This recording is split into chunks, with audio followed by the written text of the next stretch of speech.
Hello, welcome to another day of LPL. TT versus WE to start things off. We saw this match a fair amount in this year, in Group Nirvana, in Group Perseverance and in Group Nirvana, actually. We've seen this a lot throughout this year.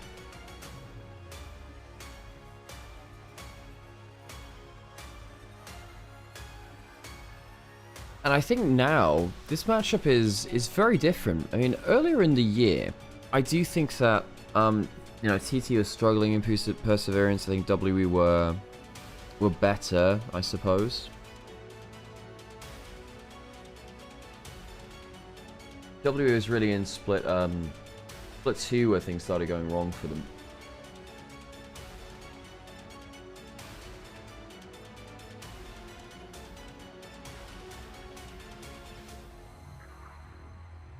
Yeah, because WE played against TT twice, beating them twice back in Perseverance. TT then dropped down to Group Nirvana for Split 2. WE went on to not have a great regular season, but then popped off in playoffs. I wish you could get rid of the Right Games bonus sub banner. Hey, well, if people want to give subs and give extra subs out, I'm game for it. Yeah, I'm gonna go get myself my coffee real quick and some quick breakfast. Actually, I got something in the fridge ready for that. And we'll get ready for our first game. I'm gonna leave the stream audio on actually because they might put an interview on. Oh, they might have done that already. Actually, my bad. Yeah, I'm gonna leave that on there just for a moment. I'll be back in just a second.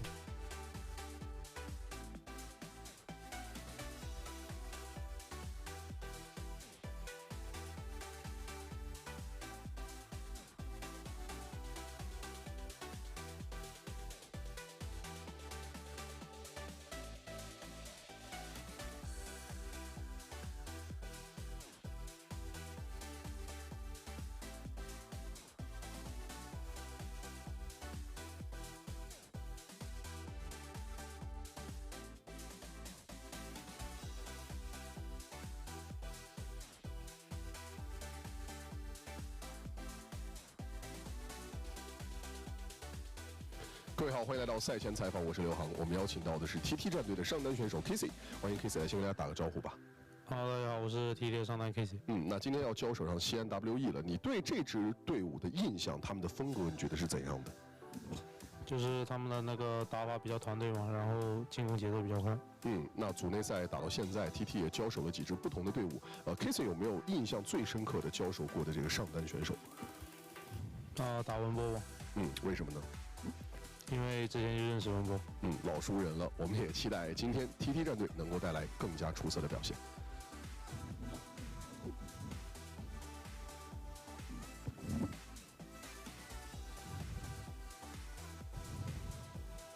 各位好，欢迎来到赛前采访，我是刘航。我们邀请到的是西安 WE 的辅助选手二哈，欢迎二哈来先跟大家打个招呼吧。Hello， 大家好，我是西安曲江 WE 的辅助选手二哈。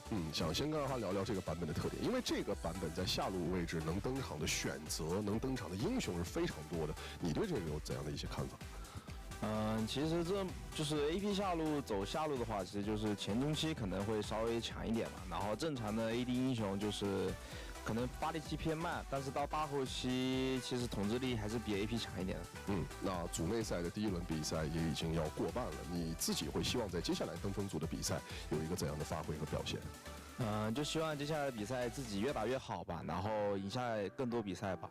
也期待今天西安 WE 的精彩表现。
Okay, a minute till we hit stage. Nice to hear from our players just then. We'll get ready for our walkouts.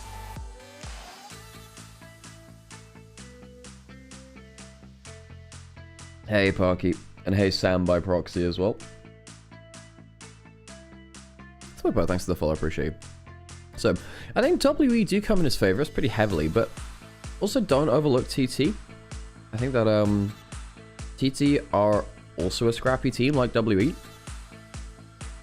Sam's still asleep? Yeah, that's fair. I also would be if I had a choice, Parky. Having multiple 3 series days back to back is quite the draining experience.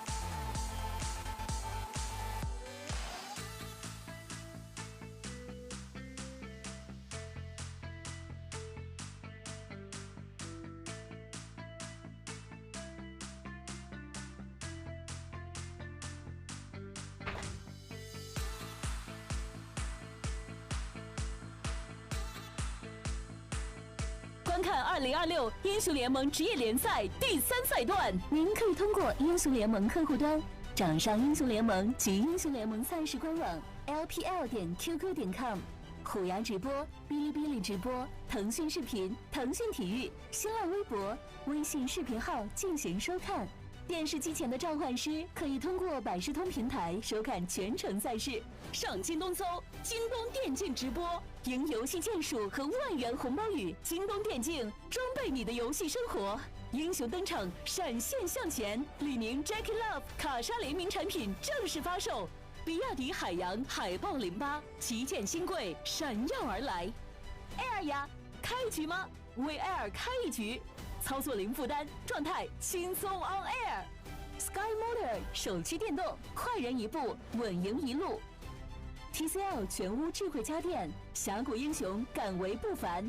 2026 LPL 官方指定家电产品。战马能量型维生素饮料，醒神好喝，当然战马。奥方电竞椅连续6年中国电竞椅销量第1。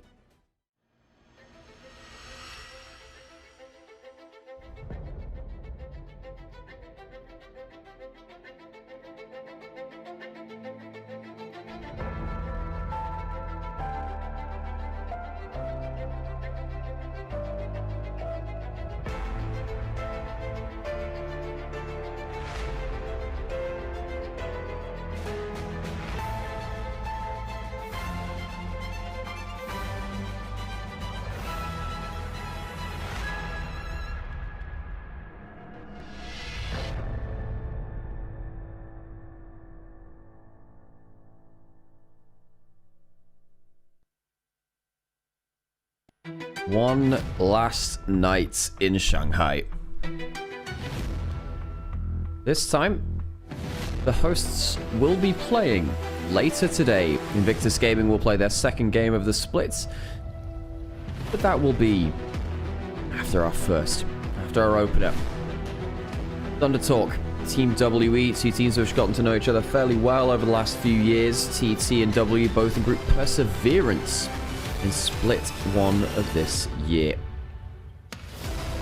Thunder Talk Gaming. Thunder Talk. Can they Thunder Talk?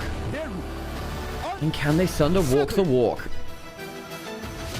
TT have taken games off of our top teams, but have really not managed to walk away with many successful series. Still waiting to see if they can get 2 games in a series where they can pop off. They are a strong team at their peak draft.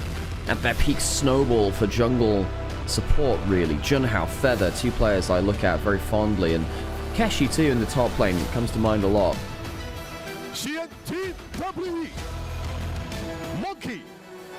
But on the other side, Team WE, if you've watched them here, if you watch them elsewhere, you know them, you love them.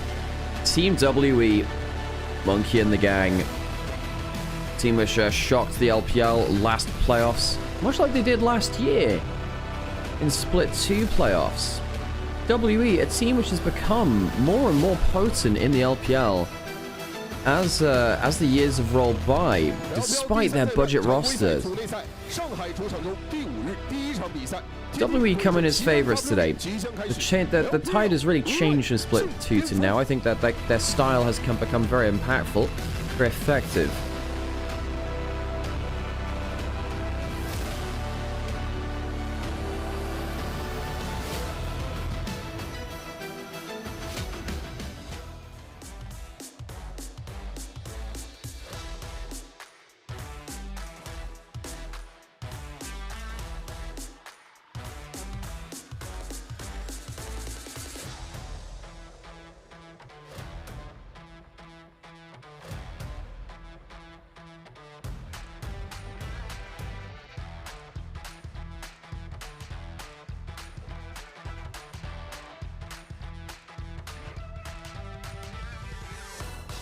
And now we wait for, of course, our first game. Thank you again for joining me today, folks. The last of what has been a pretty long slog this week. Had quite a lot of 3 series days to get through. That may just be what regular season is like for this kind of format. They really, really have squished things together.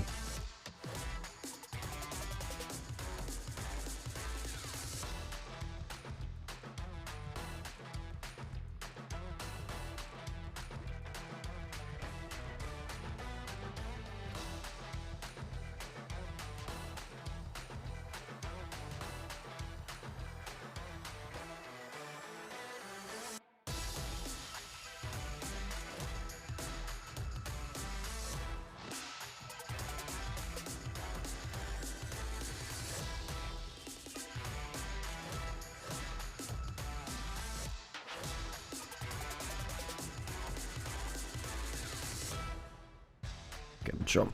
Fine, I'll put camera on for a bit. I'll turn the lights on now. It's way too warm outside. I don't want to. Oh gosh, it's too warm and I'm too tired. I'm gonna be shining bright lights in my face. I'm not. It's not what I feel like doing today. Gosh. Okay, let's too far away.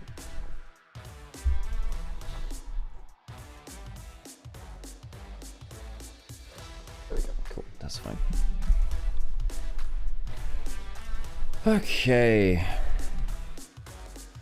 So yeah, when it comes to drafts, I mean, there's obviously champions like Neferi, I think should be kind of permanently taken away from players like Junhao. I think that Lee Sin, very, very powerful for any team in the LPL right now. Not many teams which aren't good Lee Sin teams.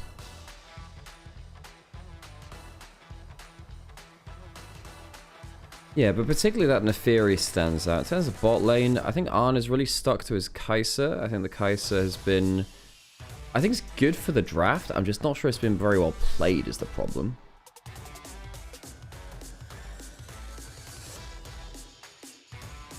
Which is a shame, because I really like Arn Kai'Sa historically.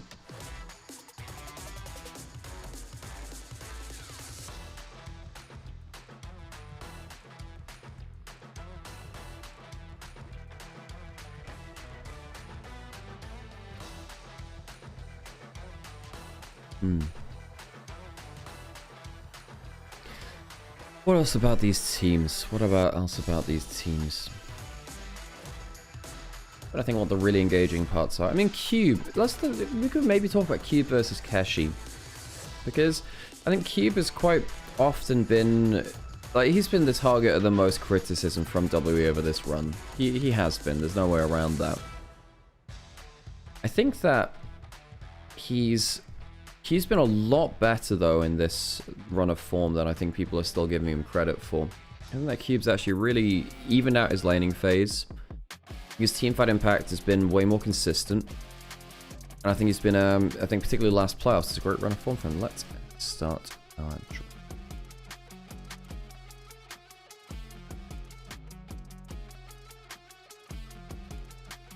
Okay, whereas Kashi on the other side, you know, hotshot new rookie, way more volatile. And as we were saying, like, the Neferi is so powerful. It's first picked Neferi first pick. I'm glad that W seems to be on top of their jungle priority bans. Now, there's no Poppy in the equation, no Lee Sin in the equation. Neferi is so strong in the LPL, it's the first pick. I'm glad we're seeing this. The Shen's locked in on the other side. It's pretty good at... it's pretty good with the Neferi, actually, because sometimes you can hop in with the Neferi ultimate. The Rise goes through as well. It's double globals. Well, you know, again, like semi-global plus an actual global. But, yep.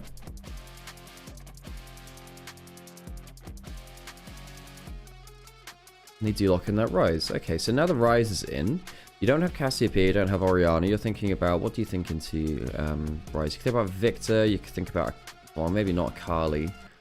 You think about... Syndra. Syndra would be a big one. That'd be a bit different. They go for that Ahri, even though it's with the Neferi. That Karis is a big playmaker, but it's not exactly my favorite matchup is the Ahri mid lane. I feel like the Rise can just, like, exist and outscale you. Can be a problem. You need to playmake more. So WE going for big playmaking, big target access, the dog and the fox. Do you think GENG is still in a slump, or should we be extremely concerned now? I mean, I think... Yeah, I mean, we are getting towards the point that it is concerning, so they need to, like, actually revolutionize the way they play as a team. I think that Canyon is really struggling at getting into the enemy jungle. It's really struggling to figure out what to do in this meta, which is obviously very, very scary. Varus gets locked in, but because now there's a Varus, the Jarvan's okay. Normally I wouldn't be locking in a Jarvan into Neferi Ahri, but it is pretty damn good into the Varus. Varus hates that. You can Realm Warp, Shen ult, Jarvans. Good engage coming through from TT. I don't know if I like... No, I simply just don't like this Varus. I think the Varus is very vulnerable here. Could have maybe saved it for a Corki pick later. Corki's been coming back into meta and has been pretty good into the Shen too. I actually wonder whether the Corki could have been put into the Shen already. The Yorick band away means that maybe WE are aiming for Jace. But I think that TT could, if they want, they could snap up the Jace on 4. They won't, thinking about it, because they want to counterpick that lane, really, because they've got support locked in already. And they see WE's AD carry on the field already. Nautilus banned away from Erhard. The Varus Nautilus is a scary lane, of course. Alistair, similar kind of frontline engage pick, gone. I guess you could think about Leona, but I don't think it's that powerful right now, Leona.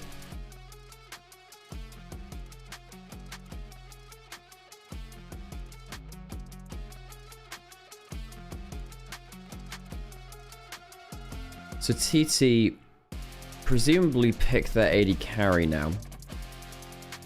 And they counterpick top lane, or flex top lane as well. Ziggs, it's okay if there's no tanks. It's okay versus the Varus too. Bard now seems alright actually for her, although Rel is slightly more consistent. We're seeing a bit more Rakan here and there. Of course, we saw it from BLG yesterday. On had a decent game in it. Rumble might...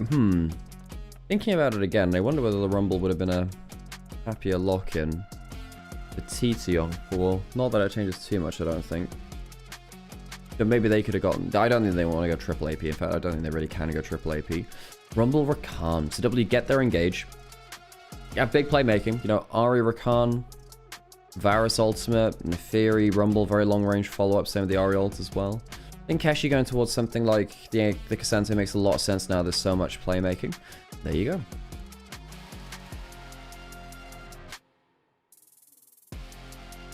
So TT, a bulkier team, less damage as a result of that.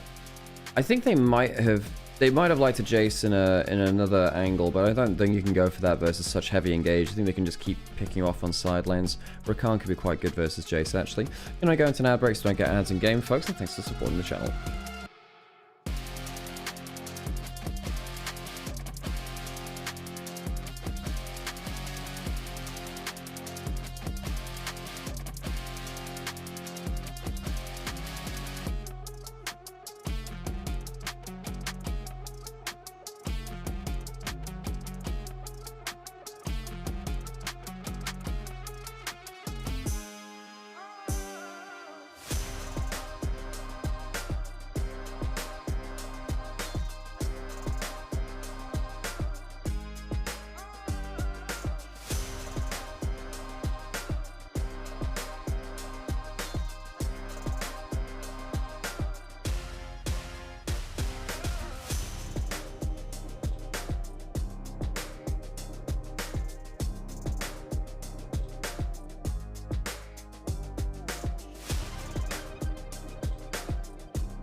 On to the regardless here, the Gyos.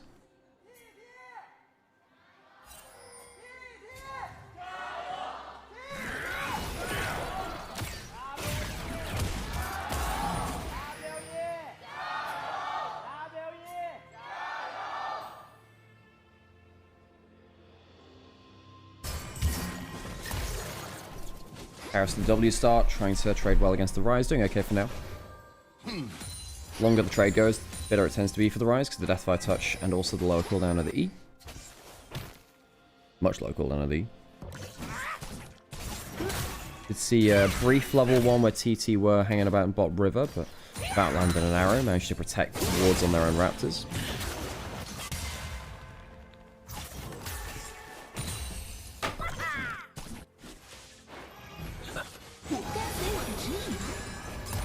Again, not bad trade there from Karis. Second Electrocute trade of the lane. If you can trade with Electrocute on cooldown, obviously very powerful. One of the things which a while ago, I was speaking to Jackies from GX about some matchups where basically he was saying he didn't like running Electrocute on Ahri at the time. Because he doesn't like trading on rune cooldown. Because if you trade on rune cooldown, then it makes it quite obvious when you want to trade and you become quite vulnerable. Of course, the runes become really important in terms of how you play the game later. So if you drop something like a Domination, you don't get Ultimate Hunter. You don't have Electrocute for late game, so you don't kind of have the same burst potential. The way that you play the game does change out a significant amount.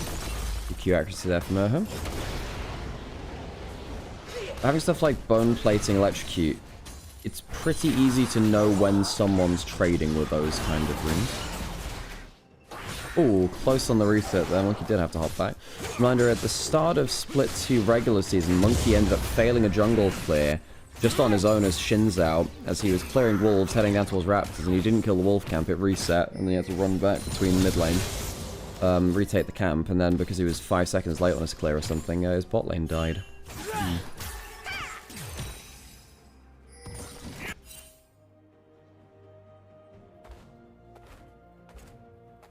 Kashi pushed up behind enemy turret, took a wave there. Allowed him to get a decent recall.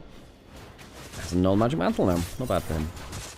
Fighting over bot scuttle, Monkey can't get that. Can go towards top side though. Gonna how actually flag dragging into the bot side jungle, spotted though by Urha. Takes the Scry's Bloom, will recall now, realizes there's no opportunity to do much here. He stops the recall. That low-key is actually pretty big. Because Jarvan's now on an extended recall and actually even has to back off, it allows Monkey a bit of a free play. Does the charm land? It does. Oh, knock-up, almost landing too. Do they have the damage? They do! They do have the damage, and one of the reasons they can go for this is they know that Junhao isn't coming out of base. Junhao will likely not be around mid lane. Had to really complete his recall, face falling behind the pace of the game. And because of that, Monkey and Urha get themselves an angle on mid lane. It's a slim play. You don't get those often. You're not expecting to get those kind of small windows of opportunity. They do end up getting the first kill, and it's onto Karis too. Karis happy with that. Sadly, first recall of the game didn't get him Dark Seal. It got him a Mana Crystal and Boots, this is why first back every game, if you can, get the Dark Seal on Ahri, because you don't know when these players are going to erupt, but you always want to be ready for it. If you'd gotten 2 Dark Seal stacks for a kill like that, you'd be 8 AP to the good, and be well on your way to, stacking up towards the Magi's, which is Ahri's best item in the game.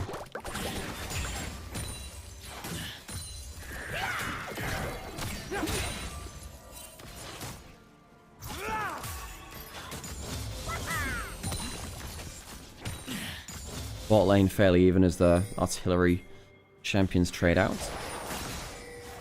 Karis has the Lost Chapter now, so he has infinite mana sustain. This is one of the big reasons why mages can be present anywhere, really, is that Lost Chapter is such a good item, especially at the price that it's at. Very cheap. Level 6 from Karis. Oh, misses the charm. If he hits that, probably is a kill. Good angle, though. Good angle. Often in pro play, you don't see that kind of all-in.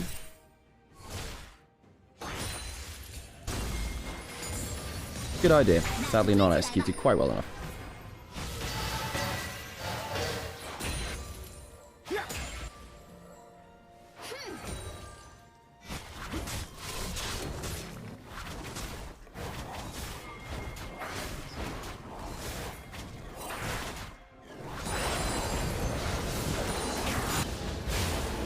and pings towards the bot side of the map. Perhaps an early dragon start from TT.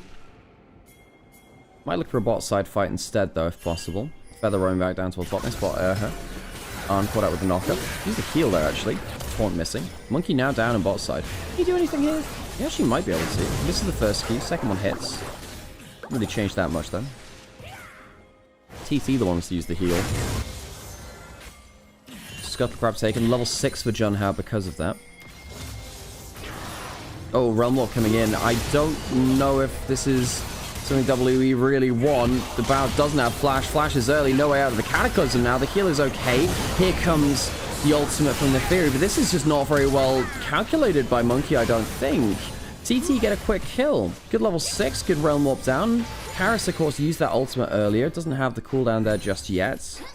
So he couldn't really do much to keep Heru in lane. Gets himself a decent CS lead because of it. Teleport coming from the Ricard, actually.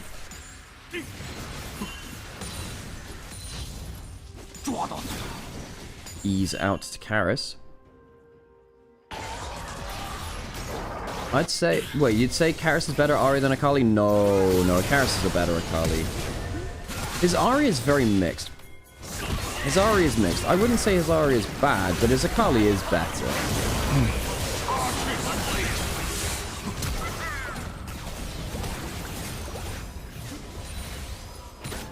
You all don't know how bad sheep smell? Sheep have a particular smell, yeah. Look, I grew up rurally enough that, you know, like, smell animals or somewhere. Hang on a second, Keshi managed to get behind About. This could be a straight up kill. Doesn't get the W on the knockup, gets the flash force, then About doesn't have flash. Easy solo kill. Keshi might even catch About now. Use the W, use the E. Oh, my two go down as well. It's a 1v2 double kill for Takeshi. Welcome to the castle, enjoy your stay. That's insane. Just gets a random 1v2 out of nowhere. As we said, look, WWE may be coming in as favourites based on their form last playoffs, their form in the start of the split, currently 3-2 in series compared to TT's 1-4. But it's not like TT don't have hope. It's not like they don't have players which could potentially really flip this game. And Keshi is 2-0 now on the Kasance. About was potentially positioning for an ultimate. In fact, he might still be positioning for an ultimate here. Knockup lands in. The CC tanked by Feather, who will die. Resets coming through from both the Ahri and from the Neferi. Good damage onto Monkey. Has to hop out of the Cataclysm. Erha does land the knockup. The charm is there after, but the extra skills for damage, not really in the picture right now. Monkey gets himself the double Qs across both of the grubs. Heals up a bit from that. Well, he does have the smite, doesn't have to use it. 2 grubs to WE plus an extra kill. Not bad for them, clawing one back. And luckily in this case, neither top lane are coming to the party, because an extra 2 kills in the Kasance is scary to give him. So he managed to hop out the bush, gets the all out to drag the Varus without flash into the minion wave and out of safety. Then you just go all out, and Erha uses his mobility to try and peel for the Varus, and then when the Varus goes down, he dies as well. Very good angle by Keshi, and W's bot lane just didn't see it coming. Didn't see the angle. Great positioning from Keshi. Only gold lead for TT now.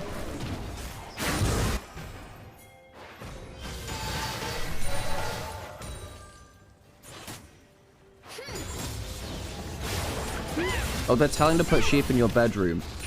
Well, you know, buy some nose plugs and some earphones or something.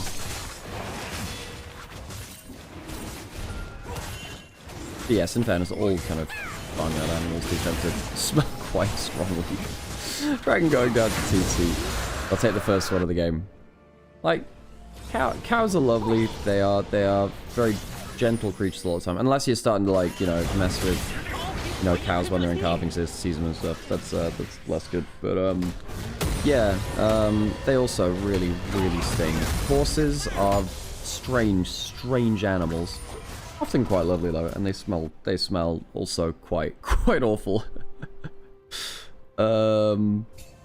Yeah. The thing is that, like you say, that cow poops things for the owls themselves are fine. The thing is, cows always poop. They always poop. So they always smell like that. This is the problem. Like, you can try and change the, you know, separate the poop from the animal. They're always doing it. Yeah. So pigs, weirdly, pigs are actually very clean. If you give pigs a water bath, like a water trough they can use, they will clean themselves very accessibly. They tend to cover themselves in mud and stuff because of sun rays, and they're going to jump into mid lane now. There's a dog, a fox, and a blue man. Less of a farmyard experience. He'll get out. No, he won't. The bleed. The bleed kills him. Harry goes down. He has been struggling, Harry, in this split so far. I think he's been the largest problem point for TT.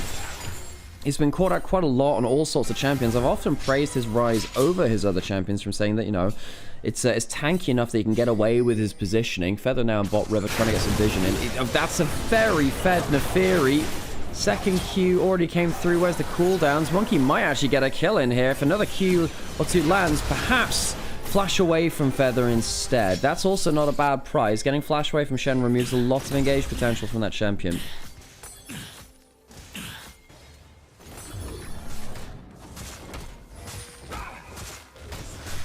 Wait, do Umas smell bad?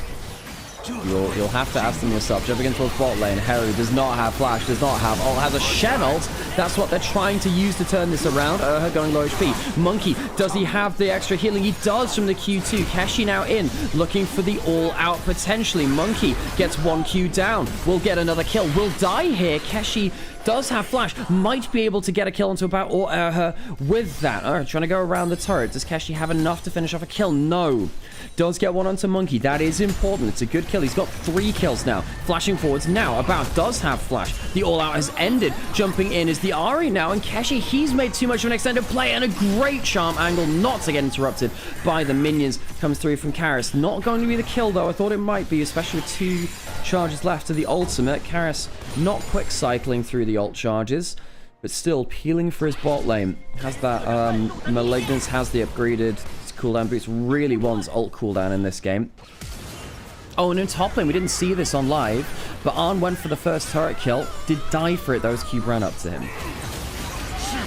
Bot lane, good quickness coming in, even with the Shen ult down, they managed to get a great little play here. Monkey managed to get a lot of healing through from Triumph and through from a lot of Q2s. Like queuing a bleeding target. Monkey is eventually dragged out over the wall. And, yeah, finished off, though.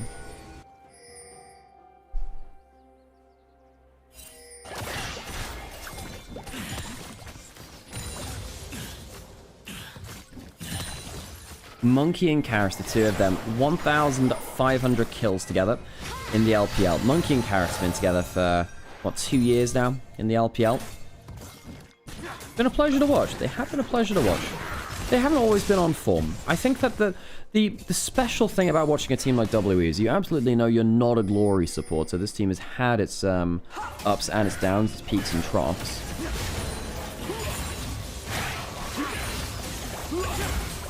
And they've been wonderfully creative. Managed to take some games off of all comers. They've taken games off of pretty much every top team in the LPL over time. They've taken games off of, well, last year they beat top Esports in playoffs and JDG in playoffs. That was the, what, Kanavi Pays roster? Oh no, sorry, in 25, sorry, that was a different one there in 25. Gosh, yeah, you know, they, yeah, sorry, it was Kanavi Pays, yeah, sorry, Kanavi Pays last year. Then this year they've taken series of BLG, for anyone's Legends. Pretty much every team has been, I'd say tripped up, but they've been beaten by WE kind of fair and square actually over the last 2 years. Doesn't always come in when you need it to. WE, a team which still has had a lot of soul searching to do, individual players and team identity alike. I think that they've found themselves their comfort identity again though. Just group up around Monkey as early as you can, just force plays through this jungler. I'm glad that they've realized the Neferi priority in LPL is so high. Just get the Poppy out of the pool and then just let Neferi do her thing. Neferi's such a good champion here in the LPL. Dragon going to TT, there'll be the second one. WE trading for a topside objective of Herald.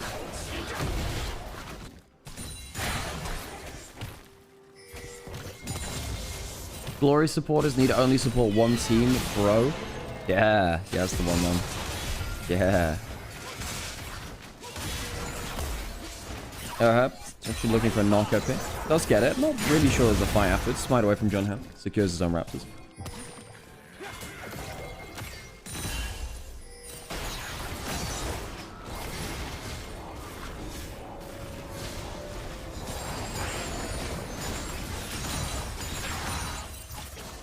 split map state now. Keshi going on towards that weak side. But he's so strong with 3 kills. Keshi, you just can't remove him from a lane. You can't. He's just too powerful at both damaging you with his all-out and then also being tanky as well. If you're coming into a Cassante, very hard to beat him. Just presses W while he's a tank. Takes no damage. Uses the all-out to reposition. Oh, not a bad jump forward. Quickness coming through. The Zigzag's pretty strong. Carrot gets away from the initial engage. Too far here from TT now. Feather going down. Reset from Carrot going low. Heru does go into the Plague. Takes down the Ahri alongside his Jarvan. Keshi comes in with the all-out this time. This is the strong Cassante. Gets damage onto About. About does have flash. Might have to use it. Dodges out on the Q3 just about. Monkey trying to get his damage down. Keshi and Junhao dancing around him and taking him down. TT are winning the fight.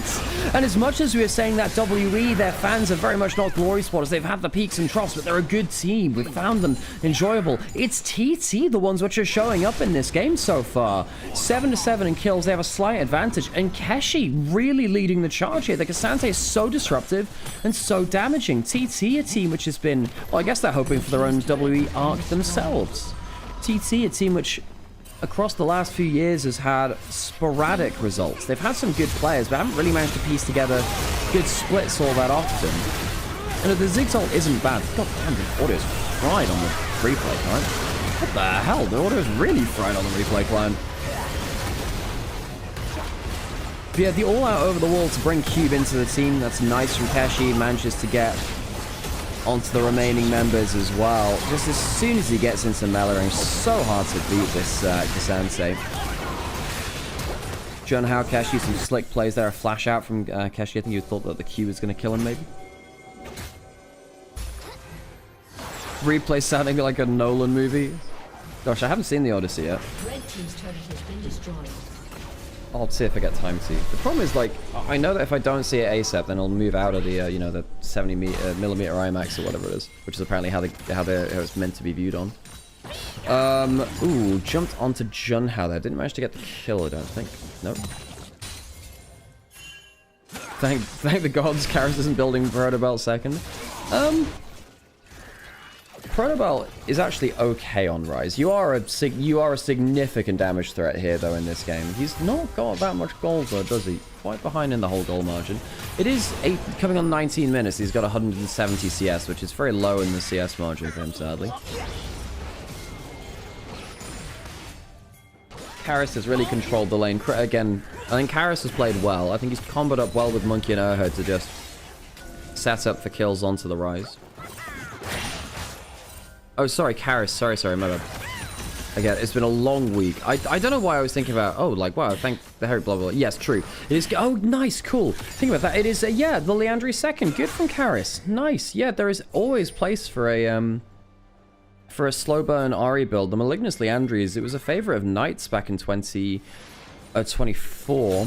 Used to like that build quite a lot. It means you actually damage the Cassante, and particularly against 4 HP builders, the Leandris gets a lot of work. This is some good awareness of him, realizing who his targets are. Also means that potentially you can go for Blood Lattice now, if you want to build that instead of Cube. I think Cube will go it instead, but yeah.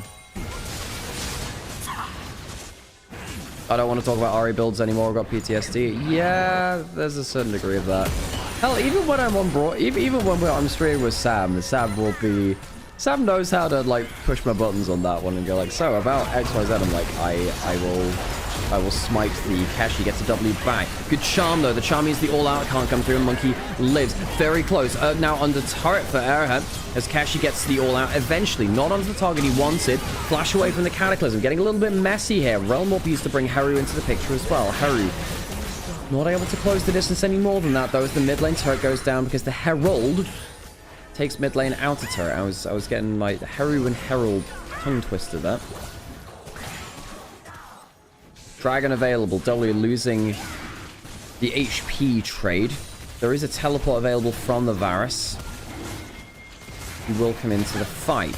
Do you have the Equalizer? Do you have the Spirit Rush? Do you have the ultimate from the Neferi as well. They're not going to be able to get the dragon though. Soul point over towards TT. Flash in for the taunt. Do they kill keep? I think they probably do. The equalizer goes down. Doesn't feel that good though. Jump in from Erha. Not that tanky on the Rakan. The spell flux starts to come through. TT managing to stand their ground. Double kill for the Rise as another one goes down on the side. Ziggs takes down the Varus with the help of Junhao jumping at him. TT hang on, jumping forwards from the Neferi ultimate. If they take this, they can stop a potential Baron. That's why he's jumping in. Gets the kill with the Q reset from the Neferi ultimate. Gets the shield eating away. Ziggs ult comes in though, and there's no mobility left. Neferi goes down. TT eventually taking, I believe, a 4-for-1. 4-for-1, I believe that was. All in all, TT didn't lose a member until very late into that trade. Teleporting in as Erha with the support spellbook now. TT, real credit to them. Again, a lot of the easy stuff to talk about is WE because they've had the highest level results most recently. TT are a team which I didn't expect much of this year. You know, this year, or rather, yeah, I think particularly once, you know, we saw, you know, 1xN leave. This is after UCal left last year as well. I thought, okay, I think TT might be done now. I think TT might be out of the picture. You know, Arn comes in place of 1xN. Been a good leadership figure. Junhao comes in from Ultra Prime. He has been just an utter fire starter. And Keshi, this kid coming out from BLG Junior, he's been exceptional as well. I think his teamfight impact, I had a lot of worries for him in his first week. On that front, he's getting more and more teamfight impact. That's the big thing for this top lane player, Keshi, taking his individual lead and actually doing something with it. Feather, a player who I've seen hang around the LPL for a while now. Decent debut, strong debut actually on Rare Atom. Eventually coming over to TT and making his home. Heru, a player who, Heru is a player who I think out of these players is the one which needs to prove the most to me, I think. Junhao gonna jump potentially into Erha. Get the doubly knockup. There's the Realm Warp. Ziggs ult onto Monkey as well. About firing in an arrow. Does manage to get some damage down onto the Shen who goes down. But Monkey's dead too. That's a lot of the damage from TT. Need to be afraid of. That's already gone. The Ziggs Q landing onto a bow. The Varus running for the hills. The Rumble already down. Karras jumping in but doesn't have enough damage. Trying to get the burn onto Arn. Will get a reset on the ultimate. Doesn't have enough charges now though. Even with a flash and so many dashes, the Jarvan arrives all the same. And will kill Karras. The TT snowball is well and truly rolling downhill at speed. WE just haven't been able to arrest its momentum, even with the Neferi, which I thought, look, it's a good first pick. It's strong in the LPL. TT have managed to make the game more about W diving into their front line, diving into the Shen taunt, the Cataclysm, of course the Cassante too. And the Cassante will very likely be walking away with a player of the game if they do finish this off. We did say, look, TT, strong team. They've taken games off of almost every single top team in the LPL. JDG, BLG, top Esports, they've taken games off with a lot of them. Didn't manage to take one off the top Esports. They got the, oh sorry, they did, but actually, funnily enough, WE didn't. WE, some pretty strong games themselves. Got blasted by BLG and top Esports, though, sadly, from them. Jumping into the enemy jungle now. Junhao going low. Exhaust onto him as the Cataclysm comes through. Arn's already used that Ziggs ultimate. Stand United used in place. Allows the shield to come through for long enough that Monkey goes down. Instead, Karras trying to jump in and get the burn down. I'm not sure he's going to get enough. Does end up getting the extra kill in the back of it, but aggro's the Baron, and the Baron will do the dirty work. Keshi takes down that final kill as TT this time eat a 2 for 3, but it's still in their advantage. They're still on the winning end of this. WE trying to go for these snappy plays, but much like we've seen against teams like Top Esports or BLG, when they go for the scrappy plays, it's not always as easy as that. Wave clearing now, trying to get the turret shot on target, and they might need the turret shots. Keshi doesn't even die. He takes an extra 3 turret shots, they don't kill him. Jeez, man. The poke Varus really struggles into the Cassante. You can understand why they need Monkey and Karras to kill the Cassante. You need the Leandries with the Void Staff burn onto the Cassante. Same kind of thing with Monkey getting the Black Cleaver Shred with the Q bleed. Ease of execution is definitely in TT's favor. I'm not entirely sure I agree with that, just because I do think that Neferi Rakan is pretty okay to play. To a certain extent, I agree. It's just that with the comfort compositions, I actually think that W are more happy playing this style of play. I think the one problem was this. I think the Varus into the Jarvan is a big problem they've just not been able to deal with. I think the Varus early lock-in became a bit of an issue. Hextech Soul on the table now for TT. Monkey gets hit by the Spell Flux. Good charm there from Karis. Monkey W's trying to get away from the Realm Warp. Harry pops the Actualizer, trying to run at the dog. Does try to get some damage down. Junhao coming towards, and they can't escape. They just can't run far enough. The Blue Man Group is coming to a venue near you. Takes down the Neferi, and the Neferi just hasn't been able to get the value in these later fights. And now with no smite, WE almost certainly getting over Hex Soul. Karis does have ult, doesn't have the flash. Flash forwards from Keshi, and Keshi ends the fight before it's began. A last fast fuse will hit Ari as that Ziggs passive comes through, and Erhel will be the last member to die. TT will get themselves the Hextech Soul, try to get in with the Spellbook Smite, couldn't manage to get the steal though. TT will get Soul, get a huge fight. It's been a huge game for them. I think Heru, his Realm Warps and his continued DPS has been better on the rise as the game's gone on. Had a couple of mistakes early game, but we're forgetting about them now. Stronger late game. Junhao, good AoE, good chase down, good threat onto Monkey. And of course, Kashi. Of course, Kashi. What a game from the Cassante. Monkey walking up towards the top side of the Rift. Hex Gates going to allow Feather to jump into the enemy jungle and ward him out. Baron goes down.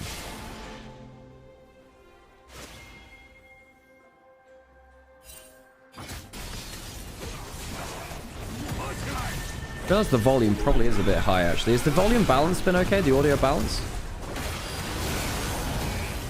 Dude, the audio from the gameplay feed has just been kind of crispy in general. Kind of bit, well, not big rushed, but yeah. It's good for me? Okay, well, I'll turn it back to what it was then. Cool, I'll just change it back to what it was then.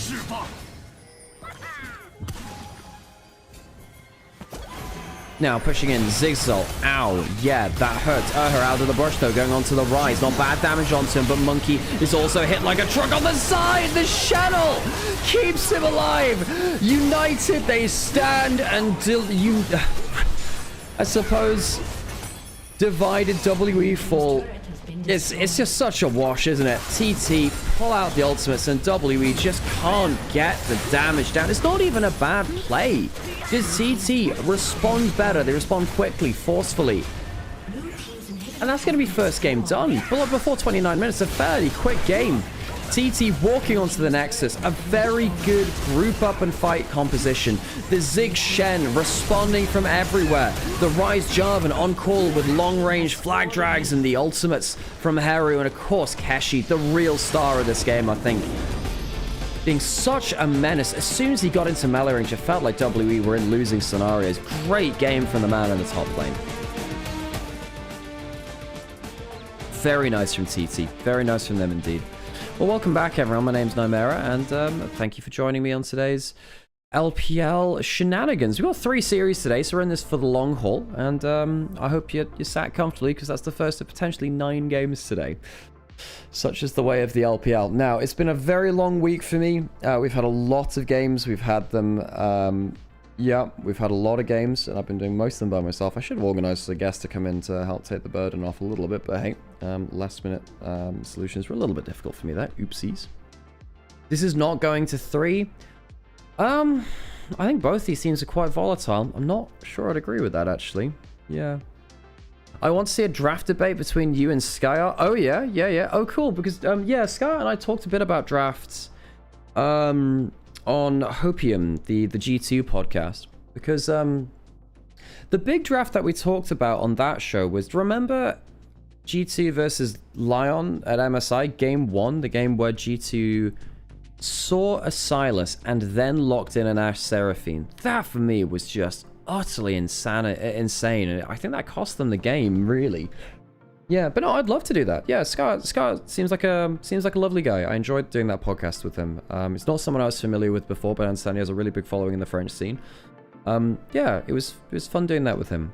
Don't know what we'd do in terms of draft conversation. I know that Trevor was thinking about Yeah, Trevor did have a chat about maybe... Oh, well, that was on the broadcast then about how he might do something like that in the future. But yeah. Yeah, Trevor's obviously still expecting, I think, so might be out of the picture for a while. Oh, nice from Feather on the Flash one. Did spot that then. Yes, I didn't know you had discovered you on a Hope game. Oh, very cool. Very cool. Yeah. Well, I'm glad to reach out to new audiences. Because the thing is, like, it's a weird thing to be discovered within esports. Because, you know, I've been on the LEC broadcast. I've been an LPL analyst for a while. But I've never had, like, a huge audience. You know, I was on stuff like Summoning Insight. I was on a lot of podcasts. So I've had pretty good impact across the esports scene for someone of my size, I suppose. But yeah, no, finding ways to kind of, like...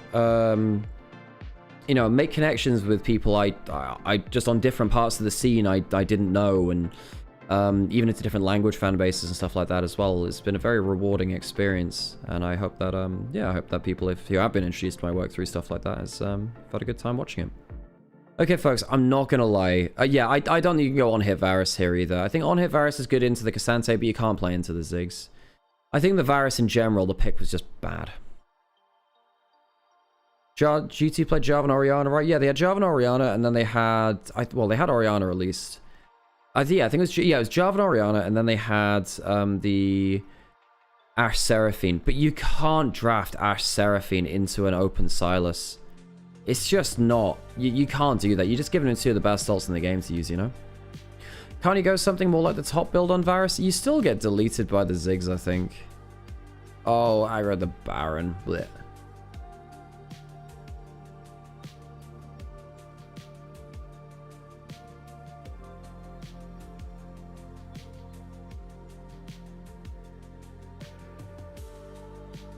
Okay, folks. Like I was saying, I've been doing a lot of games by myself recently, and it's been quite a long week. I'm just gonna go turn the mic off real quick. I'm gonna go get myself a drink refresh, and I'm just gonna go on to an ad break. Again, I'll be paying attention to chat. Stick around. I hope you're all enjoying yourselves. Should have some really good games today. Should hopefully have some really good games today. I think that particularly JDG Top Esports later. You know, that used to be the finals matchup between 2020 and 22. It was a very fun time to be around if you weren't there for that era of LPL. Fantastic series back then. Yeah. But yeah, I'm just going to rest my voice, rest my brain a little bit, and I'll be come back in just a minute. So thanks for supporting the channel. I'm going to put on an air break, and enjoy your stay.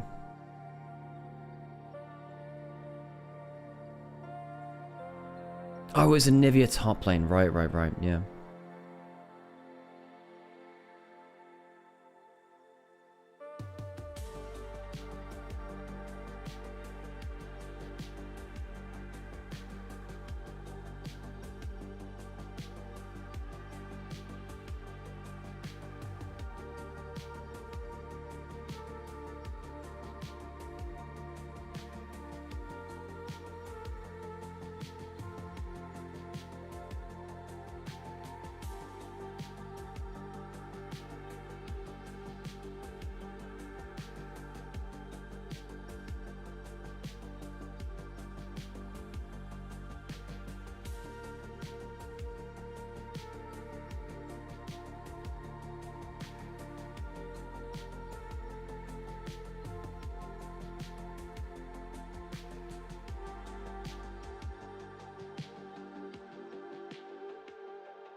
由小哀跟大伙打招呼吧。嗨，大家好！在今天的场间，小哀也会和我一起为大家送出福利哦。那么我们今天的第一个场间游戏环节叫做峡谷小当家。只要您可以在我们的场间游戏环节连续答对2道问题，就可以拿走我们的精美好礼哦。有没有召唤师想第一个尝试一下呢？来点自信。好，没问题。那也请我们的这位召唤师来吧，站到我跟小爱中间。是的，我们接下来这个问题呢，跟我们最近推出的经典模式有关，有没有信心？有。好，没问题。那么我们话不多说，直接看第一道题目吧。这道题呢，是我们在屏幕上面出现了一个9宫格，您需要选择3位英雄，把它们连成一条直线。您选择的3位英雄需要满足它是经典模式首发阵容当中的60位英雄。怎么说？可以看一下这个头像画风，有感觉吗？选3只连成一条线。盖伦剑圣皇子。盖伦剑圣皇子是不是正确答案呢？请看大屏幕。恭喜你回答正确，没问题啊！第一道题根本没有难度。那接下来我们抓紧来看一下第2道题吧。请问，在英雄联盟经典模式的一页符文页里边，红色的印记一共有多少个槽位呢 ？A7、B8、C9。9个。9个槽位，回答的非常的自信。那么他的答案是否正确呢？请揭晓吧。恭喜你回答正确。想问一下，我们是多少年的老玩家了？我是从 S6 开始玩的。哇，这确实是我们的经典老玩家了，怪不得这2道题根本没有难度。那接下来抓紧我们工作人员送出奥峰为大家准备的水杯加鼠标垫套装吧，非常感谢，谢谢，可以来到我的右边。那么我们还有第2轮，还有一个玩家可以拿走我们的幸运礼品哦。我们那边有没有玩家想尝试一下？你好，这位召唤师，来吧，请站到我跟小爱中间。是的，你好，嚯，还带了互动手幅环节的。刚才我们第1位召唤师已经拿走了礼品，第2位有没有信心？不怎么有。没关系，相信你的直觉和判断。我们接下来直接来看一下题目吧。请问，在英雄联盟经典模式当中，红色印记符文主要提供哪种加成 ？A. 攻击力、穿透攻速 ；B. 护甲生命值 ；C. 法术法强、魔抗以及冷却 CD。红色是一个很有进攻性的颜色哦。选 A。选 A 选项，那么 A 选项攻击力、穿透攻速是否是正确答案呢？请看大屏幕吧。恭喜你回答正确，不是什么很难的问题啊，感觉。那接下来再看一下下一道题能不能给你上强度呢？请问，在英雄联盟经典模式当中，像移动速度、经验获取这类特殊的属性，只能镶嵌在哪个颜色的符文槽中？哦，好像有点不一样。有没有答案？可能选 C 吧。可能选 C， 我觉得你的直觉好像有点准。那接下来一起来揭晓一下吧。恭喜你回答正确，是的，只能镶嵌在我们紫色的符文槽中哦。也恭喜这位玩家完成了我们的挑战。接下来由我们的工作人员为他送上不凡完品的小海一颗。非常感谢能够来到我们的场间游戏环节。那么我们场间游戏环节的2轮问答到这里就先暂时告一段落了。接下来让我们一起来回顾到精彩的比赛当中吧。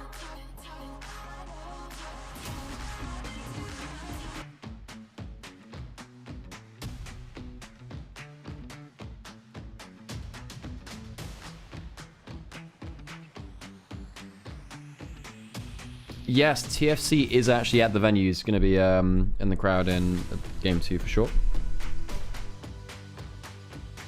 He's very much the shy super fan.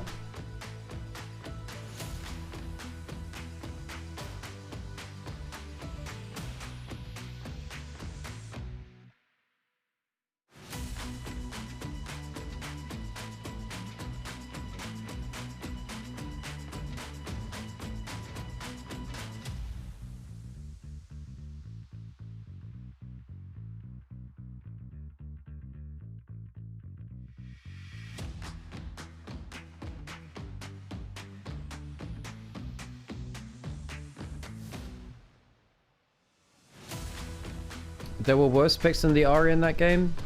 She isn't a good first. No, the Ahri's fine. I think the big problem is the Varus. I think that you can't pick Varus though, knowing that there's stuff like Jarvan available. I think that the Varus being so immobile becomes such an issue. It wasn't just the Jarvan that would cause issues, but Jarvan into Varus is so good. So I think that was, yeah, no, I think the Ahri, I think Karis played the Ahri well, and I think that he did enough damage on it. I guess the thing about the Ahri is that you're more safe than something like a Syndra too, because again, the Jarvan could have come into a Syndra, and that would have been a similar issue. I think the playmaking was okay. But I think that, yeah, I think that, realistically, I think the Varus was the biggest issue in terms of the draft. I don't even think they played that badly. I just think that TT grouped and fight better. And I think that as soon as the Cassante got the double kill, that it did feel a bit unplayable. The Cassante getting that far ahead and being a front line is so hard to ignore him. Yeah, that was pretty rough. I also realized I'm completely out of energy drinks, so I might be completely screwed. I'm gonna be on coffee, and I'm on my, I'm on level 1 of the caffeine scale, of which there are many levels above it. God, I suppose coffee's a little bit further up than level 1. You got stuff like your green teas and stuff, which are pretty low in it. Some people didn't realize why. I know I've talked to some people who didn't realize that there's caffeine in green tea. Angie. Alright, let's get into game. Let's get into game. So, TT, strong first game. Strong first game from them. No, I think that it's easy to overlook TT in favor of someone like WE because WE have had much more high-profile results recently, but it's not like TT are a bad team.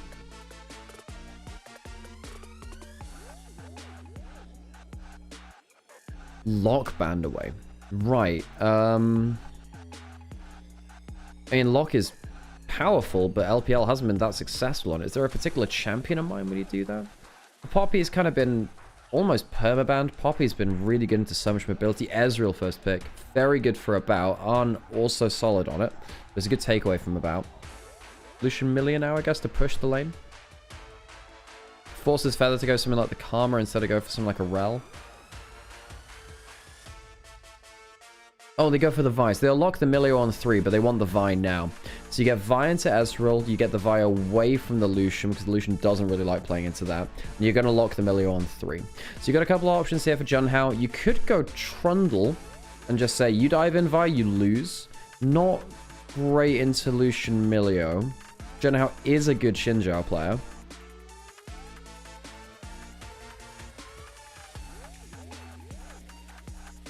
And he locks it. So he wants a bit more of the temporary front line. Good ability to fight early. Not, yeah, a bit more mobile than a Trundle, although into a Milio can still struggle. They lock the Seraphine. That would have been... Look, they were choosing between the Karma and the Seraphine for lane supports when you know the Milio's coming in on 3. That makes sense. Second round of bans. What do you need to round out these comps? Well, TT have Engage and they have Frontline. WE also have Engage and they've got an Enchanter to help people going in through the front line. Looks like both teams have a bit of a semblance of front to back because you got the Lucian kind of following up on the Vi Engage. You got the Seraphine trying to put that encore through the team with the Shinzao in front of her. No Cassante to be a frontline for either of these teams. I think both teams would have been okay with a Cassante actually. No Rumble to get backline access. I kind of miss Kennen being in meta. I think there's a place for Kennen. I think Kennen's probably okay right now. Yorick banned away from... Ah, yeah, because we're playing for these big front-to-backs, but largely everyone's squishy, the Jace would have been really good. Especially with that Yorick ban, it would have been highlighted even more. You can go for side lane pressure and try and say, well, we'll just play through a Gnar. You know, and avoid the 5v5 for a little bit. Get a map lead by... getting the Gnar, then getting an unexpected flank. Unexpected Gnar in bagging area. And then I was banned. Because of that. Wait, hang on, but why are you banning the Gnar? Both teams wanted it, and W could have picked it on pick 4 here.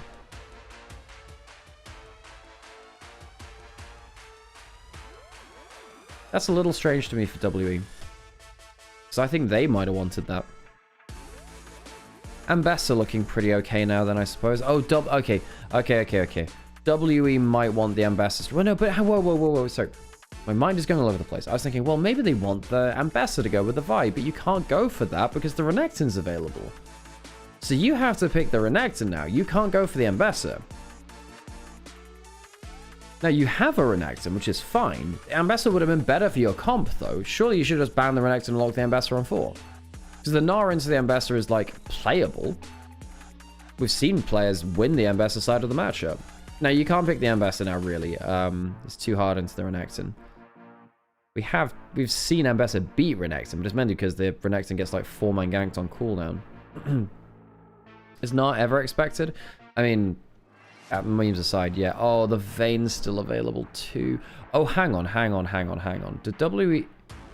Wait a second. Did WE think they can shift the Renekton mid? What are they going to pick in mid lane for Heru? If it's not like Syndra or Victor, I think... Which it should be, sadly. If they go Syndra or Victor, I think the Renekton's in a hard spot. Aurora's also not great for the Renekton. I think actually one of the reasons why TT might lock in something like that is because it's better into the Renekton. Now it's an Annie. Now, chat, do you think the Renekton can be put mid into that? Maybe. Maybe. TF being hover from W would be a second form of CC. I don't love the last couple of picks from W. I think the Renekton, if you knew the mid lane pick, you could threaten it being a random flex into mid. I don't think you can do that here. I think the TF is likely, and I think the TF will likely go into mid lane as well. I don't think you can play that versus the Vayne very easily. Renekton into Vayne is hard. It's not a matchup I like playing as the Renekton. It's a difficult matchup play where you just... It's so hard to get even small trade wins, really, if the Vayne knows how to use a Q. Okay, WE. TF Renekton, 2 point-and-click solo laners, decent damage. I think TT have some really good cleanup potential, though. If the fights go wrong, I think that the Ezreal and the Vayne can really clean up. Gonna go into an ad break so I don't get ads in game, folks. Thank you for supporting me and the channel. It does make me very happy to see you all here every day. Thanks for joining my LPL journey. Let's get into game 2.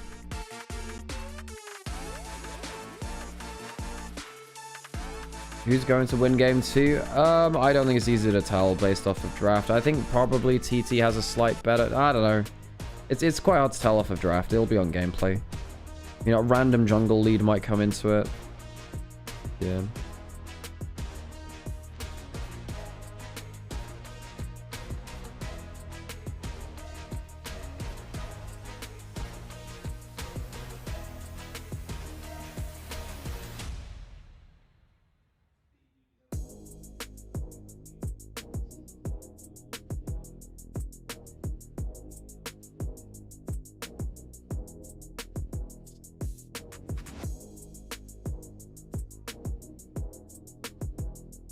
Yes, Blade, I probably should. You're right. Alright, on to the Rift. Let's hear the Gyos.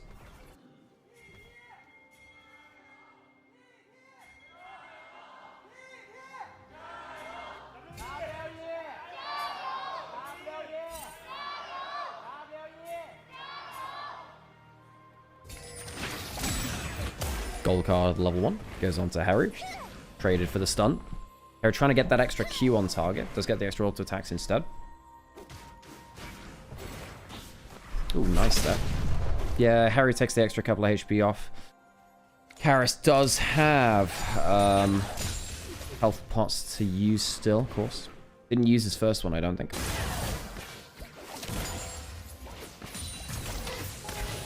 WE looking to bounce back. I mean, look, to be honest, this would be a big win for TT, just to get a series on the board again.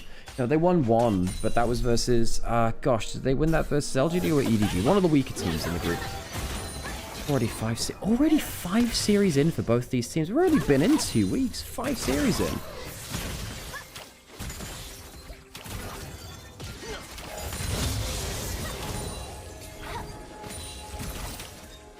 So Arn used the exhaust and the flash very early on about, and Urha also using their combat summoners. So really heavy trading in the 2v2, which you kind of expect for Enchanter versus Enchanter. Enchanter v Enchanter allows you to really look for hard trades and try and heal and shield your way through it. Like that. Ooh, the E missing from Feather there. Trade from About. About's solution's been pretty solid, actually. And again, I think About's been a player which has been worth talking about. I think he's a player which first split in NWE was bad. Coming up from LCKCL, he was quite hyped, but then he performed not great, sadly, for him. Oh, missed the cannon there to keep. Ouch. Keshi gets himself his first plate.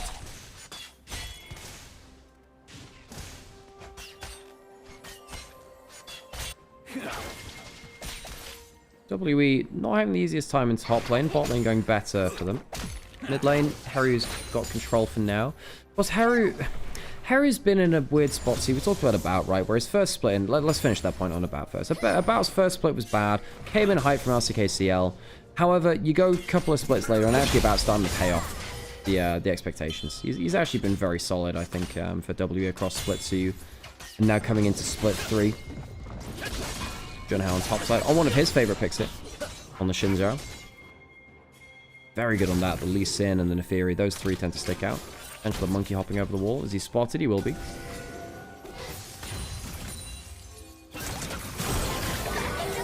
Oh, damage again, though.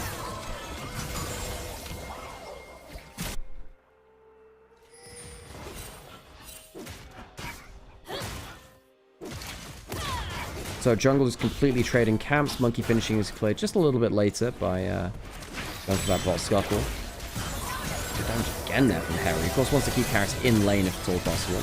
Can't proc that W can on.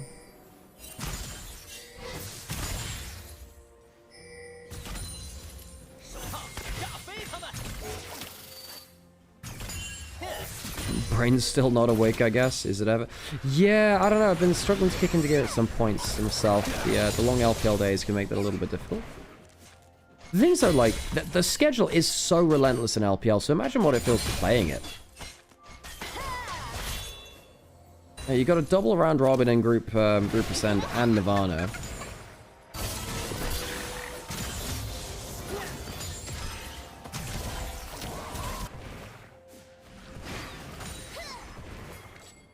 I'm getting that tier early on that first back. At least he got that on the first back. If you don't get a tier on the first back as Ezreal, you're very unhappy. Should almost always get that. Oh, nice farming on the turret there. Urha was just queuing up the Q there to say, I'm gonna stop you from farming that minion. Not bad there from Urha actually on the Milio. Decent under tower poke. Paris managing to break the deadlock a little bit on mid lane.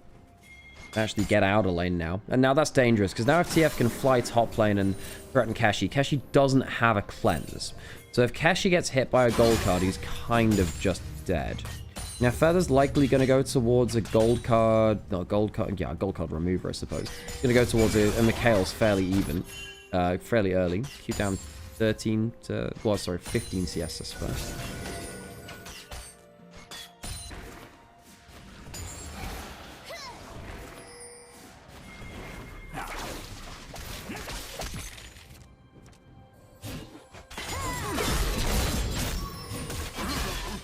Trade there from Cube this time. Exhausting there. Shinzhao's coming up. Cube doesn't have the level 6. Trying to get it off the wave. He does get level 6, but it's too late. First blood to Junhao's Shinzhao. Keshi on the Vayne. Starting off that play well. At first I thought, what are you doing, mate? Too low HP. Puts the exhaust in there. Rolls in. Understands that his jungle's going to be there first. Even dangerous play to make when you've got TF on the map. TF actually popping the ult now. This is... What did he...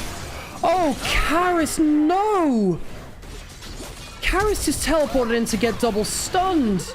Great flash stun from Heru. Heru really punishing them well, but Karis dying like that. That is poor, sadly. Oh, we need a replay of that. Maybe he didn't spot him coming, but they had a ward in that brush, right? Maybe Karis misclicked, maybe he just misjudged. And now suddenly you've got a kill in both mid lane and top lane onto them, and both of them go towards Junhao. Junhao is so happy. That Q hit, huh? Did not expect that Q to hit. Dragon started by W. Oh, Dominus coming through. No exhaust from Keshi. No flash from either, actually. Just Cube have another Q. Does, but can't get it in range. Now he doesn't have the flash. Could trade back from Keshi. The big thing about playing ranged matches, if you're a ranged top lane player yourself, hang on, the calling coming through. Big thing about ranged top lane matchups, if you're a ranged top lane player, is sometimes the bruiser player will go for these quick bursty trades, and it feels really dangerous for you as the ranged player. What you don't realize, though, is that basically, if you don't die, and you get to chase down for an extra 3 or 4 auto attacks after the trade as you're retreating, you pretty much always win the trade. That's the real secret to ranged top laners. Even if they go for a bursty trade, if you live and don't give them the perfect trade, you are going to chase down for the extra auto attack. So you need to be very good as a ranged top lane player at just getting the extra auto attack where possible. You know, dip into a bush to drop minion aggro, have a ward in the bush to auto attack them. The Kayle special, exactly the Kayle special. Funnily enough, I played a game of Kayle on League Classic yesterday, and I was playing versus a Pantheon, which is exactly the same thing back then. Monkey caught out by Junhao. Junhao is really fed. He does have 2 kills in inventory. Harry's coming over. Monkey, he doesn't have flash. He does have ult. Junhao uses the Crescent Guard in a 1v3. Goldcar comes through. The damage is immune, but not from about. Harry now needs to get himself a stun in. He does, but the cleanse comes through. Good roam up from Team W, but now about gets exhausted. Can they turn one back onto him? Yes, they can. Arn's going in. He's got the lethal tempo stacked. Karras needs to try and run away too now. If that W had landed, that might have been the double up transfer back onto them, actually. Dangerous. 2 for 2, I believe that was. Yes, it was. Sorry, because the Vi and the Lucian going down. And it was the Xin Zhao and the Annie both going down from TT. So 2 for 2. Good roam up by WE. That's important. Stop Junhao from just rolling across the map. You know, Monkey gets completely massacred here. You just can't win against the Xin Zhao early, and that's why Junhao picks in the pick. It's a flash forwards from the Milio for the ult and the heal. Doesn't quite save the Lucian, save the Vi rather. Flash from Lucian as well. Good E on the for the force the cleanse down to about. Seraphine E hits. Flash E from Ezreal. Herald does go down in favor of TT. 3 kills on Junhao now.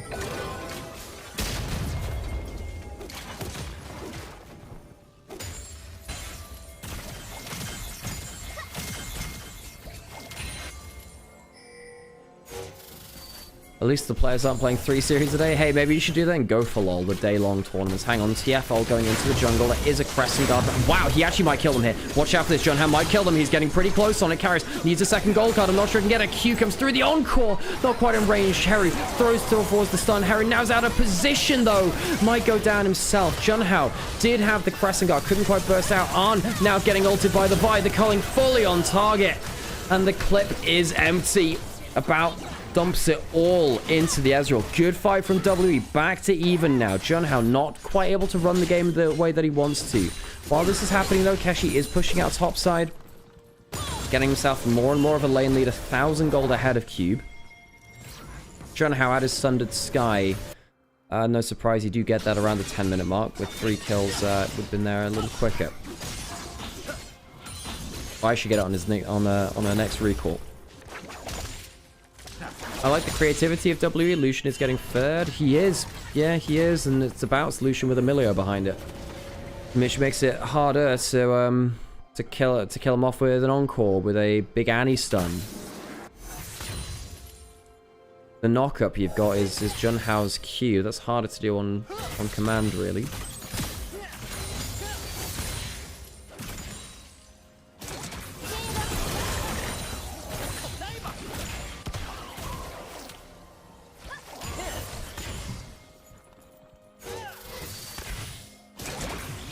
About Nerha. Strong laning phase from them. And the big thing is, WE have roamed their bot lane across the map very effectively. So the top lane fight, this bot lane fight in the jungle as well. About Nerha have been moving to play very well. Stun lands onto Karras. Then Goldcar coming in. It's going to get close now, actually. Good Q back. Oh, one more skill. Do it! Can't quite get it. Haru flashes forward. Doesn't get anything. Karras doesn't even have to flash. Didn't have flash, right? He doesn't have to blow a summoner. Keshi around 30 CS up on Cube, 1,000 gold up. Every time TT failed to make a... Hang on, flashing forwards, exhaust comes through. Keshi may well have to force himself. Oh, he flashes the Condemned, so he gets into the right position. Great outplay by Cube. A kill in the bot side as well. Keshi outplayed by Cube. Perhaps a death now for Cube himself. Gets empowered WTF coming top side. Where is that caressing? Hang on, he stopped. He stopped. He can't get the play in. I think he was stunned up by Heru. Heru stops Karis from flying top side. Very important cancel there. Karis was TPing and cancelled out of it.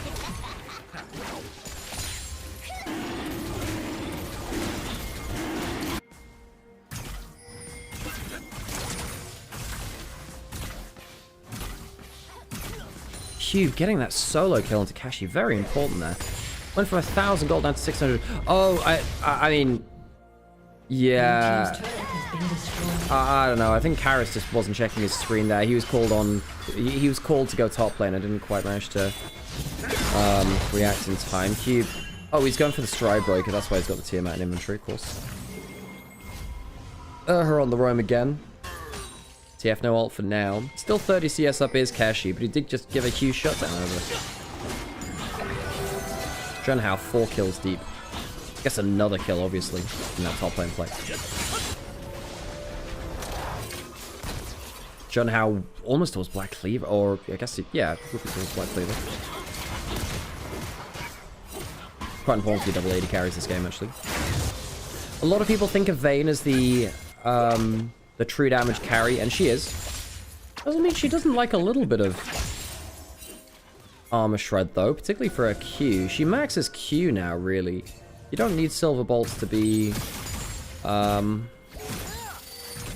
maxed out all the time. Sometimes, of course, you do want it to be maxed out early. So we used to see sometimes 3 points Q on Vayne and then into silver bolts. Sometimes we'd see it that way. You want the Q for the laning phase, though. Your poke, your trading.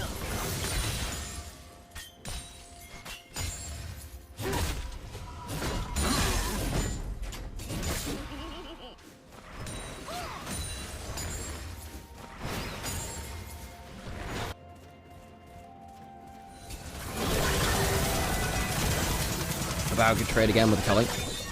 Arn was back in base, resetting, on his way to his second item, but he's 2k down. He's 2k down, about to have an incredible game on the Lucian.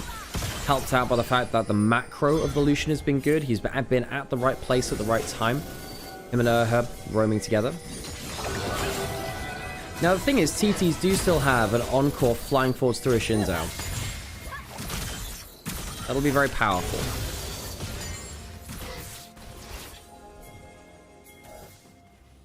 Kashi, you should not be the one walking up there, buddy. Blue trinket in.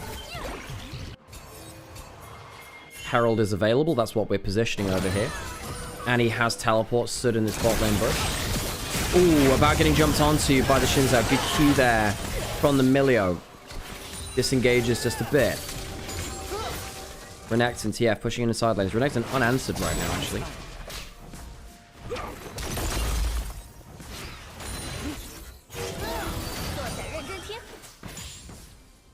I'm not sure TT can win from 2k down.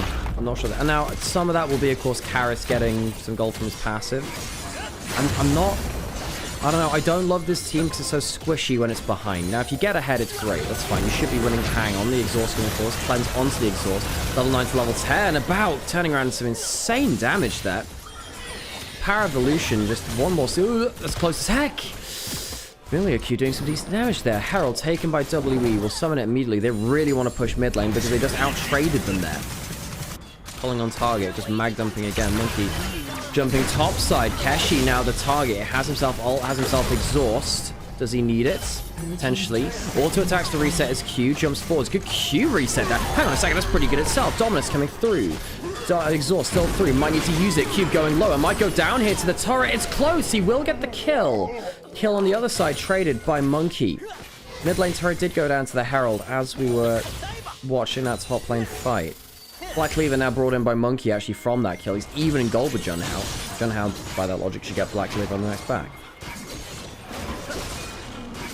Kashi, good play there on the 1v2. He still loses the wave though topside. So what happens here? Rolled into his ultimate to go invisible. Gets his lethal tempo up. And Cube is just distance. He's just spaced. It's a really good Silver Bolts proc there. Another good one there too. Gets hit by the Q though from Monkey. As soon as he hit by a VIQ, half the HP goes. Exhaust stops the Renekton having much value. Another Silver Bolts and then the tower does the rest. Not bad there actually from Kashi considering. Should be further ahead though, really. Has the Hex Plate now. And the Sheen. Then nasty champion once you get online. One of the better scaling champions in the game, of course. Vayne. League Classic enjoyers. Have you been enjoying Vayne yourself? I played a Vayne game yesterday. In fact, I played it on Kitty's stream. And I carried a game. Had a triple kill Vayne game. I think I went 11 and 4, 11 and 2 maybe. Okay. It'll be Essence Reaver Vayne. Essence Reaver's a big one. With the Hexblade Dragon going down. So yeah, Holden used the culling. Not bad here. No one can really tank the culling, which is a problem. Shinzao gets the dragon. Encore, pretty good. Oh my god, it's just utter destruction in audio levels. What is happening to the audio quality? Kills over to the Renekton. Keshi gets the kill onto About. Shuts down the Lucian. Not bad from Junhao. Keshi gets gold carded. Her flashing. Dying. TT getting the dragon and winning the fight. God, what happened there? Gold card goes on to Ezreal. Junhao onto Cube now. Gets the mark on him with the W. And so W actually turning around for a winning fight now. Gold card coming around. No extra dash on Junhao. Gets the W in place. Wants to get the Sundered Sky healing. Perhaps could dash in again. Gets the W down. Very close to the kill. Can they get one more ulti? They can. Ends up being a 5 for 4. All things said and done. I cannot believe the audio quality in that fight. What is happening with the audio quality on the clean feed today? I was worried about it just being on the replay client, but I guess it's here too. Jeez, man.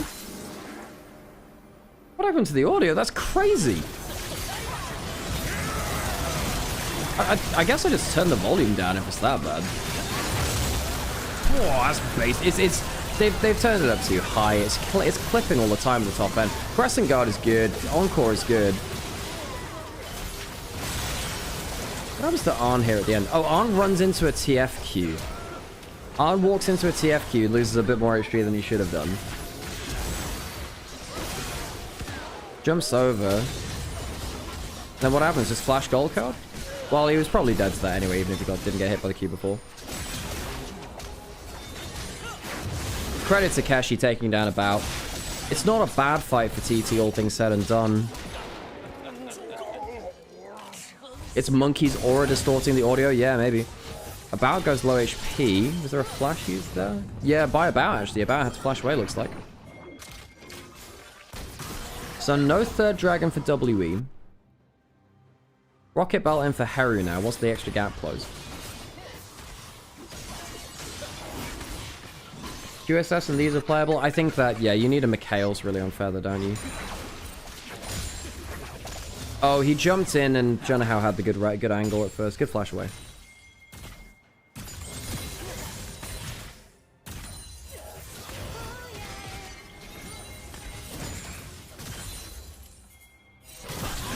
Jumping forwards again is About. Caught up by Seraphine E. Arn hits his skills. 2 items for Arn, of course. Has the Muramana charged up now. Junhao, 1,000 gold up on Monkey. Great fight from him. Brought him back into the gold lead for himself. Cube's got a minor XP lead. Yeah, somehow.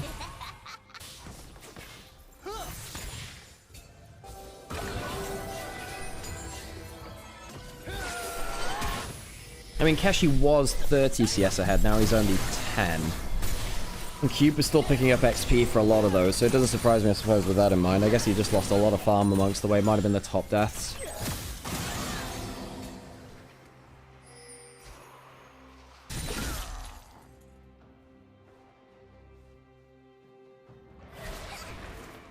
About has the healing boots.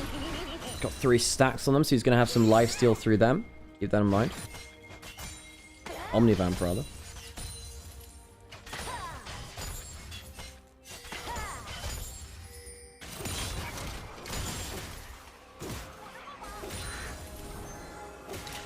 Infinity Edge almost in from About. Once the Infinity Edge is in, that's really, really scary for TT.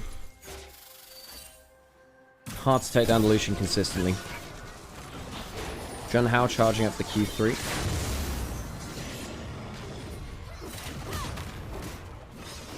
Sometimes it's worth leaving a ward in position, an enemy ward there, just knowing that you can charge up your Shinzao Q, unexpectedly get a knocker. Cube being on 3-4-3 when we've already been talking about Halo recently. Hey, I will say, look, The Halo Combat Evolved remake, the Campaign Evolved, 343 Guilty Spark is a good level. That they've done that well. That one's good. I think particularly the outdoor sections are very, very good in that game.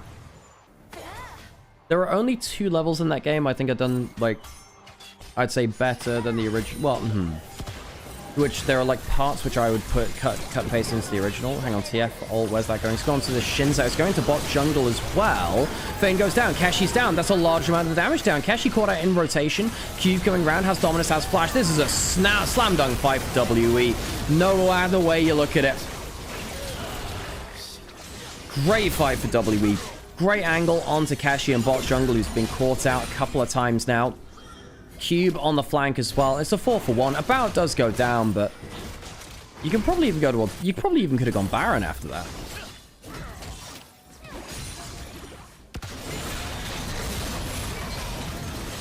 Junhao trying to clear out this mid wave. They're going to get Dragon instead. Third Dragon, not going towards Baron. I suppose not wanting to risk the... Oh, he queued, and then he gets seen on a ward.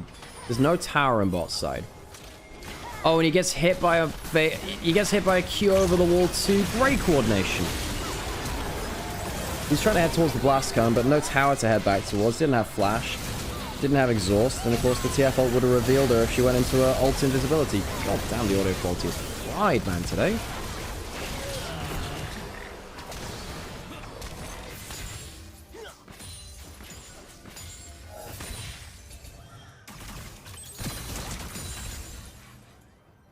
Yeah, 3.5 items in for about. Has the extra crit cloak in. Not quite half an item, but, you know. 10 stacks on the Magi's for Karis. Has the Lich Bane as well. Has the Rapid Fire Cannon. All of these are granting move speed. So TF is now very, very fast. It is also a Cloud Rift. If he gets Cloud Soul, this will be the fastest Twist of Fate that ever was.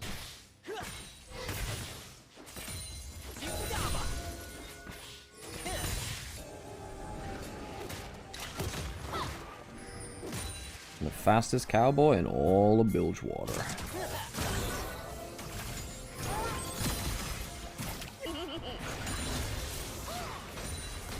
Jump on towards top side. Pretty sure that's a dead Haru. No. Flash away. Didn't want to pull the Vi ultimate. Just takes the flash for free. And I mean, flash down and Annie, you take that. Big playmaking tool down. Ooh, about. Again, just going forwards. Not as accurate that time, but still doing a good amount of damage. Good DPS check. How do I rate this game out of 10? Or the... Oh, wait. Sorry. Oh, no. Campaign Evolved. It's a sandbox, not a new game. It's an Unreal 5. It won't look that unique for that long. It's using Halo Reach AI. It's using Halo Reach and Infinite... Well, it's using Halo Infinite, like, elements to it in terms of a lot of its assets. It's like a 6 out of 10. It's fine. There are some bits which are good, like 343 Gilly Spark and the more. Junhao caught out. Monkey getting jumped on himself. Has GA, so he's a little safer though. Ultimate's being blown on both sides. Not bad from Junhao. About jumping forwards, and now he's got an isolated fight. How much can Kashi do? He's caught out by the Vi ultimate. He's going low. He's going down, in fact. GA taken off of the Vi, but I don't think they'll care that much about that. Cube still has Asterix. About is still full HP, and remember, he's still got himself an Infinity. Shoot, double kill. Maybe looking for a Penta here, actually. He's got himself a triple. Can't get the Quadra. Goes golden, does Haru. The other two will still fall. WE will take another 5-for-1 for like the, what, the third time this game? Gosh. Blue team's turret has been destroyed. WE, strong fights. We'll be going to 3 games in this series now. Baron, 9,000 gold up. Seems to be more than that with the Baron taken. It's a clean. No, it's not a clean. It's because About died. It's not a clean. It's because About did die. Yeah. A lot of ults blown very early into the fight by TT. You know, Junhao's ultimate, Harry's ultimate. The Encore as well. They've not really been able to get that mega Encore lineup they've been looking for. I think it's really not helped that they fell behind so far in bot lane. I think that really About and her roaming about the map has been the difference maker here. You think about in the early game where the Lucian and the Millia just turned up randomly to top side into bot jungle. Good map movements by the bot lane of WE. Really turning up where they needed to the most. But yeah, no, back to Campaign Evolved. Look, it's it's a pretty decent way to experience the game, especially if you're someone that like is attached to new age graphics and stuff. The problem is that because it's done in Unreal and they're focused on hyper realism, it's not going to. It looks good, and the water graphics and the reflections do look very cool. It's just not going to look unique in the next couple of years. Hey, Amari, by the way. I got Captain Jack flashbacks when Vayne QSS in that bush there just now. Yeah. I miss myself some Captain Jack. Welcome to the channel, by the way. Monkey, hang on, his GA's down. Junhao CC'd up again, though. These gold cards are being so annoying for Junhao. Keshi goes down, about is low, but not dead. Junhao goes down into his GA, and it won't really save him. Harris coming back into mid lane, loading up a second gold card. Harry does have himself the stun, but again, it won't buy him much time. WE, a very good snowball. Both games in this series looking to be quite quick, actually. Both just under 29 minutes if W can finish off here, and I believe they can. TT blasted a little bit in this one. WE, their bot lane just snowballed and just didn't look back. About it's going to end with a 10-kill Lucian game. WE, great snowballing. I love the macro around moving that bot lane. 1-1 in the series. We go to a game 3.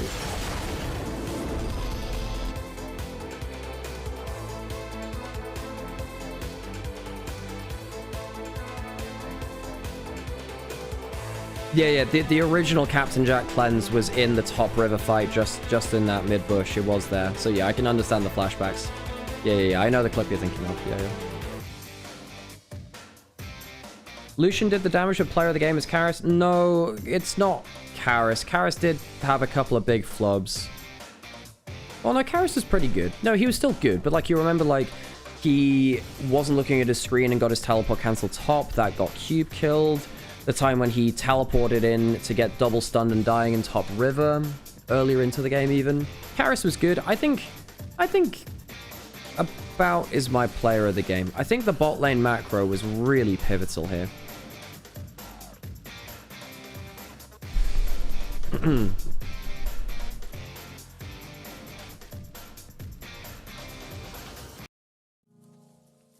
Yeah, Campaign Evolved.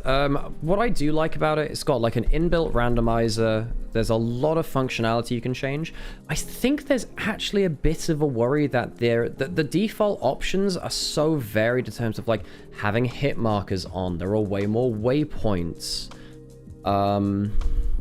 Like the game has been very dumbed down for a different audience, which I'm not a huge fan of. They're like a million waypoints all the time.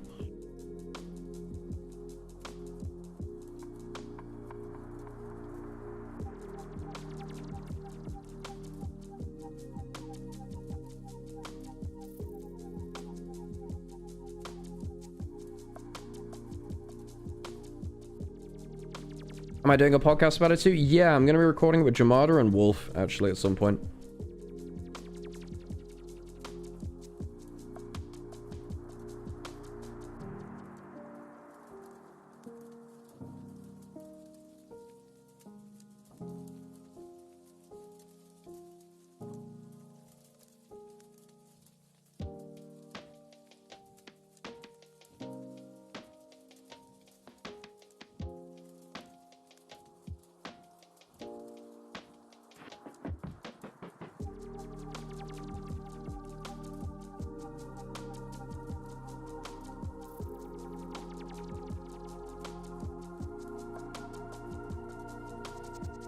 Yeah, I agree about the hyperrealism point, Nightfall. I think it says a lot that people prefer the original Combat Evolved to Halo Anniversary, despite the fact that Anniversary was released, what 10 years later, and the graphics are now seen as worse. Putting skulls in areas that get you out of bounds killed is stupid too. Yeah, there's that one on the... there's the only one which is out of bounds would be...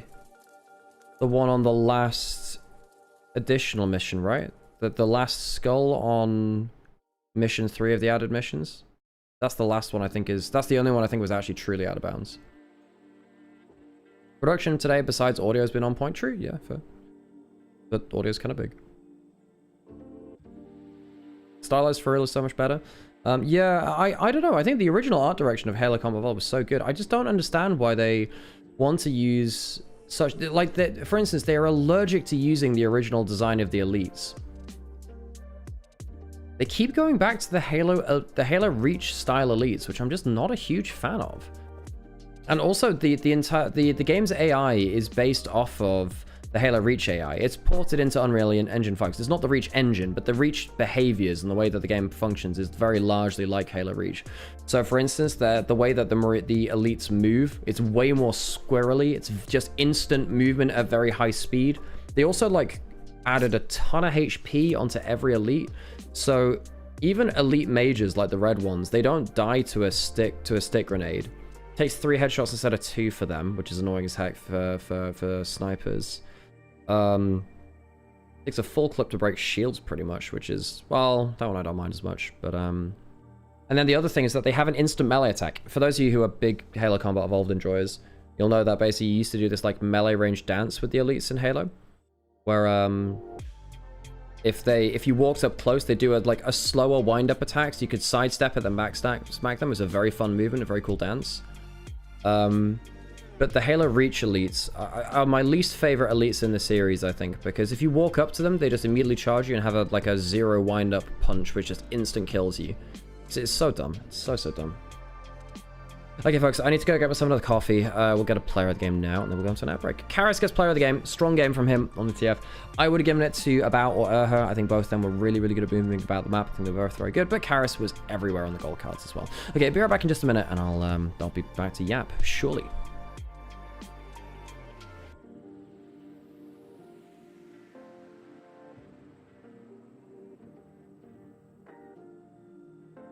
Oh, I found it quite telling that Sloth, who's like the world record holder for speedrunning Halo Combat Evolved, stopped playing Remake yesterday. No, not to laugh at him. It's more like just laughing at the incredulity of the situation. No, Sloth's a great guy, and like you could really tell his frustration because some of the levels are just not enjoyable for him to play. Oh gosh, yeah. Second series will be the Shy and Rookies, so stick around for that one, folks.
们，大家好！马上要开始的是 TT 对阵西安 WE 的决胜局的比赛了。在刚刚第一局的比赛当中 ，TT 的奎桑提大显神威，成功拿下了第一场比赛胜利。而来到了第二场比赛 ，WE 也是迅速的找回了状态，扳回了一城。接下来要开始的是他们的决胜局的比赛了。来到了第3场的比赛，无论是 BP 还是赛中的内容都是非常值得关注的。当然，在我们决胜局开始之前，让我们一起为2支战队加油欢呼好吗？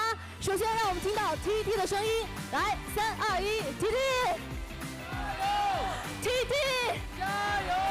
接下来也让我听到西安 WE 的欢呼好吗 ？WE， 加油 ！WE， 加油！感谢各位的应援，也希望2支战队可以在第3局的比赛给我们带来更精彩的表现。接下来我们决胜局的比赛马上开始，让我们继续聚焦到比赛吧，加油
！Okay, back onto the stage we go.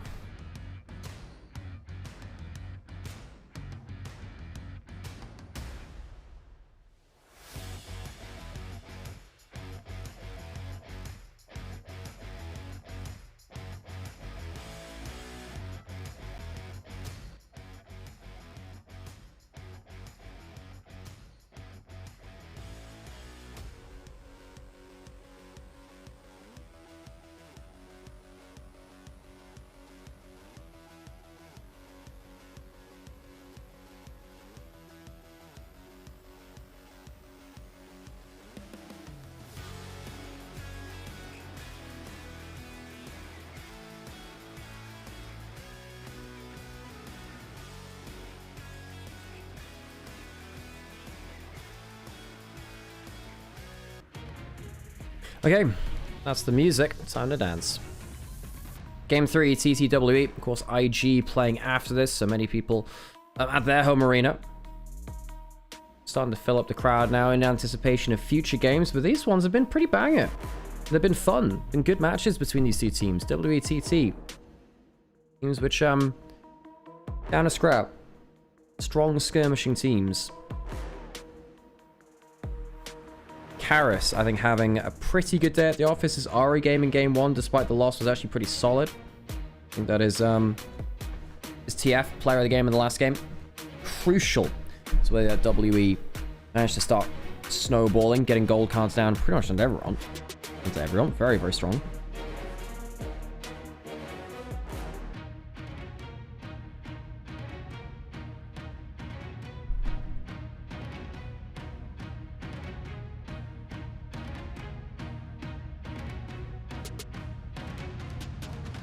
Cassiopeia first pick is a flex pick. Not sure WE will play a bot lane. But yeah.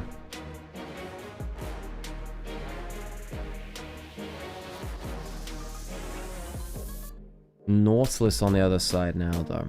That opens up a couple of different champions, I think particularly for TT. TT are a Kaisek team, one of the few, actually, within the LPL currently. NASA's being hovered. NASA's very good into Vi. But Vi obviously out of the picture right now. Pantheon locked in very easily here. Yorick locked into. Okay matchup into the Gnar. Kashi, of course, been given early priority onto that Gnar. Suppose one, it needed to blind pick something. So now they see jungle top mid. They've already locked in their tops. They can counter pick in jungle or in mid lane right now. Although technically, again, the Cassio are flex. Syndra can also be flexed. And they do lock it in. So the Syndra will just match the Cassiopeia wherever she is across the map, really. Now, lock is available. There's also a chance that TT flex the Syndra bot lane, go lock mid into the Cassio. That's been a good matchup too on the whole.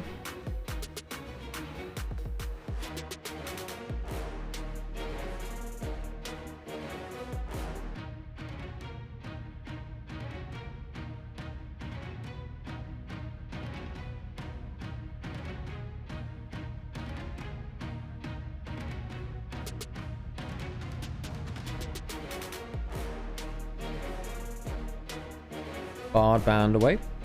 One of the big playmakers. It's kind of mixed into Nautilus. You don't always have to ban against Nautilus because Nautilus can sometimes kill him in lane. What are TT worried about? They have decent CC already. Side lane power. I guess they just want laning strength now. Just guarantee some okay lanes. Because W do have strong lanes. They got a Cassio and they got a Yorick. Those are just good laning champions.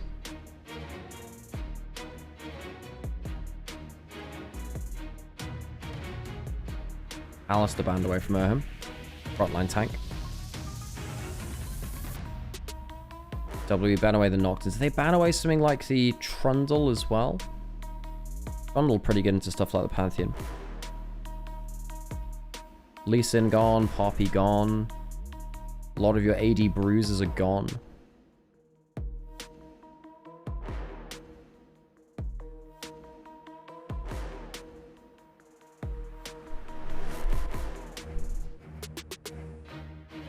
Oh, they wasted a ban. Now, is that... that'll be a remade lobby, I suppose. I would imagine they wanted to ban something like the Trundle and it goes through. Is it just going to be a remade lobby? Presume so. Yeah, there you go. Remade lobby, missed a ban. You're around 20 seconds ahead of the stream? Hey, messages from the future. Nice.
You see it like 15 meters away from the W players. Cool.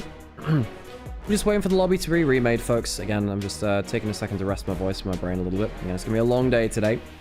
3 games in the first series. IG, LNG, I'd imagine that's a pretty one-sided affair to IG, but IG game 1, they're sometimes a little slow to get rolling, so potentially a chance for LNG to strike there. Last game of the day, JDG top Esports. JDG have a lot to prove. They're actually not playing that well right now. JDG need to level up, because put it this way, if it comes round to JDG performing so poorly that they get bottom 2, they may come in contact with IG. We might actually have JDG versus IG for a spot in playoffs. Apparently picked wrong. Draft has been restarted. Locked in Nautilus, right? But that can't be right, because picked on 1-2 and it kept going in terms of picks and bans a lot, right? They would have had to remake it at the time. Oh, sorry, picked wrong, so that's sorry, that's not true. So it would have come in on this pick. So it was the Pantheon, and then they picked... They hadn't picked... They picked the Yorick at this point. No one had picked support yet for WE. Presumably it's a Trundle ban then. Yeah, we were talking about that. So they banned out Nocturne, and we did think about the Trundle ban because it was level 1 ban. Level 1 junglers, rather. Ban on that. There you go. Alright.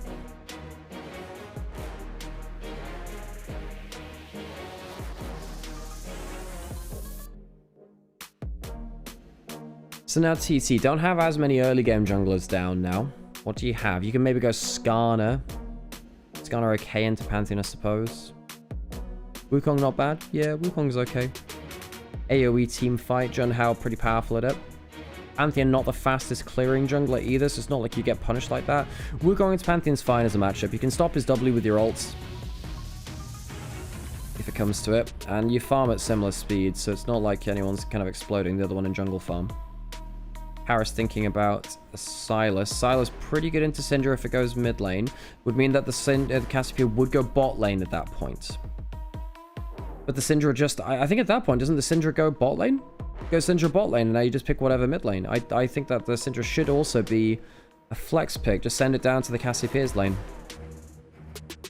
Support for WE yet to pick, we presume.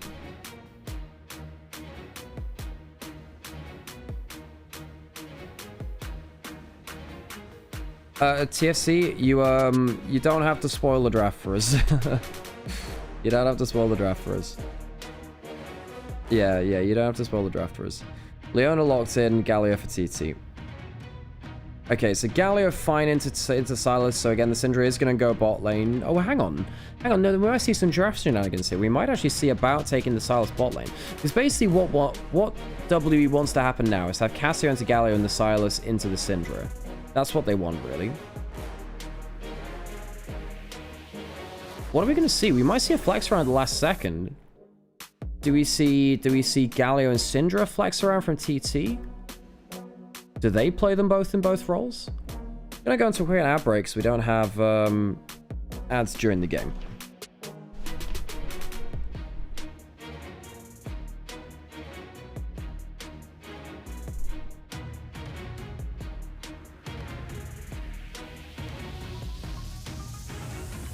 Alright, looks like it's the Galio mid, Silas bot, and then it's gonna be yeah. I didn't actually catch what the other side was, what they ended up with. I believe it was still the Cassio mid Silas bot, right? Come on, show us the draft order. Is that the Silas bot lane? Yeah, it is. Sorry, it's Cassio bot, Silas mid. So no Silas bot lane. Okay, I'm gonna go get my coffee real quick. I'll be back for the game. I think maybe the Silas mid... Well, Silas into Galio, not the best matchup. Not worried about that. 全军出击！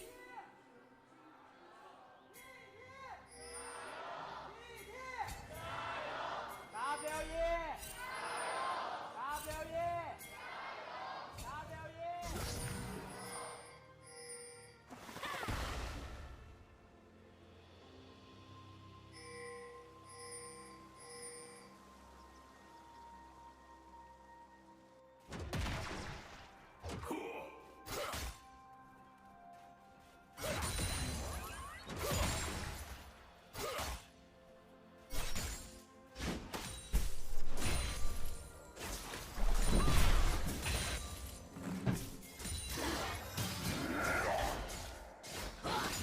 Okay, level 1 Zenith Blade doesn't tag onto Armdet. Wards put down into jungle entrances of TT.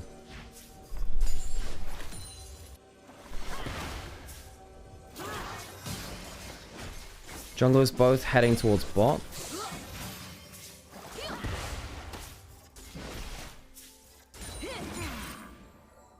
Yeah, I think it's a shame that WE didn't put the... Oh, look, Karis is a good... Oh, at that time the Zenith Blade lands. Does have the extra Q stun as well.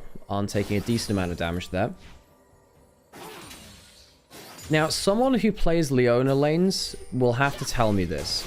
Does Cassio Poison proc the sunlight? Because if it does, that means that it's really easy to just get a Q on target, then Leona spam her spells and get the sunlight passive out. Haru should out-trade the Sylas a lot here. He's going for the Mecha Galio, which is, I think, Galio's best skin. Look, I know T1 just got a Galio skin. The fact that this kind of like the Mecha Galio skin came out, though, it's so hard to beat it. This is one of the reasons why you go Corki with Leona, is because Corki, very good tick rate on the Gatling gun means that you always proc the sunlight passive. That's the attack. Alright, trying to go forwards in mid lane now. Good Q tag from Harry there onto Karis. Takes him low. Misses the Zenith Blade. Harry in a fine spot. No CS drop by Karis though. Both of them farming quite well. No one's using the T1 Galio skin, let's be real. We saw it played yesterday, so we actually did see a game from it yesterday. But yeah, this Galio skin is really good. Also, Gatekeeper Galio, very, very good. It's a very good skin. Was this Galio skin limited time, or is it still available? Because I might actually get that skin. It is a really good skin. Gundam Galio. The T1 skin is so much better than Mecha. I disagree. The effects from the Mecha skin are really, really good. Keshi jumping away from topside. No, I think that the Gundam Galio's effects are awesome. It's a really good skin. Oh, it's 25% off right now? Damn, that's good to know. Nice. Oh, flash in from Monkey. Gets over vision there. Keshi might be in trouble now. Monkey goes in for that W. Has the empowered Q. Will get that on target. Keshi has the flash and hop used already. Goes down. First blood to the Yorick as well. Great from Monkey. Gonna push in the wave now. Cube will get a little bit of help from Monkey to do so. Great first gank. 700 gold up on the board from that. Mecha Galio is actually not that good? No. It's actually great, Pinchulus. Yeah, it's not that good. It's fantastic. You're right. You are giving absolutely no reasoning as for what you're saying there. Has a lot of visual clutter that makes it way worse and play worse? No, no, no, no. What do you mean visual clutter? It's great. I mean, the wings moving as part of the motion is really cool. I don't think it's visually cluttered at all. I think it's very clear what he's doing as a skin. The animations are similar enough to the original that you know what he's doing. It's just got the cool extra added wing motion with the multiple parts to it, which is really cool. I think that's such cope. The Mecha Galio skin's fantastic. I think it's a great skin. Genuinely one of the best skins they've made in years, I think. Love the little wing kind of parts. And I think it's such an homage to Gundam as well. Not that I'm a huge Gundam fan. I know that some people are in chat, but I think it's a fantastic skin. We're suddenly in a Galio skin war? No. One of us is right. That's me, and the other one is making excuses. No, I didn't mean to be that harsh. Obviously, you can have your own opinion. It's subjective. It is subjective. Yeah. I think that Gatekeeper... I do use Gatekeeper Galio more than anything else. I think the voiceover is really, really cool. Although I don't own the Mecha Galio skin, so I'd probably move back to that at some point. We know Birdio is the best skin. Birdio is a very good concept. It just, for me, doesn't feel as good to play. You're the biggest hater of that skin. It's okay. You're allowed to have bad opinions sometimes. Her on the roam again. Harry's been, you know, doing fine in this mid lane. Harry's been in a weird spot. He's getting caught out again. He's going to probably have to blow flash here, and indeed does. Does her flash for a Zenith Blade? No, doesn't want to go that far. Just use the Sylas E as well. Oh, you're getting a Gundam? You're getting a Gundam... I'm getting a Gundam shop? Like you're buying a Gundam shop, or you're buying something at a Gundam shop? So if you're actually buying a Gundam shop, it's a very different statement. Dark Possession comes through. Kashi taking a lot of damage. Junha does have level 6 and the Cyclone that comes with it. They're not pulling out any big plays right now. Well, they're roaming up. That's the big thing, isn't it? Here comes Monkey. Comes forwards. And Junha's misjudged the play. Have the Cyclone and it won't matter. Yorick heals too much and they can't make the play quickly enough. They didn't even have the Pantheon Ultimate. Initially, I was like, well, you know, they're not pulling out the Pantheon Ultimate because they didn't have it. Do now. Monkey gets off the XP for the kill. And now he has it now. Kashi, no flash, gets the level 6 off the kill. Kashi is not safe and goes for a second time. Very good topside snowball from WE. Heru is pushing mid lane, but he has his global and he chooses not to use it. He doesn't use that Galliot to go topside.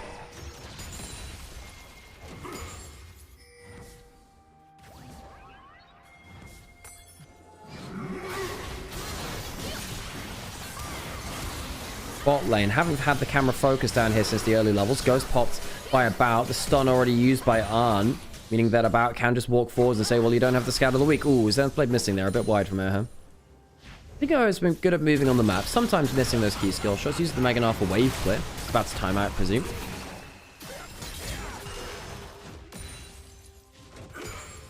Gatekeeper Galio has moving wings too, FYI, so it's nonsense to call this skin bad. Yeah, the Gatekeeper Galio skin also has a lot of moving parts in the wings, for sure. I mean, most of his skins have those, like, fairly mobile wings. The Gatekeeper Galio also has multiple parts, though. I think that if you're going to complain about, like, visual clutter, perhaps you could say the same about the Gatekeeper Galio skin, which is one of my favorites too. Maybe it's just a taste thing at that point.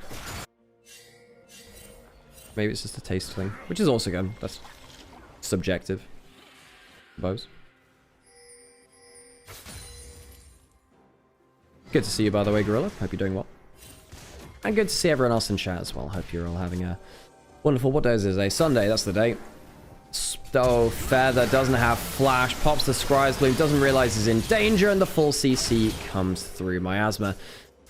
So the locks him in place. Karis takes the kill.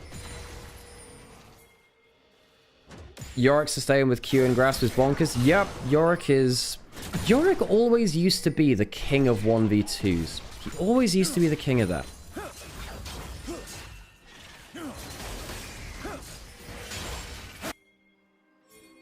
Good. Remember, Gorilla, we're talking, you know, the person who's holding this opinion is a vampire fan, so, you know, we already disagree on many fundamental things in League of Legends.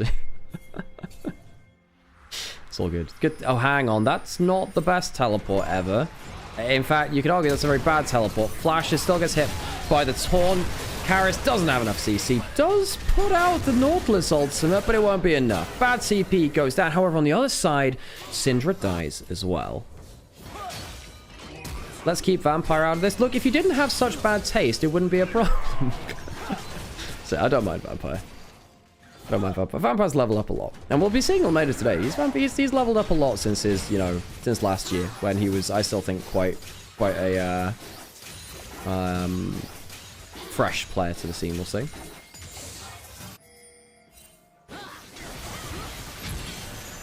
I just caught out way too far out. Your whole team is gone on. You can't be positioning in River like that. It does take a couple of, you know, big resources to get that kill, but it is very much worth it for WE. Best skin in the game is clearly Mundo. Yeah, Mundo cosplaying Mundo is very funny, actually. Another Dark Procession. Meganar is there. Will crunch out of the mini Beyblade arena. I don't know. Arn has been such a mixed bag too. And someone on YouTube is a YouTube chat who turns up occasionally is a big Arn fan. I like Arn. I think this guy's a good player. He has, however, lost a lot of consistency over time. What are my favorite skins? Mecha Kha'Zix is really good. Just a very satisfying skin to play. Do we see a fight around this dragon? We shouldn't. Junhao is just farming dragons. They're just, wolves. Yeah, wolves while dragons going down. Dragon goes down 2W as we say that. Eternum Nocturne. It's not a bad skin. Yeah, it's pretty good. Although Broken Covenant, I think maybe the... There's Revenant Nocturne, which is good. That one's really good in fairness. That's the one, not Broken Covenant. Broken Covenant's a different stone skin line.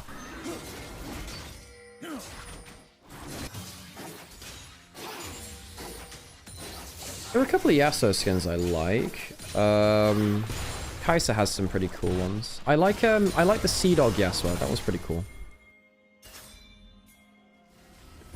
Ink Shadow Master Yi is pretty cool. Project Mordekaiser is such a banger, actually. Mordekaiser has some great skins. Big fan of those. Hang on. Cyclone onto Monkey. Uses the empowered E for the move speed. Gets the extra resist. The Galio comes in and Junha goes down. One more skill onto Monkey will kill him and they get it with the Syndra W. Arn does not have flash. Feather does not have flash. And Feather will die. Arn will make his way out for now. Is that going to continue to be the case, though? The poison lands. The Ghost still running. Bao actually has the healing boots, by the way, and he's getting some extra good stats on them. Got 4 stacks on it already before 12 minutes came through. Really good stack in there from About on the gluttonous greaves, rather than the glutinous greaves.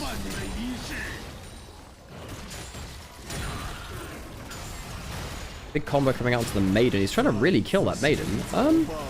He doesn't get it, though. And now Keshi's actually in a bit of trouble. Keshi's taking a lot of damage here, actually. Keep keeping the Maiden alive. Keshi really not enjoying the 1v1 here. Of course, this was like a first rotation. No, not working out well at all.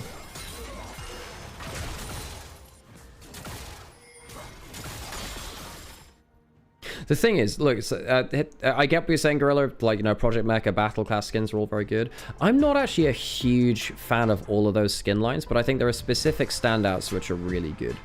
Of course, like, I'm a big fan of pretty much every RE skin. Old Foxfire was my favorite. I think old Aetherwing Kale's sound effect on the E was so good. I can't believe that they haven't added it back into Classic. What do you mean we don't get old Aetherwing Kale? That's like one of the most ruined skins in League. Like, the rework really destroyed that skin. Like, really it did, sadly. Like, same kind of way that I think old Frostblade Aurelia was cooler than the new one, because they just changed the aesthetic of it.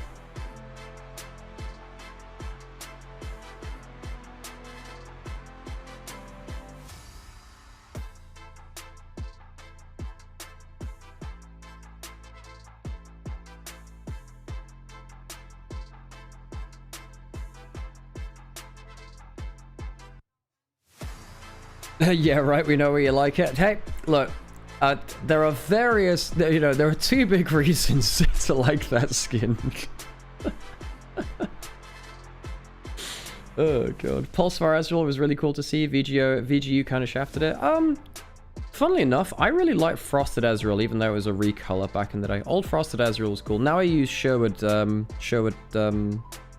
Nottingham Ezreal, because that's my hometown. Notts is my hometown. But yeah, I used to play a fair amount of Aurelia. Do I wait? Aviator Aurelia is pretty cool. I like that skin. Zed has some cool ones. I really like the Championship skins. No, I like Championship Shyvana, Championship Thresh, Championship Zed. All of those are cool skins. Yeah, thanks for the update, TFC. Apparently some tech issues, some gear issues. Cool, back into the game now. Oh, the Cowbell Alistair. Cowbell Alistair is cool. I like Marauder Alistair quite a lot, though. Oh, I like Warden Quinn. That's my Quinn skin. Warden Quinn's very cool. Wait, did they just steal the big raptor? They did. Oh, on. That's nasty. Takes away the big raptor, so WE can't have it. The Warden skins in general are pretty cool. Firecracker Cosmo are pretty cool. Oh, so Monkey missed the Q initially. Junha goes for the all-in. Knowing that the Galio can come in, but it's the stolen Galio ult. The villain's entrance. The villain's entrance is what... You know, funnily enough, during the play itself, I was like, wow, that's a really good Galio ult from WE. Their Galio's coming down. I didn't realize that they are not the team with the Galio. So, dude, Harry's not had an easy time, has he? He's not... I just realized that I was on the wrong scene. Oopsies. For those who are watching in vertical.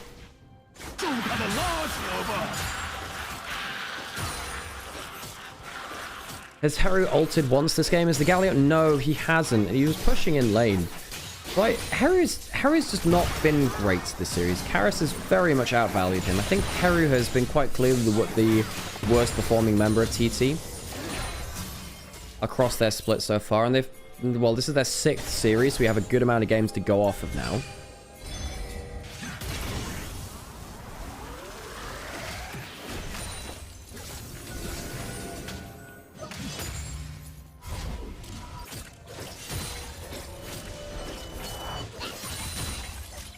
Keshi got that first rotation. Nah, not really doing much with that either. Oh, I used to really like Mistletoe LeBlanc. Mistletoe LeBlanc is a cute skin. And then, in general, the rework for LeBlanc, it's not necessarily how the skins look, it's how they move. The animations just don't look good on her anymore. Her, like, creepy walk animation, the entire game, is just quite unsatisfying to use. Quite a stiff champion. They made a very fluid champion into quite a stiff one. Not a huge fan of how the rework made LeBlanc. Glizzy Nefiri, yeah, that's a fun one. I like that. I'm glad that they've added more joke skins back. The joke skins have been, they're fun. Like Janitor Thrash, wonderful. Great idea. Nunabot was great. Yes, Nunabot's fun. I enjoyed Nunabot. Monkey jumping onto Harry. Gets taunted. Monkey's strong as hell, though. Sundered Sky is a fun item into a full magic resist tank. Hot Dog Nefiri? Yeah. I think we mentioned that one just before, didn't we? We did. The Glizzy. The thing is, I was really confused at what Glizzy meant, because I'm not very America-pilled in terms of, like, pop culture, really, so I didn't know what a Glizzy was. I'm like, what is this? There's like a celebrity I don't know. Fight over towards the Herald. Junhao stunned up, has the Cyclone coming through, and there is the hero's entrance as the audio once again gets deep fried. It's not even the Birdio skin. Bad Feather goes down. Good bonk there from Cube. Going low. Good fight for TT. The Galio buying enough space and time. Triple kill to Arn, actually. Crazy damage coming through from the Syndra. Gets a good cleanup there. Important. Gets him into a gold lead against the Bout, who's been largely getting the most of him. Haru caught out in the Dark Procession. Then Haru's already had such a difficult game. Flashes away. That's not a bad petrifying gaze. Gets some good damage onto Junhao. Will disengage. 3 for 2, I believe it is, in favor of TT. They do get the objective, rather, as well. They do manage to secure that in the middle of it. Pantheon going topside. Teleport coming through as well. Keshi has flash. Going into Mega now. So a bit wasteful there. Monkey and Karis using quite big cooldowns to try and make that happen.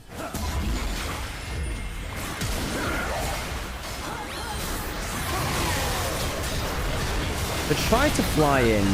Karis ends up getting into... yeah, Karis makes a big mistake there. He flies into the Galio ult, doesn't get anything done, and dies. That's not great from him, actually. The Silas should be doing way more in that fight. Not a great fight from Karis, sadly. After what was actually being quite a good game for him. Good roam from him beforehand, but now he's down 20 CS. Harry's starting to get involved in the game. That's Proto Belt first item. It's not bad for Silas. Has the HP scaling on his W, so the HP changes to Proto Belt. Quite useful for him.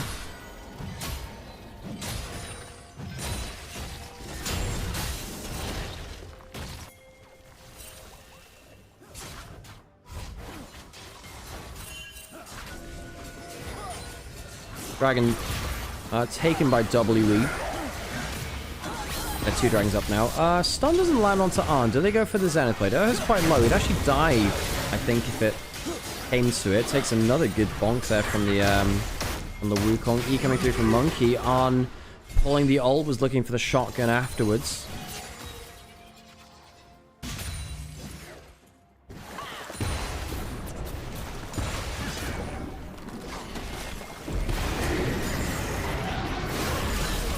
Herald summoned in mid lane.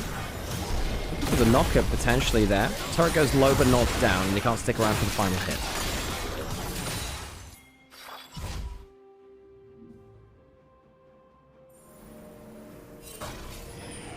Kara stealing the Galio ult again. I don't think that's the right timing, is it? Is that really what you... I mean, you do have a lot of ults you can use. What are the best ults for him to use? You have a Mega Gnar, you've got the Nautilus and the Galio. Those are top tier ultimates. Cyclone's kind of bad. You can't cast while you're in the middle of it, really. Syndra ult, you never get to stack up orbs for it, so it's kind of meh. But Nautilus, Galio, and Gnar all have some really good use. Which one's best? I guess it's somewhat situational. I think if you're looking for pick attempts, I think the Nautilus ult probably the best. This is point and click, can't flash away from it. Gnar is best for unexpected flank angles. Galio best for everything else, really. And the AP ratios are good on all of them.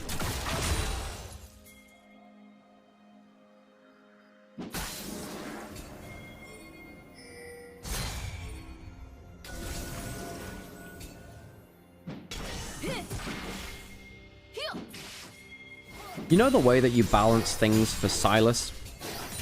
Is you just give every ultimate which doesn't have an AP ratio, like a really tiny AP ratio. So it means that Silas doesn't get just like a boatload of damage for free. E over the wall misses. Someone said that Silas players have like an average of 1 in 20 skill shot hit rate, which is really funny to me. Oh god. As an occasional Silas player, I do somewhat understand.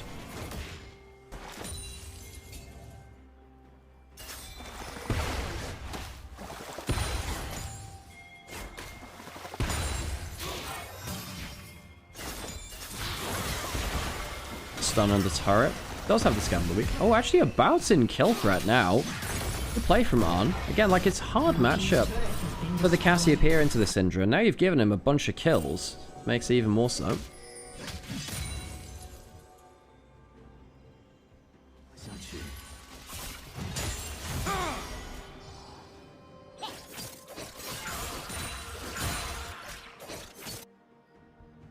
WE, they got those 2 dragons, so a potential soul win condition later in the game for them.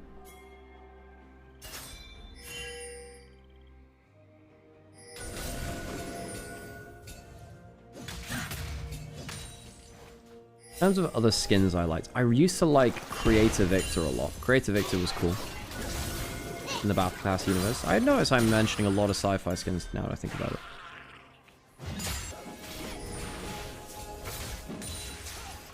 I used to like Iron Scale Shyvana, the old one. The new one I'm a bit more Championship Shyvana's cool.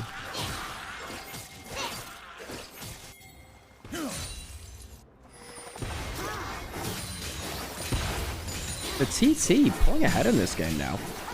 No, we were thinking perhaps WE, they'd solved it, things were going well. Pantheon's now going top such and Cashy's been where they got a lot of their early gold from. Escape stat for now, has Flash, has Mega, you can't dive this down. Big investment, teleport coming through from the Galio. They can't make it work out. Ultimate down at the cost of a teleport from Heru. 30 seconds till Dragon spawns.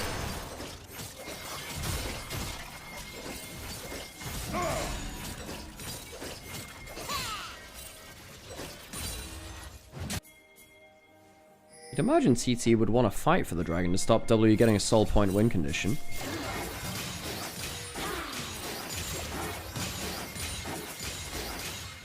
Is Shyvana meta right now? No, but Shyvana should be quite strong in some spots. She's a good farming jungler with some really good ability to become like a bruiser carry herself. A couple of different builds which can adapt to her play in game. Oh, looking for the stun. Protoball into the scatter of the week doesn't land. Karis now on the flank. So what ult does Karis use? Does he try and take the Gnar ult? Does he try and take the Nautilus ult? I think Nautilus ult's not bad. They might also use the Galio ult. Karis, you gotta choose an ultimate. Uses the Gnar. Leona's down first. What's happening to the Syndra? Nautilus goes down as well. Support jungler down now as well. And I think W are walking away with a better fight. Kashi can't get enough down and Karis lives. Heals too much. And while the Syndra is alive with so much gold, there's just not much you can do in a 1v3. TT fall apart to the engage of WE, despite the fact that it felt like they had, a good set of fights earlier into the game. WE will get themselves 1,000 gold lead. They're going to get themselves their 3rd dragon. So what happens here? It's a good engage from Erha. Karis goes in for the Mega Gnar, steals against a 4-man ult. 4-man ult against the wall. There you go. Which ult does he use? It's the Gnar, and he gets a 4-man ult. Insane damage from the mid laner of Team W. Captain Karis to the rescue. Nasty.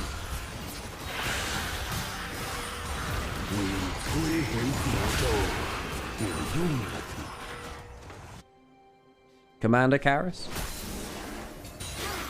I'm Commander Karis. This is my favorite ship on the Citadel. Store on the Citadel. Dude, the audio quality from the clean feed has been really messy today. I don't know why. It's been the worst quality that it's been, but it's just being pushed too hard. And it means that it's just cracking at the high end. When it gets loud, it starts to fracture a bit. I might have to turn the volume down. Again. Not that it's going to change the sound quality, but yeah.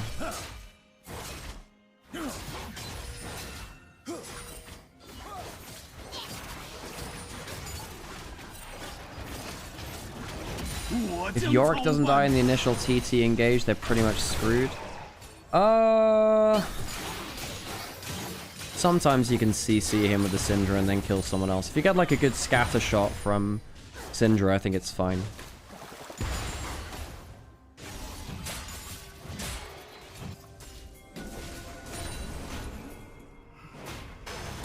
Red team's turret has been destroyed. Oh, in terms of my other favorite skins, I really like Samsung Talon. Just the story behind Samsung Talon is so cool. The jacket, the general's jacket.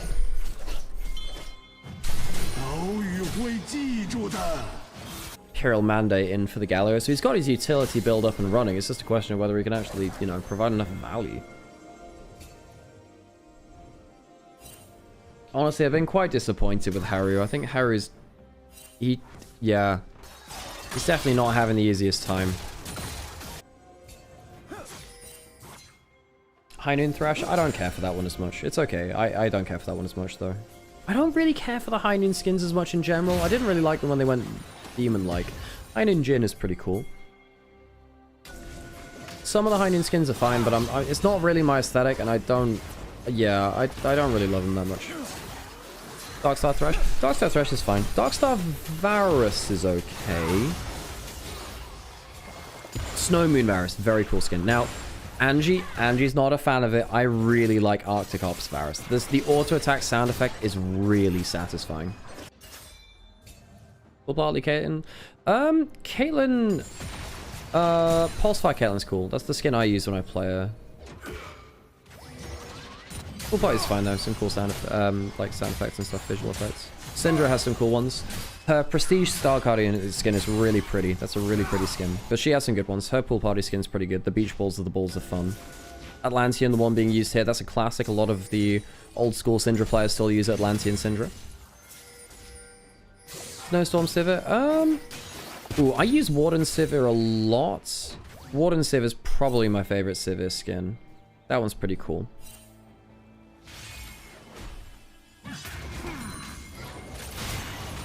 Hook onto Urha and River, stun as well. Teleport behind them. They have just used a lot of CC. Junhao cloning out. Galliwell's in. This looks okay for TT. Good Galliwell coming through. Arn is alive though. Karis has himself the Gnar ultimate. Low HP though. I think he might just be stunned. No, does manage to get away. Gets a heal in too. Heru on the side trying to take down the jungler. Does. It's a mixed fight. I think it's just in favor of WE though. Arn goes down. No, sorry, in TT it's 2 for 1 in favor of TT, but they lose their Syndra, who's a lot of their gold. The Syndra needs to do a disproportionately large amount of work. So when she dies, it feels like TT can't really stick on the map. Yeah, I mean, even though it's a better numbers fight for TT, with Syndra going down, WE still gets to take another tower. Samsung Rakan, that's a pretty cool skin. Tell you what, I really like Elderwood Xayah, but with the dark chroma, that one's really cool. I don't mind the Immortal Phoenix Xayah skin as well, or whichever one that's called. That was pretty cool. Star Guardian was fun but overused. Yeah, some of the original Star Guardian skins are really good. I mean, pretty much all of the original 2 sets of Star Guardians are good. Everything after that gets a little bit weaker. Like, Star Guardian Ari is still one of the best skins in the game, I think. The Spirit Blossom skins are really, really well made. They're just wonderfully made skins. And I think the initial Spirit Blossom ones, I think after they did the second set, again, that kind of wore off as well. Same, like the first 2 project sets were good. After that, I think it started to wear off a little. Dragon's going down now. Some more important stuff. WE thinking about Hextech Soul and TT. Well, thinking about walking up, but can they do much about it? Jumping onto the Nautilus first. Dark Procession comes down. Galliwell used quite freely. The Mega Gnar in from Karis again, actually. He's getting taken quite low. Goes golden. They can't kill off the Silence. And I think that might be the big problem for them. They try and focus the damage onto too many different people. The Wukong will go down. Keshi's going into his Mega Gnar. Does get a 3-man ult. I just don't think there's enough punch behind it, though. A Bow will chase down Arn. The Syndra will die. WE get themselves the Hextech Soul. And that should really be the series. Folks, it's going to be another series where TT take a game in this series but can't take the lot. They're taking teams to the brink in seemingly every single series, but they can't get it over the finish line. They're likely going to end 1-5 for their first part of the split. The first 2 weeks. It's not been bad for them. They've just not been able to end out the series. Sad for them.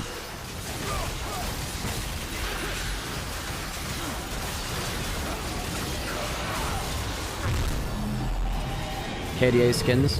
Hey, KDA skins were really good. I think that the original... Yeah, I think... No, both sets of KDA skins are good. I prefer the original in terms of the aesthetics. That's just preference. I think the KDA skins were pretty good. I think it opened up things into a different aesthetic, which was not that bad at that point. That was good. KDA Ari is still very good. The KDA Kai'Sa was good. Very good. Now, in terms of Kai'Sa skins, I think Ink Shadow's pretty cool. The one I use the most is Lagoon Dragon. I think Lagoon Dragon's pretty fun. Groovy yeah, Groovy best skin in the game. Oh, not going down. Of course, at the end of that fight. Did get a good ult, but well, after everyone had already died. So, yeah.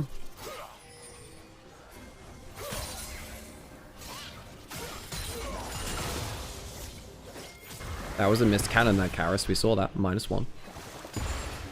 Turret going down to mid lane. Gold lead's really starting it's gonna start opening up from this now. One inner turret down, likely to be 3. You've got 3 grubs and a Baron push, so that's typically base broken, game over kind of level. Very easy to kill turrets with a Baron, a Yorick, and 3 grubs. There you go. One wave, Cube takes down that top lane inner turret. They're trying to defend this bot lane inner one. They'd like to be able to stop this base from being broken. I'm just not sure they can. The 3 grubs, the Baron buff, it's so disgusting at tower pushing. All 3 inner turrets down within, 30 seconds of each other pretty much. WE doing a decent job of making sure that TT has to play on 3 lanes. Most of the time I don't like the 3-lane push. I think it leaves you quite vulnerable, but I think in this case TT are struggling to find engages. And W are pretty happy to just sit there and now take down each turret by death by 1,000 cuts. You love Star Guardian Nymaera? I wish I had a Star Guardian transformation. Wouldn't that be fun?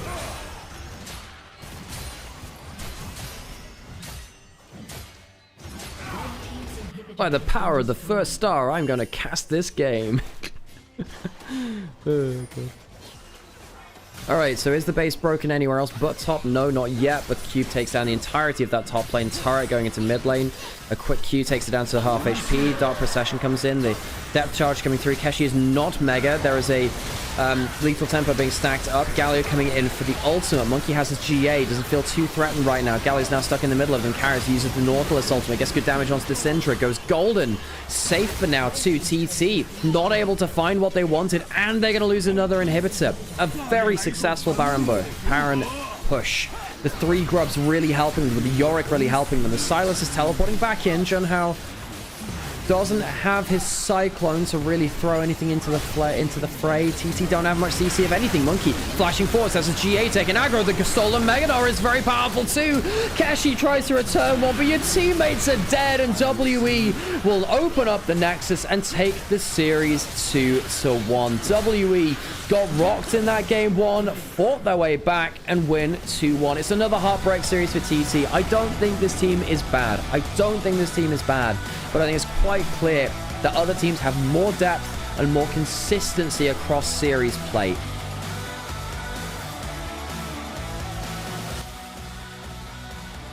T1 Nymaera skin. I'm not sure that'll happen anytime soon. It'd be fun to be involved with an org like that, but not sure that would happen anytime soon. 好，我们再次恭喜西安曲江 WE 获得了这场比赛的胜利，我们把掌声再次送给他们，好吗？ 也欢迎 Monkey 来到我们的赛后采访，我们可以一起往左边一点点啊。好，那接下来是我们赛后采访的环节，我是主持人刘航，我们先有请 Monkey 来跟所有的召唤师朋友们打一个招呼吧。Hello， 大家好，我是西安曲江 W 的打野选手 Monkey。欢迎 Monkey。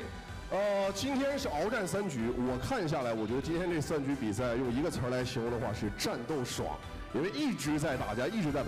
Monkey， 你会怎么总结这场 BO3 的发挥和感受？ 就可能前面刚来打的时候状态不是很好，就是失误比较多，然后下去调整了一下，上来就把状态调整好了嘛。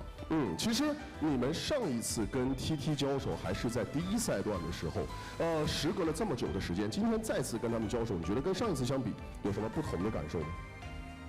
就是对面变强了吧，然后我们也变强了。大家都在努力的变强。聊到今天 BP 内的问题，今天在第2局您选择了魏这个英雄，而且是比较早的就锁了下来。魏其实第3赛段打到目前为止这个英雄的胜率并不高，只有22%。所以你会怎么看魏在这个版本打野位的一个作用或者是地位？魏主要是用来抗衡卢锡安的吧，就是不让卢锡安玩的那么爽。还是要根据对面的选择来针对性的拿出这个英雄。那今天最后一局决胜局中期的时候，其实这个节奏有一点稍微被对面给咬住了。当时你在场上的判断，基于你们拿的这套阵容，你认为你们知道这种打团的这个关键点在哪里？关键就是要直接开起来吧，不能让对面辛德拉一直破口。还是要果断。那如果想问 Monkey 接下来的比赛 ，WE 如果想要有更好的发挥，比赛的前期、中期、后期这3个阶段来说的话，你会觉得队伍最需要去注意和提升的点在哪一个阶段？我觉得还是配合沟通上面吧，就是其实大家实力都差不多，差就差在这方面吧。那第3赛段组内赛打到现在 ，WE 的成绩目前是4胜2负，排在整个登峰组的第3位，还是一个非常不错的成绩。而且这个成绩跟第2赛段的组内赛相比，已经有了一个非常大的改变和提升。你觉得第3赛段的 WE 目前大家的状态和实力是一个怎样的水平？就还是有点起伏吧，我们的状态来说的话，然后实力的话，我觉得是。还是有点实力。我们也看到了一个一直在进步的 WE， 也希望你们在接下来的比赛能够有更加出色的表现，越打越好。我们再次把掌声送给 Monkey， 恭喜他们取得了今天这场比赛的胜利。那接下来让我们把时间交还给解说席。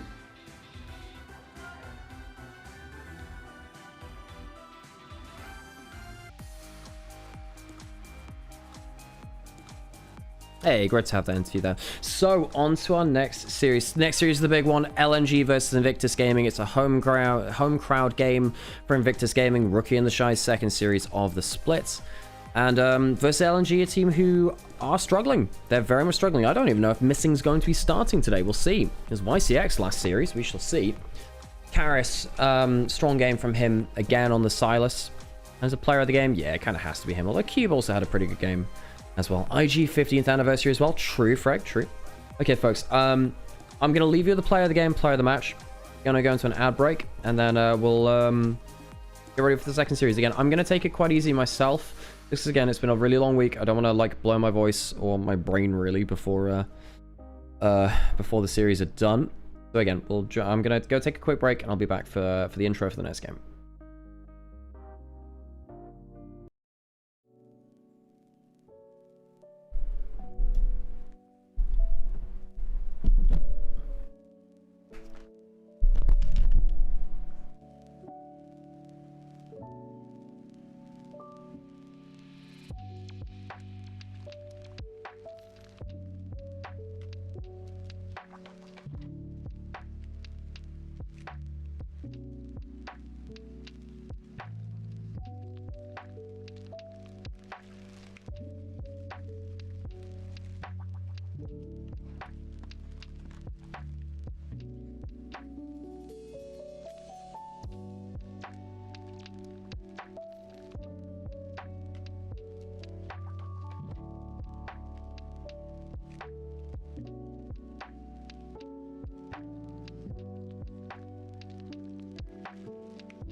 Okay. Back in for the big one. IG playing a home game against LNG. Yeah, Talon, I agree. I don't get what they're doing. I don't get what they're forcing it. Probably because there's a lot of money in it, sadly. But yeah. Whoa. Again, apologies if I'm lower energy this week. I've been saying that over the last couple of days, but I just feel like it's worth repeating just because, like, I typically expect higher energy out of myself. I understand that might be different from what, and let me turn the volume back on for this. This is the IG Arena in Shanghai, I guess. TFC will be able to give us a first-hand account. Hey, Silsol, thanks for the follow, appreciate you.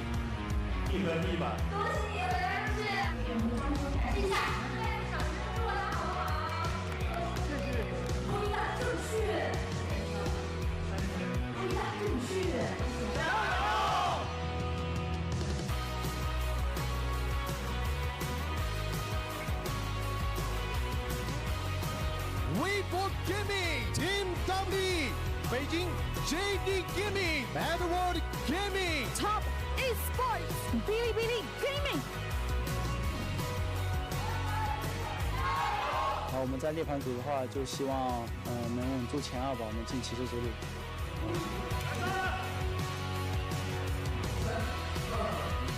我们5个人就可以从容一点嘛，就大家都自信一点，打出自己应该有的水平就可以了。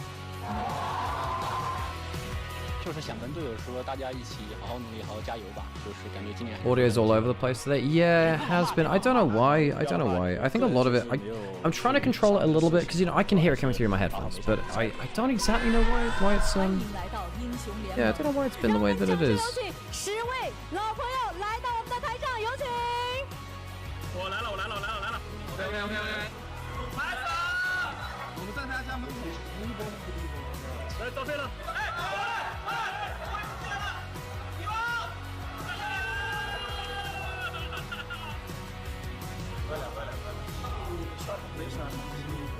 他卡不住。可以，我们这么完美卡，兄弟，我们俩操作一波，给他们点机会走。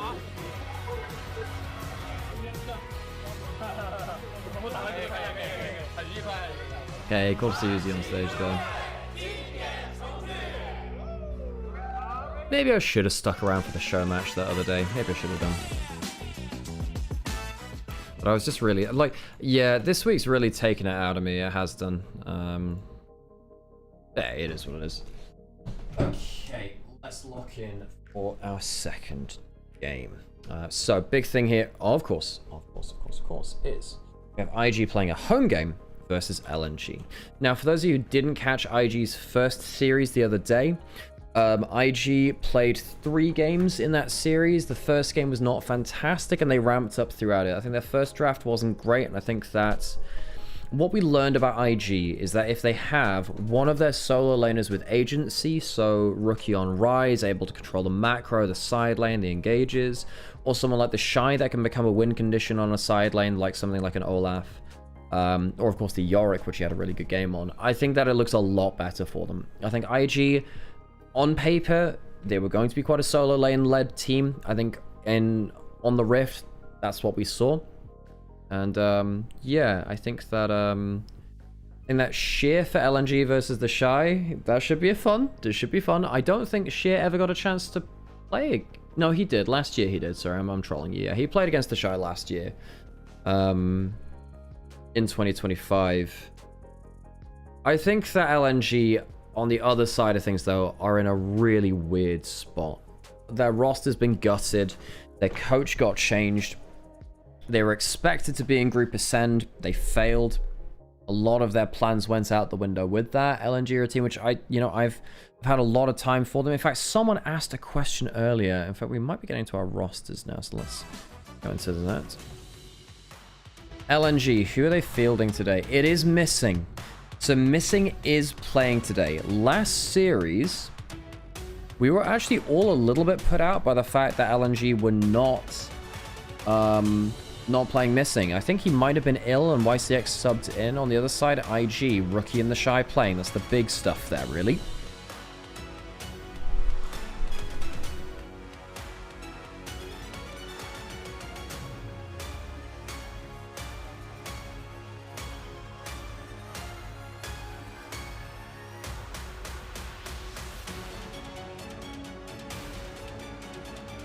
They're choosing top lane as the key matchup. That makes a lot of sense. I think that Sheer individually is a good player. This guy is a good player. I think that LNG struggled a lot last series because I don't know whether they unexpectedly had to sub missing out for YCX, but it clearly affected the team. They looked just dead in the water. Their laning phase was their calling card though. 1xN and missing. Sheer doing well in top lane. When they were playing around it, oops, I just punched the microphone, the classic. But when they were playing around Group Nirvana, it really was about their laning phase strength. That's what they kind of used as their calling card. I think IG have very strong lanes though. I think IG have very strong lanes. I think that IG, with the team which they have, they will be thinking about going to Worlds. I think that is within their reach. They need to be building up towards that. I believe on the graphic below the screen there, I believe LNG, who have right of first selection, chose blue side over pick priority. So IG chose... They got to choose their side pick, whereas LNG wanted blue side instead. Different. Very different though.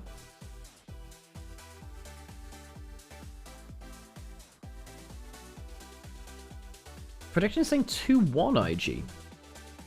Now, look, I think IG win. LNG looked really bad in their first series. Do we really think that they're going to be... Hang on, do I need to run an ad break? I think I do need to run an ad break, don't I? No, we're actually okay on that front. And I don't want to miss the walkout, so we should be okay. Should be okay anyway. But yeah, I think that IG, if they don't have their game 1 curse, where they have bad coordination and bad drafts in game 1... We'll see. We've only seen one series from them. This is the problem about them dropping down into Group Nirvana. It's difficult, and we should be getting onto our player walkouts now. Oh wait, is it player interviews? It's interviews instead. Cool. Actually, with that in mind, I'm going to run an ad break now, just so we don't get ads. I'm a little bit worried about the pre-roll, so I'm going to run an ad break now. Appreciate you. 大家好，我是速度 LNG 的尼亚。那今天要交手自己的老东家 IG 了，尼亚，你对于这场比赛的期待和信心是怎样的？ 因为又要交手几个熟悉的面孔嘛，希望这次我能赢下他们。那你会觉得今天跟 IG 的对决重点会在哪个方面？在中野方面的交手吧。Rookie 和威都是玩得特别好的选手。也期待今天 LNG 为我们带来精彩的表现。 各位好，欢迎来到赛前采访，我是刘航。我们邀请到的是 IG 的下路选手阿桑，欢迎阿桑来先跟大家打个招呼吧。大家好，我是 IG 的 AD 选手阿桑。阿桑在这个赛段来到了 IG 之后，在上一场比赛成功拿到首胜之后，你觉得对你自己带来的心态上的帮助有哪些？拿到首胜之后，就是感觉自己更自信了吧，然后跟大家的磨合配合都会更好一点。那这个赛段也是跟 Miko 组成了一个全新的下路组合，他也是一位经验非常丰富的老将了。你对 Miko 的印象是怎样的？ 我对他的印象就是一位很厉害的选手吧，然后来到之后发现他的人也挺好相处的，玩的确实挺厉害的。我们一起来期待今天 IG 战队的精彩表现。 Okay, nice to hear from our players there. I hope I haven't messed up the timings on this. We should get our player walkouts fairly soon, folks. I get to put the ad breaks on. Is it playing? What do you mean by that, Curry Mutton?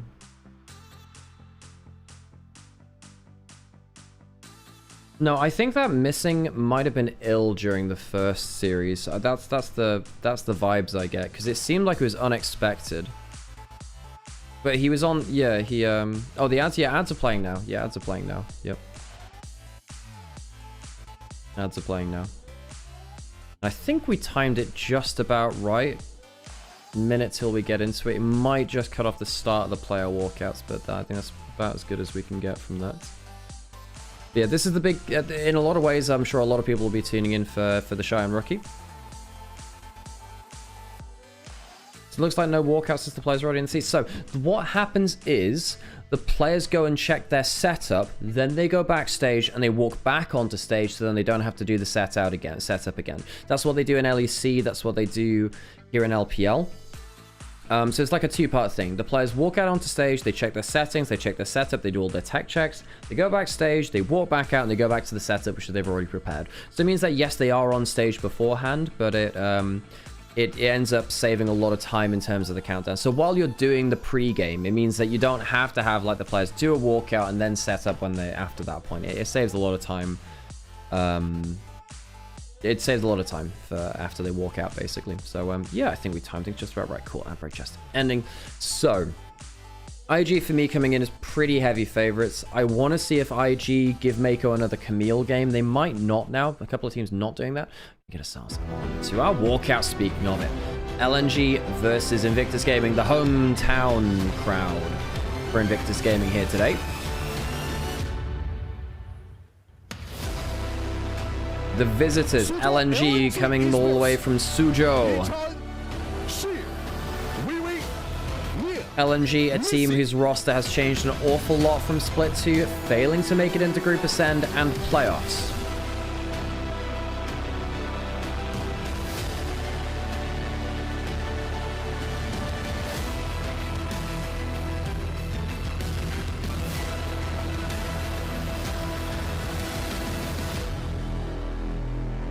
They've got an uphill battle against them today, you have to feel. IG on the other side. Hometown crowd here for them. It is their arena here in Shanghai. Only the second split they've had this arena. Rookie and the Shy back to the roster. A team with great expectations for this year. They have their own mascot as well. Oh, that's adorable.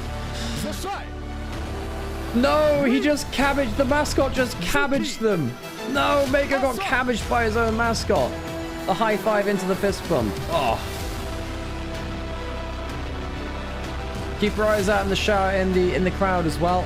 TFC, one of our communities. Actually, they're in person today. Huge fan of the Shy. Keep your eyes out for TFC in the crowd.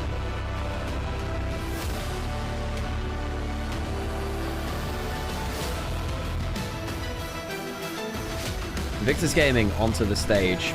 Again, down in Group Nirvana, relegated last split. However, changing the roster, bringing back Rookie and the Shy. Of course, also replacing Jachi with Assume as well. Changing things remarkably for them.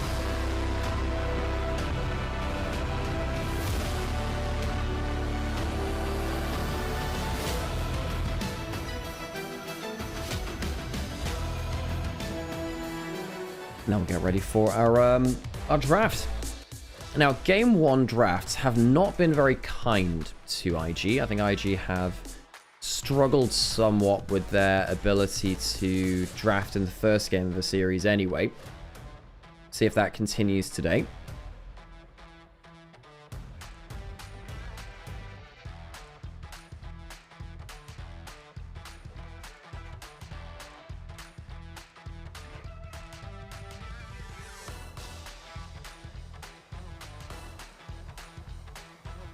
Who wins in a fist fight, Mako or Missing? I'm not sure I've got the authority to call that. Gosh. The clean feed audio is really bad today. Yeah, it is. I don't know why either. I don't know why. It just is. This is the last day that we have in Shanghai. And it will change between venues as well. So next week, we might have different issues. We might have no issues. It'll just be very different. This happens quite a lot. Who wins in a fight, you or my brother? You or your brother? Well, I've got height and reach. Sam is better at martial arts, but I'm also good at sword fighting. Like I did fencing. So if there are weapons involved, probably me. Yeah, I was a fencer. Yeah. So I did epee. I reached the British Youth Nationals 3 times in a row when I was growing up. Yeah. So I was, if there are like, oh, hang on, she's got a nasty mark on the nose there. Fiora versus Lee Sin, sure. Yeah, Sam's a black belt. Sam is quite literally a black belt in karate. I did taekwondo for a bit. I got up to black tag, but I didn't get to black belt in taekwondo. But, yeah, not that I'm in great shape, so, you know. I'm also an expert at fighting my sword with other men. Well, it turns out that I'm also, like, well, okay, chat can tell you that, but, gosh. Pronouns, people, pronouns. But, yeah. Alright, get ready for our first draft of this series. Okay. So IG, I wasn't impressed with their drafting game 1 in their first series of the split. Now in the past, last year, they had a bit of a game 1 curse as well. They struggled quite a lot actually in game 1s of series across 2025 when they had a similar roster. The only person different would be Gala instead of Assume. Of course, IG made Worlds with that roster. Okay, power picks available right now. Cassiopeia. It's a big one. Jarvan, Neferi. Camille is available with no Poppy in the pool. And the Camille is banned. IG not choosing to give that over as first pick. IG, I think, chose counter pick. I think LNG chose blue side and now IG chose counter pick. Neferi first pick. Yeah, Neferi is so powerful in LPL. I do actually think it is getting to the point where it should be first picked. I think if you ban out some of the better answers, now Lee Sin is one of them. IG might get a Rise comp here. Cassio is available, but they might go for the Rise instead. No, they do choose to go for the Cassio. And again, technically a flex pick. I think it should be played in top lane as well as mid and bot lane, but most of the time it's mid lane, sometimes bot lane. You can go for something like a Lee Sin anyway for Wei. Wei is a very proficient player of that. Mako, a good bard too. He's one of our better LPL bards.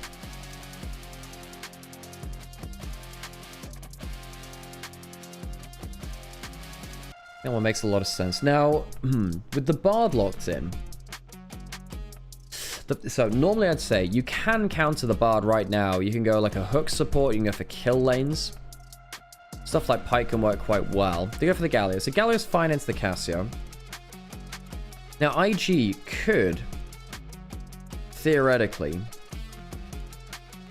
shove the Cassio bot lane and counterpick the Galio mid. But then the Galio has also been known to move about the map too. No, I think they're pretty happy with the Cassio into the Galio.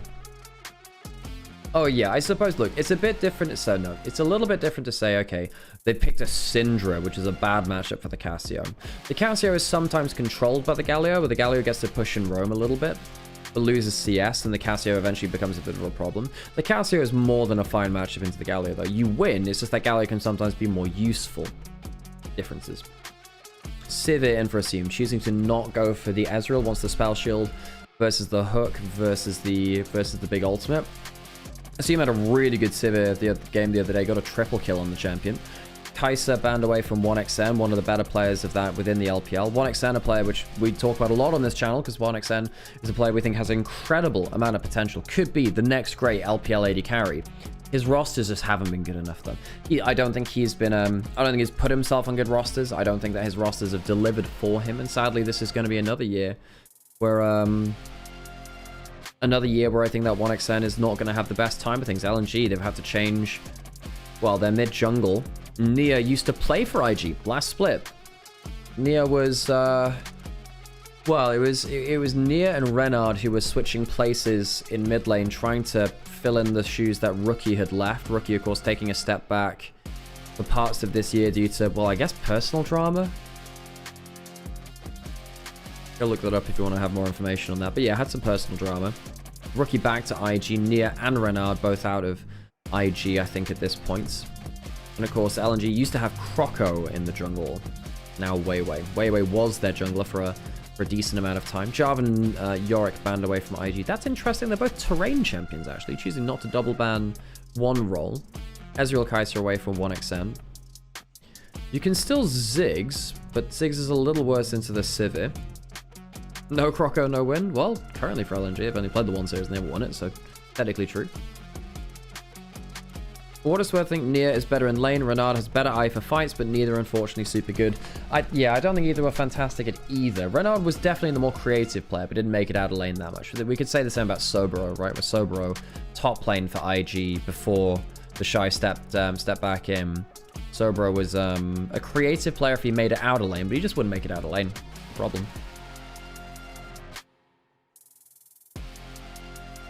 Trundle in for IG. Wait. Versus Weiwei. And thank God there's no big Wei coaching. Rumble in for Sheer. The double AP solo laners, they'll need a physical damage AD carry now. Zeri, okay, we don't see much of that, but 1xN Zeri, looking to hyper carry a little bit. Okay. So time's gonna get... time and space will be bought by using the Nautilus ult, the Rumble ultimate. They choose to go for the hyper carry and the Zeri, matching it like for like. Now, the Shy can look at this Rumble and say, okay, Ambassador's good. They don't have much CC. It's more than they had the last time they played the Ambassador. No, that's not true, actually. Because they had the Camille at that point. Oh, we get the Shy's Jace. The Shy's Jace into the Rumble, and also pretty good into the Galio. If you go into a side lane matchup, the Galio really doesn't like playing against the Jace. It's a long-range composition with Jace, Sivir kind of both poking out. LNG have more engaged. They have the Nautilus potentially delivering the Galio into the backline with the Neferi as well. A bit of hyper-scaling on both sides with Sivir versus Zeri. Very 2022 to 2023, that one. Well, 23 was really... yeah, no, both is were pretty big then. Okay, we're going to an ad break so we don't get ads in game. I know I did add one in just before we came through, but we just got to play it safe as well. Thanks for tuning in, and thanks for enjoying your LPL Sunday with me. It's very enjoyable watching it all with you. It's been a long week. It's been an enjoyable week. Some great games. But I have to say, I'm quite glad it's drawing to an end and we can have a couple of days off now as well. Jace for the Shy. One of the greatest Jace players of all time. It's a real pleasure to be able to watch him on the champion. Rookie on the Cassiopeia. It's been a while since I've seen him on that champion. Has a decent lane matchup. See if he can bully around his opposing number, who was his understudy, of course.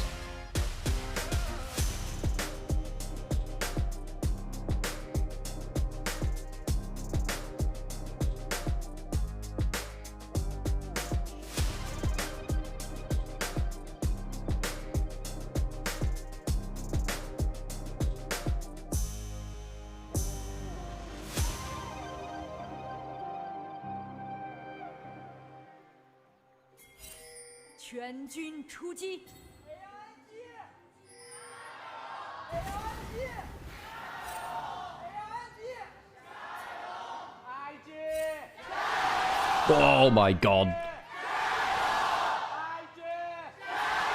Yep, the home crowd, that'll be it. Might have been spotted. I wasn't paying close enough attention. Hey TFC, how's it going though? Hope you're enjoying the game in person. Oh, you had your Reddit name? Oh, cool. Sweet. Oh, assume flashing at level 1. Good hook there by missing. Popping the ghost from the Zeri as well. Not a great start for Assume there. Needs to be careful. Starting the Q with the Sivir now. Can't even go for the W for better wave control and the auto attack reset. In fact, Mako's gone for the W start too. Shy. Not a bad trade at level 1 there. Went into melee form early. Q'd in melee. Switched very easily into the ranged form and then went for the short range shock blast. Has the Arcane Survivor skin.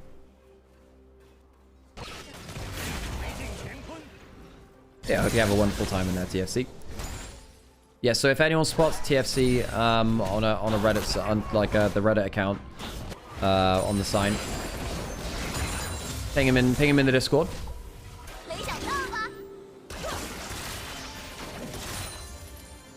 Good lane push here by 1xN and missing. I'm hoping that the sound quality is better in team fights again. The clean feed's been a bit skew-iff today.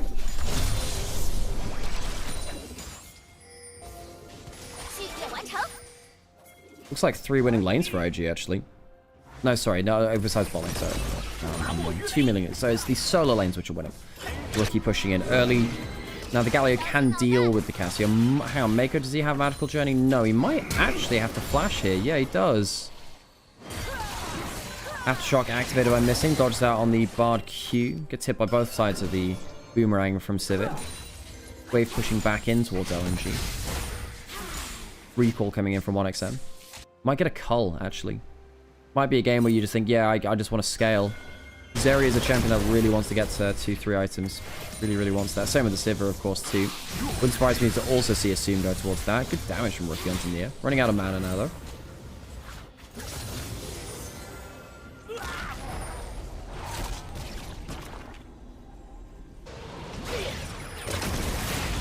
Shy missing the shock blast, but it does get into the skies. Assume. Oh, getting flash on. He doesn't have flash himself. Reminder. 1xn going forwards. Might be a trade here. Assume gets onto missing, but he has a Titan's Wrath shield. Vitality emote coming up from missing. He throws that one forwards. Wei might do some shenanigans in topside as the Shy comes through. Assume blowing that flash at the level 1, then overstaying. Not great from the new AD carry of IG. Now, last split, Assume was on career high form. He was doing very well. Will that last is the question we asked. Cannon being aggroed by tower. I think Sivir gets back in time for it. Nia using the T1 Galio skin. Faker's skin, which you got from this last Worlds. What have people been making of the new T1 skins? So I've talked about it a little bit before. I think that they're fine, good even, but I don't think that that's special. I think the problem is that now we've got 3 years back to back of similar themes and for the same team. They kind of all blend together for me a little bit. They're not bad, it's just they're not unique anymore. But that's just the nature of one team winning so many times, I suppose. Kind of mid, I'm sorry. I hear that the Seraphine one's quite nice. I think the Seraphine one's quite nice. But that just, like, the splash art's cute, I guess, and then with Seraphine's there. Bound to be popular. No splash damage off the way from them through the skies there. One of the big ways that you get good trades from the Jace is by getting a Q onto a minion just in front of someone, so you can get unexpected plays there. Spell shield used on the hook by missing. I think everyone's going to end up having T1 fatigue. Yeah, I mean, I think if T1 is less likely to have fatigue than any other team in the world because they have Faker and they're such a well-known team. However, yes, I think there is a case of always, if the team wins too much, there is a chance of fatigue. I think this happened for SKT before in 2015 to 2017. When they were winning so much in the early years of League, a lot of people kind of just joined the fan base of whoever they played against, really. Which is, you can't call that invalid. I think that's a take. IG, of course, ran into T1 last World, sadly for themselves. T1 went on to win Worlds, despite the fact that IG had to play them in a 4th seed versus 4th seed face-off in Worlds. And, T1 did say, well, IG were a strong team. They pushed us a lot. That's better than many teams did at Worlds. IG, I think, last Worlds, if they would gone straight into the Swiss stage, might have made it out into quarterfinals, I think. Yeah, I think they would have done. Good hook onto a seam. Didn't spell shield that. Good damage coming through. The Galio coming down now, too. A little bit early for that one. They do end up getting the heal out of Mako. That's a pretty cheap ultimate coming out from Nia, though. Early game going pretty well for LNG. Sheer coming down. Just roamed his way down. Does have the equalizer. Not looking for a fight, though. Rookie, 10 CS up in mid. The Shy, not actually getting that much of an advantage top lane. Might get a little bit here from Sheer roaming away.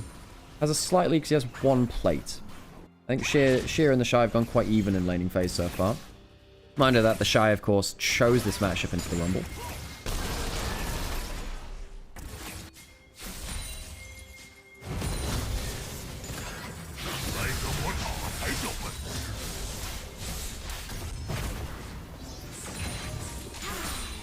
Mako roaming out onto the map now. It's the power of the Bard. As soon as you're AD carry safe, you just kind of go and do whatever you want.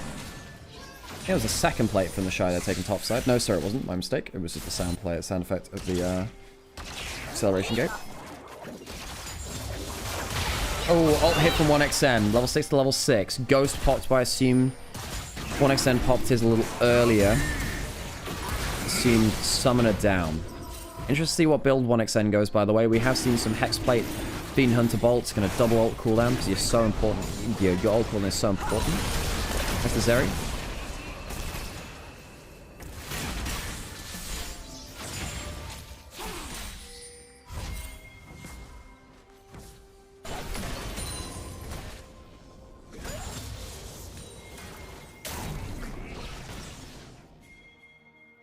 Wave coming in towards top lane. I think Sheer will now be about 5 to 10 CS down, I suppose, rather than the full 10 CS down as he comes in.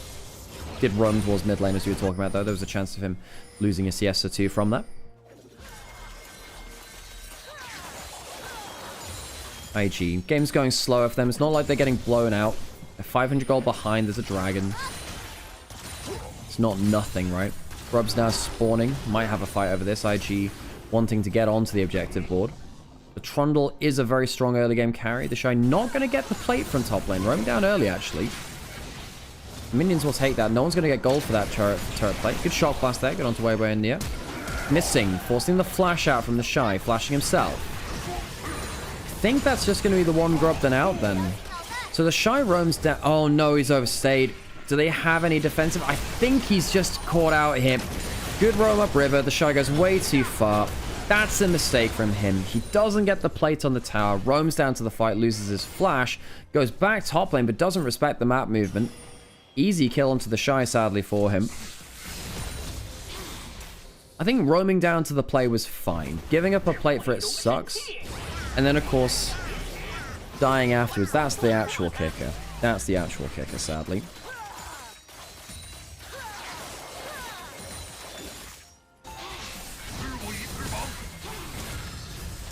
Can't remember the last time I saw 2 hyper-scaling AD carries battle it out. That's fair. Yeah.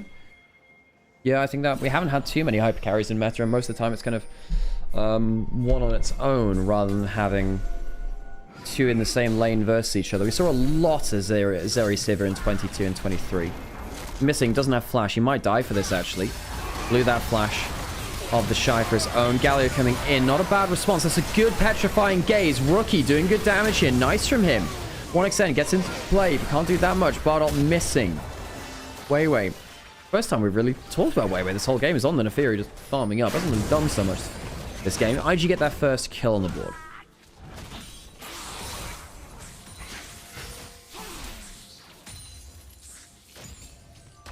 Rookie got that assist. Nia dying. 20 CS down now. Assist in the hands of Rookie. Kill went over to Assume. Much needed there. Matches the kill score with 1xN, who's they're both cashing in culls here now. Rookie running out of mana. Can't stick around. Will now need to reset. Has the teleport to do so. Shock blast from the Shy. Fine. Again, that first death. Yeah, it's kind of on him. It is a mistake. Misjudged where the team was going to move post grubs.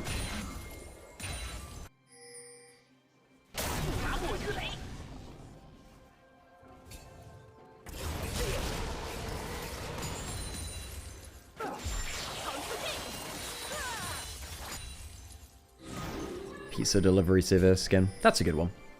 And I think the whole fast food enterprise is pretty cool. You know, Birdio, Fried Chicken King, Swain. I really want Shuriman Fried Chicken Azir. The order is given. Talked about that a number of times in the past.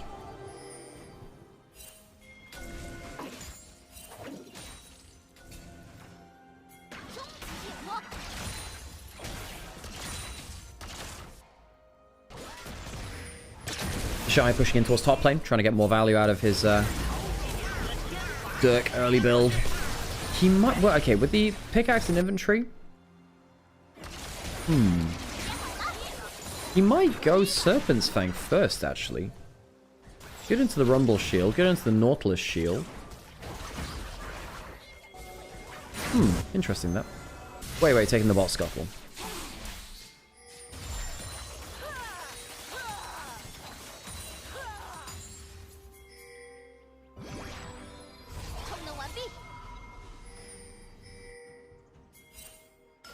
Mako roaming about, spotted by Weiwei though.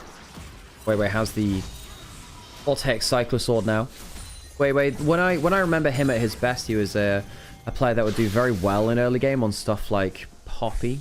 Poppy was very good, Weiwei. Not really seen him as an assassin jungle player, or a carry jungle player really. Wei, walking for a Raptor Steel, does get it.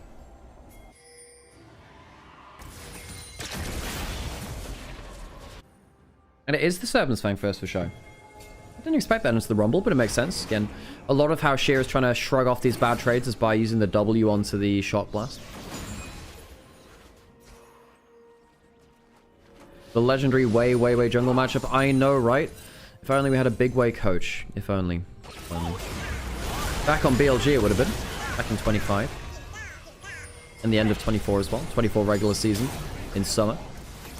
Wei came in to right the ship there, got them the worlds. Recent history as Wei have.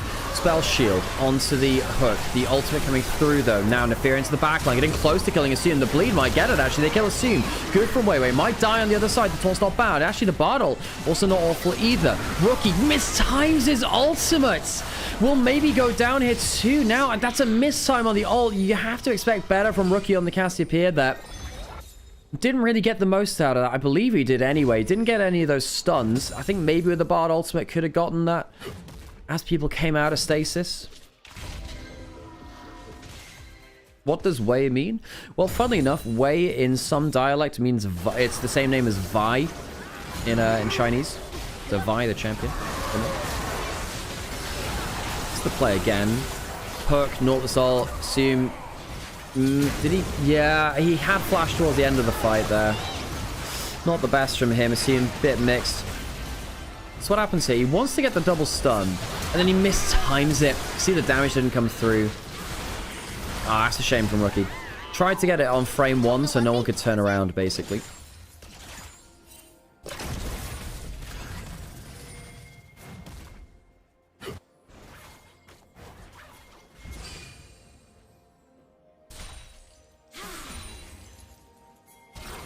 IG, game 1 not been clean so far. Perhaps it is the return of the game 1 curse. IG taking Dragon on bot side. The Shy is alone on top lane. They're trying to bring in the wave. The Shy might go on to Nia now before the wave comes through. Uses that hypercharger. Sheer teleporting in. The Shy is dead here. The Shy is dead. The question is what cost can they exact for it. Gets the wave out. Can't quite get the knockback in. Flashes away. Close to killing Wei. Oh my god, he gets the kill. I was a doubter. I should have believed. The Shy gets a kill somehow in the 1v4 in topside. That's a great outplay given the situation. Dude. That was an insane... I mean, I just thought, well, he's just flashy and he's going to die. Credit to him. He gets the kill. That's a crazy overplay there. Of like, not overplay. What's the word for it? Crazy overperformance in the play. Now he's still died and they're going to get played. It's still LNG getting something on top side, but they didn't expect they'd be losing their jungler at the same time. The Shy coming back to Invictus Gaming, second series in. Kills the wave, dodges out on the Galio E, flashes out of the taunt, and then gets a crazy burst combo where he managed to get the melee turned into the hypercharger with the shock blast on target as well. Last auto kills. Great damage calculation. Nice outplay. Yeah, same. We reacted like that too, buddy. Yeah, getting a 1-for-1 in a 4v1 is sure something. Did not expect that one at all. Well, there's your clip. If you want to have a clip to put on your Reddit and socials, that's the one to take. 1xn finding way out in the river, pops the ultimate, getting the movement speed. Wow, that's a lot of damage actually. Subjugate has to come down. 1xn flexing the muscle a little bit, of course. His Zeri, decent history on that.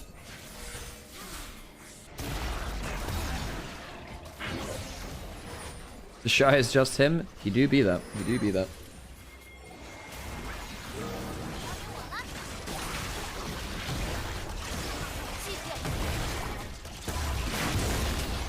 Herald going down in favor of LNG. Picks it up now. So IG, behind 500 gold, 1-1 in terms of dragons. Let's think about how these team fights will play out. Rookie has flash, okay gold lead, has Rod of Ages coming in.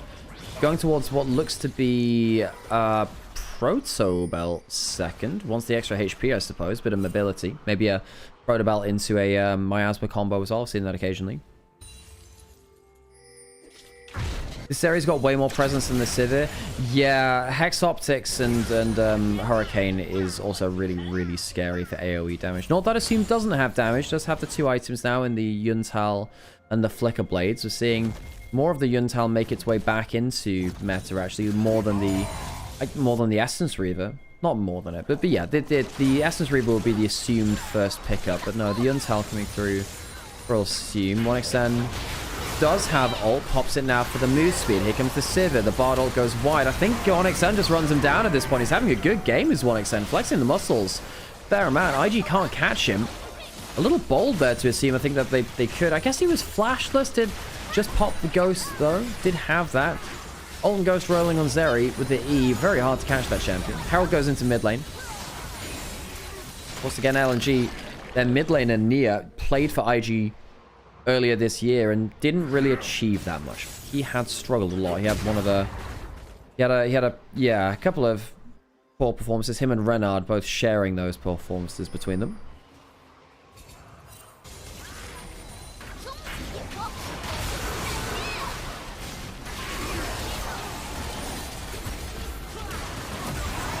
Good mobility from 1xN there. I assume walk forwards, assuming that he could help as well. Had Ghost and ult running. Shy takes the full to top. Sorry. Decent amount of gold there in the advantage. Of course, helped by the fact that he did get that kill earlier. In a 1v4 somehow.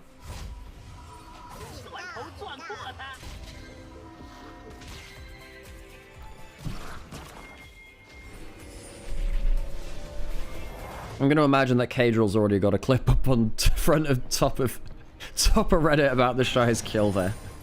I'd imagine anyway. Oh god. The Shy has never been hidden. He's never hidden his love for the Shy. Oh, he's not watching. Wow, wait, hang on. Cadrill's not watching today. I thought always to be watching. Might need to watch himself here. Just Wei goes using that W. Bottle goes wide again. Shears teleported in, but not before 1xN's died. 1xN's died, assassinated by the combination of the Sivir and the Jace. Sheer teleports in for nothing. This is the fight which IG wanted. Shy can't get himself forwards for that last kill onto Nia. Didn't want to take tower aggro. IG get a huge play. 4 for none. No one dying. They get onto 1xN early. The Zeri so important to the comp. Their real damage goes down. Can't carry the fight. IG close him down. Dragon started up by IG as well. So we'll watch this again. Dragon, of course, was on the horizon here. Shock blast onto 1xN. Good damage onto him at first. Has red buff to regen up a little bit. Then the Shy, I guess he just... Oh, he uses the Q for vision. The Shock Blast gives the vision, which allows him to Q over. Great play by the Shy. That's a great one-shot in fairness. And 1xN probably... Well, he couldn't afford to take a slower path is the thing. You just have to not get hit by stuff, I suppose. The Shy just wins those, I guess. Great play from him. 1xN completely gutted by the Shy. Great kill from him.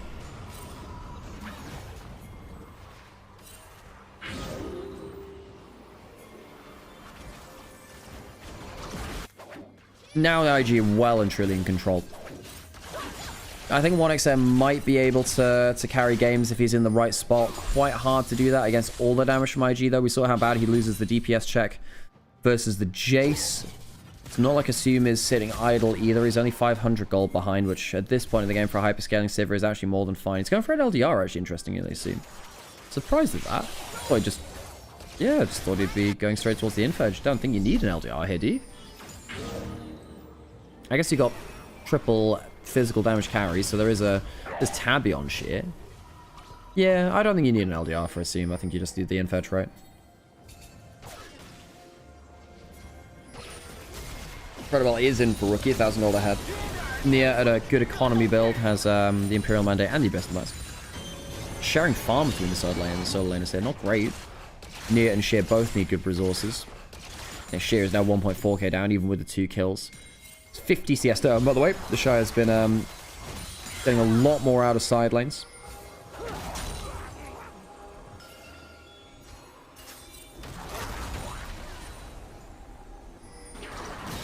Wei spotted in the jungle. Don't think anything will stop him. Pillar comes up, doesn't do much. Pillar of Filth.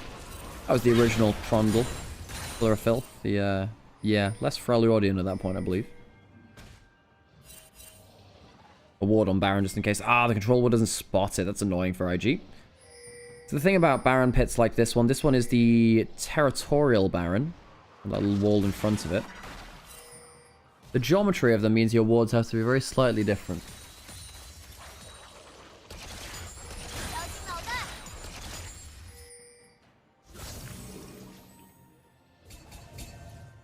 LDR will give it decent amount of HP damage because it's the HP builders. Yep, Rumble builds some from both Bloodletters and Leandries. Black Cleaver for Wei. Galio obviously a HP builder. And Nautilus is Nautilus. Not as huge value as an Infinity Edge though. I think just the extra crit damage goes a long way on Civics to the ricochets. Spot IG coming out of the Fog of War. Monsters out of the dark.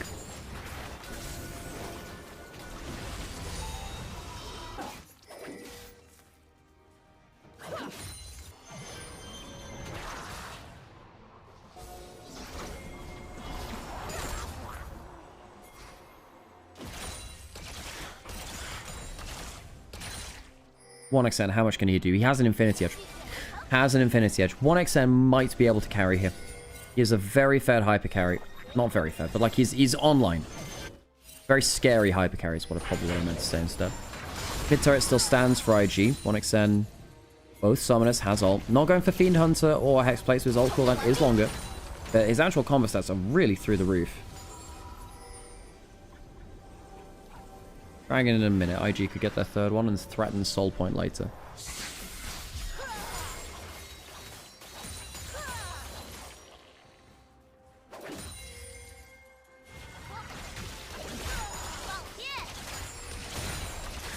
Both these AD carries very good away from good shot blocks there. Nasty. 1xn has the attack speed boots, no lifesteal in there.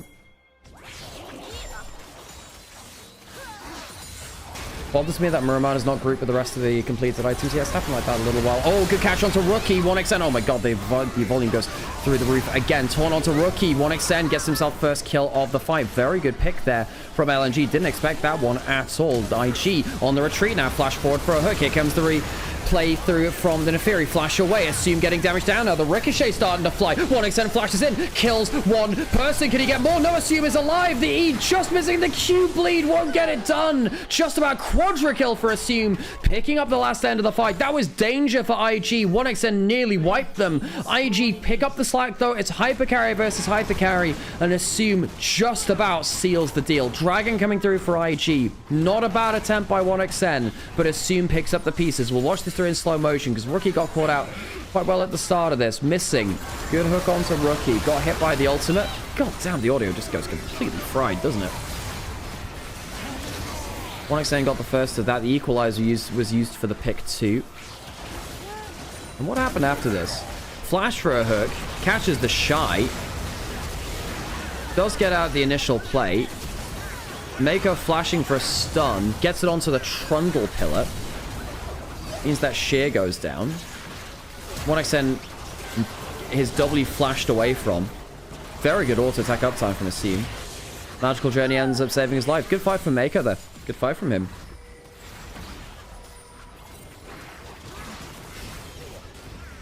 Equalizer wasn't placed great. No, it wasn't fantastic. And it was just a snap caster. This needs to happen now. Oh, that's a lot of CC. Dead Neferi. I think he gets himself the sweat on the Gromp at least. But Wei struggling to play out the Neferi in the way that LPL likes to. LPL Neferi has typically been very dominant. Been first picked twice today, actually, in game 1 of the series. Baron will go down. IG getting some pretty large leads now. No smite on the side of LNG. They're just looking for a fight at best. Can't get that. Bottle goes wide. Zeri over the wall. Rookie gets that Sivir ultimate. Sheer dies. Rookie going forwards. Mayasa comes through. Assume. Where's his damage? The stun from Mako lands onto 1xn. No play to be made there. 1xn goes down. IG have the Baron buff. They see 40 seconds on 1xn. That's the big death timer. They need the Zeri to do damage. This could actually be full inhibitor now at this point. How much do they want to look for? If they get anything more, this could be the end of the game. Good team fighting from IG. Solid from them. Not a flawless game, for sure. I think that the bot lane laning phase got a little bit awkward after losing that flash level 1 to the Nautilus.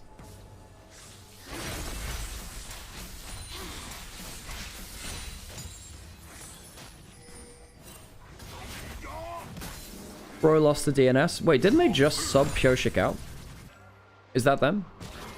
I haven't been following DNS that much.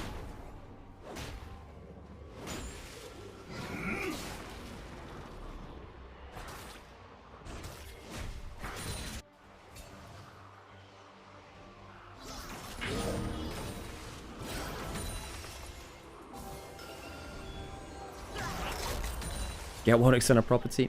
Look, the thing is, LNG are in this weird spot where realistically, their roster changed very quickly, kind of against their will and against the team's plans for the year. They didn't make Group Ascent, they didn't make playoffs last split. That's what really hurt this team. They lost Croco and Bulldog, who were very good for this team in particular, playing heavily through laning phase, and the heavy invading jungler of Croco. Wei has struggled to do that in this game. And the first series they played, they didn't even have Missing. Missing was out. YCX was playing, we presume because Missing was unable to play. For health reasons or otherwise. The siege comes through from IG. Already broken the base in mid lane. Wants to break into top lane as well. The Shy on the flank. Hit by the Nautilus ultimate. Hook body blocked by Wei. Not bad then. Neferi going in. There goes the Galio as well. Do they have extra CC? No, they don't. Galio's just flown in on the top of it. The Shy lives. And nothing else really comes through. 1xN caught with the Bard ultimate. Stunned out. Mako's had some great picks onto the Zeri. An extra kill with the Chomp coming through for Wei. It's been a good game of team fights from IG. The wave will come in. How long have they got on the next respawn? Like 30 seconds. That'll be it. The end of the game. A little under 30 minutes. Not a long game at all. IG better team fighters. Some great individual plays. The Shy's 1v4 on top lane. Mako's ultimates and stuns onto 1xN. First game of the series goes to Invictus Gaming. LNG had a bright spark in there. 1xN Zeri. Some pretty decent moments.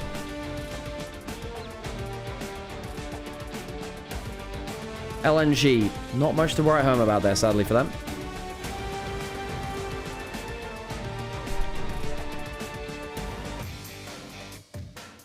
Solid game there by IG. Solid game.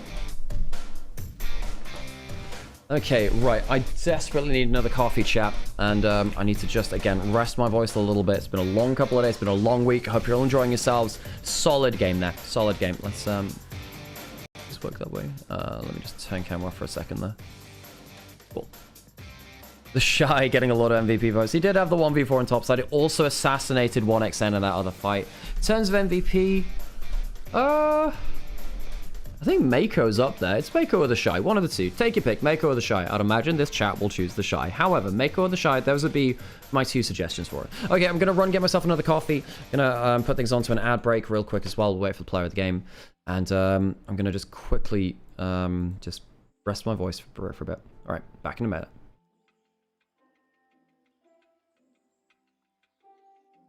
Bard missed every ult. He hit the last two is the big thing. And then he got some big stuns onto 1xN. Anyway, right.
场以及屏幕前的召唤师们，大家好，我是十月，我现在所在的位置是上海 IG 主场，现场的召唤师们，我们一起对着镜头打个招呼吧，嗨，欢迎各位！马上又要开始的是我们有趣的场间互动小游戏环节了，在这个场间为大家准备的是李宁提供的战队队服，您只要是能在我们的场间小游戏连续答对2道问题，就可以把战队队服领回家哟。有没有召唤师想尝试一下？第一道问题，好，我看到了，那这边吧，这边可以来，请这位召唤师，你好，来到我的身边。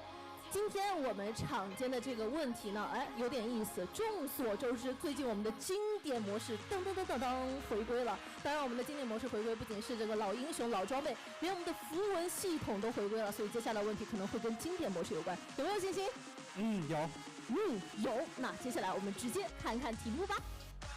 第一题，请问在7月10号到7月29号成功预约经典模式的玩家，在7月30号到8月31号期间，只要登录我们的客户端，可以领取哪些奖励呢？提示一下，这是一道多选题，猜一猜会是什么呢 ？A B C， 正确答案是什么呢？请看大屏幕。是的，我们会全部赠送，除了额外的符文1，还有完整的符文1套，还有经典模式限定表情1个。没问题，第一题稳稳拿下。我们还有一题的挑战，来吧，抓紧，请看下一题。请问在英雄联盟经典模式当中，可以放置在蓝色插槽的符文，官方中文名称叫什么 ？A. 印记 B. 符印 C. 雕纹。C 雕文回答的非常自信，那么他的自信是否为他带来了正确答案呢？请看大屏幕吧。恭喜你回答正确，哇，实在是太赞了，不愧是我们的老玩家。接下来有请我们的工作人员送上李宁为大家提供的队服一件，是 IG 的队服哟，可以给大伙展示一下，下一次就可以穿着队服来看比赛了，非常感谢。此刻我们还有一轮，还有谁有梦想？来吧，我身边这位李宁的铁杆粉丝，一看就是还画了这个非常精美的应援。怎么说？有没有信心？我尽量吧，我尝试。可以，没问题，敢于尝试就是好事。那接下来直接看一下题目吧。请问，在英雄联盟经典模式当中，哪个图标是我们常说的 marks, glyphs, quintessences, and what's the other one? 是哪个呢？ Oh, the yellow one's the fake one. 金色。Guys, I have a confession to make. I've actually been going for 5-minute naps between games because I'm that tired from this week. I've literally just been like, turn camera off, mute mic, and I've been running for like a 5-minute nap between games so I can actually stay alive. It's genuinely been such a long week. Hey Sam, how's it going? 第3个是不是你的正确答案呢？请看大屏幕。At least you get some sleep. True. 恭喜你回答正确，非常顺利的完成我们的挑战。那也有请 Yeah, hydrated. I will. I'll get some juice before next game. 大家准备的队服一件，是的，是我们苏州 LNG 的队服。下一次也可以带着队服来看比赛啦。非常感谢各位来到我们的场间环节，也可以给大家展示一下我们手里的应援，因为马上我们下一场的比赛就要开始了。接下来，让我们在加油声中一起进入到下一场的比赛吧，加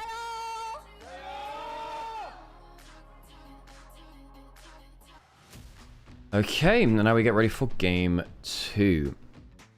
So first game, you adjust your sleeping schedule? No, it's more the problem of just there being like a ton of games, and it's just a very exhausting thing. Yesterday there was a friend's birthday. So I went out in the evening at that point. It's just an exhausting schedule, folks. No, I know, Katari. Regular season's gonna be tough. The problem is basically that I had to do a lot of solo casting last week, and I had to do a lot of solo casting this week. It's just the way that schedule's worked out, but yeah. But no, it's not necessarily about adjusting sleep schedule. I don't sleep well anyway.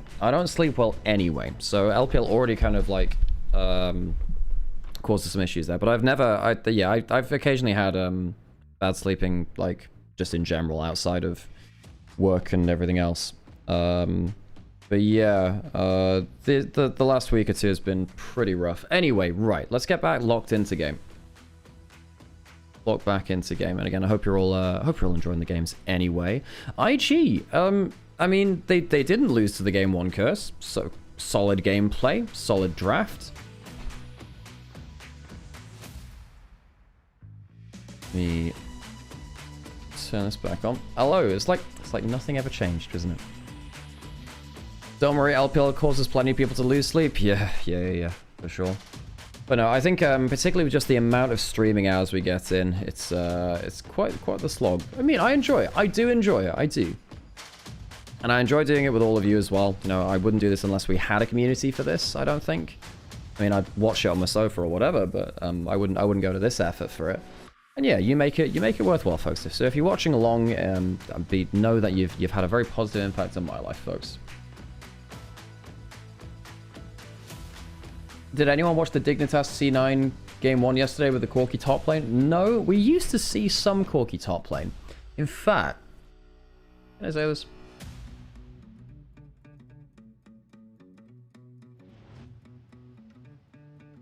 There were some teams scrimming Corki top lane around 2021 and 2022. It's a long time ago and those teams are kind of like not on the same rosters anymore. But there were some teams scrimming Corki top back in like 2021 and 2022 to the point where like, yeah, there were some teams scrimming it. I won't give any more than that. But yeah. Vayne banned away. Now, a lot of teams ban out Vayne because the thing about the Vayne ban is that it protects your bruises. It protects your bruises. It allows them to have a lot more fun.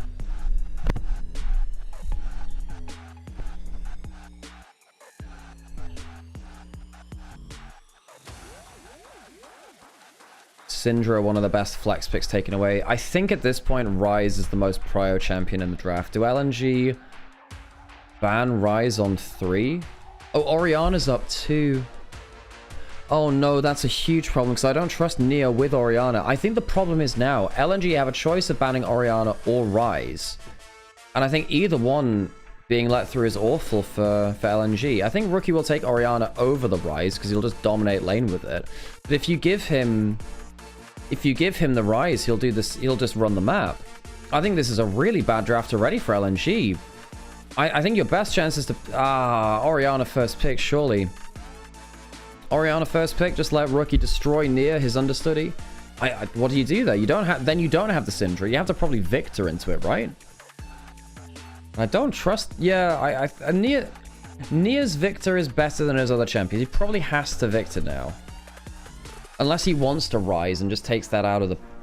Well, I say takes it out of the pool, but if you lose the next game, then it doesn't matter.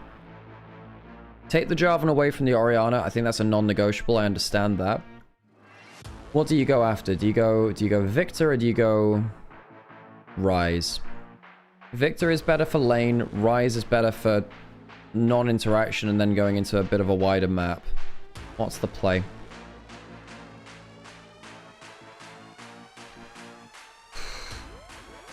I mean, you can Akali.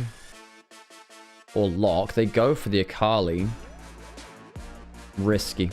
It's very high target access. I think the Ezreal's good now because you need something which can get out of the Cataclysm. It's lane dominance. Yeah, Ezreal's good. Ezreal's good. I don't trust Nia in lane versus Rookie's Orianna. I know the Akali is good into Orianna, but just the player difference is too much, no? If you lock in the Ezreal, do you just slam Ezreal Karma? Do you have enough jungle champions to see that through? Let's have a think. You can go for Shinzao, you can go for Pantheon, you can go for Lee Sin. Yeah, you're fine. Just lock in the Karma. I think LNG is screwed already. Who should I play support in League Classic? Depends what playstyle you want. Leona's probably the easiest one to play. It's basically the same champion. Leona's the easiest one. I think that Sona, Soraka are both fun. Lulu's pretty similar to how she was too. Yeah. Janna's not bad too. Yeah. I mean, supports are supports. They just have low income. Low income. You did Alistair? Man, the mana costs are hell. Yeah, same for any champion in any role. Mana costs are really, really bad in League Classic, but that means that you have to be very careful about what skills you cast. Ambessa in for Sheer. Now they're going to ban away Renekton. If they'll ban away Renekton, they might ban away Cassante as well. Yeah, they might ban away Renekton Cassante.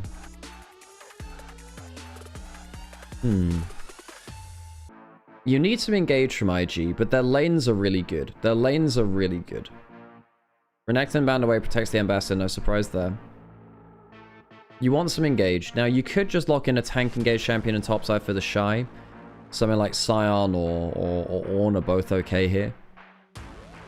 Cassante, I guess, is fine. Ziggs banned away from 1xn. Yeah, IG wants to ban away bot lanes that can just kind of survive through the Ezreal Karma.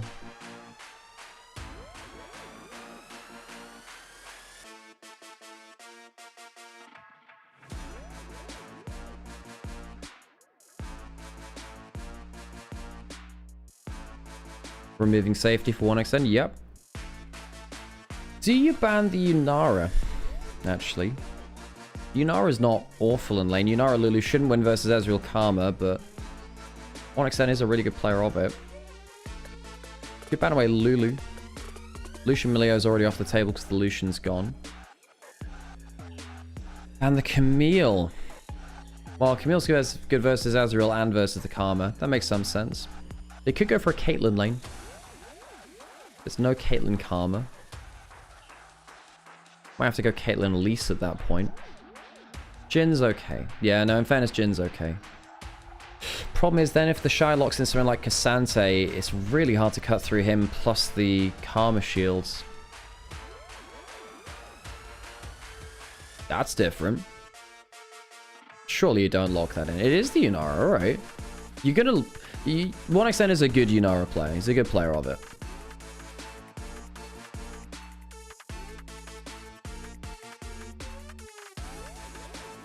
So ID, top jungle left to lock in. They need some extra CC. They need some CC. Vi would work. Vi would work absolute wonders. Vi's fine into Jarvan.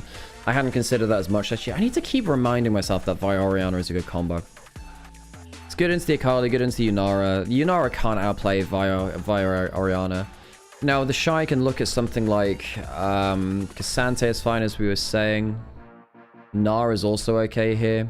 Can be a little bit vulnerable to Akali on side lanes, but that's okay too. Very lane dominant. Gnar seems fine to me here. This is a good draft from IG. I think they got strong lanes. They'll probably have to be a last pick Luli for missing. I don't see what else you do here. Be gone, Abbott. Hey, Amber, good to see you.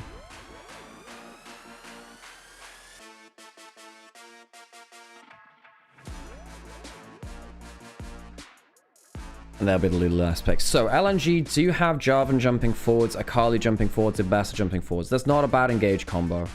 I think that Orianna for rookie is very dangerous for LNG to give over. I think that the Shy on Gnar is very happy to be in side lanes too.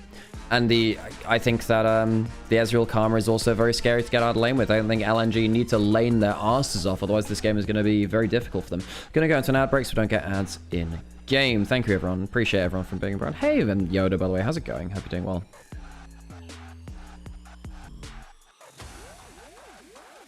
Okay. Such a hard game. Yeah, I think LNG are in a bit of a rough spot. Now, 1xn is a good Yunara player, and I think he had a good game on the Zeri. That wasn't really his fault.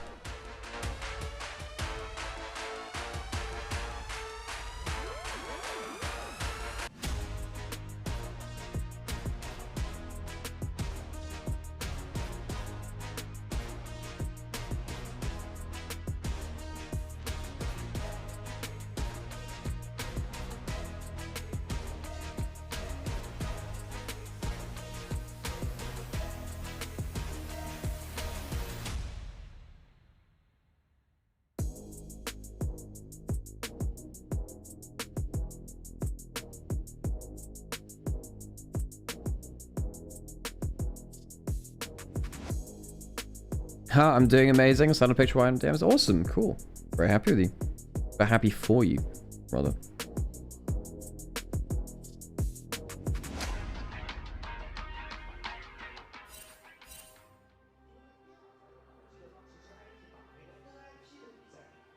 Into the game we go. Nice little League Classic there in the sky. Cool skybox.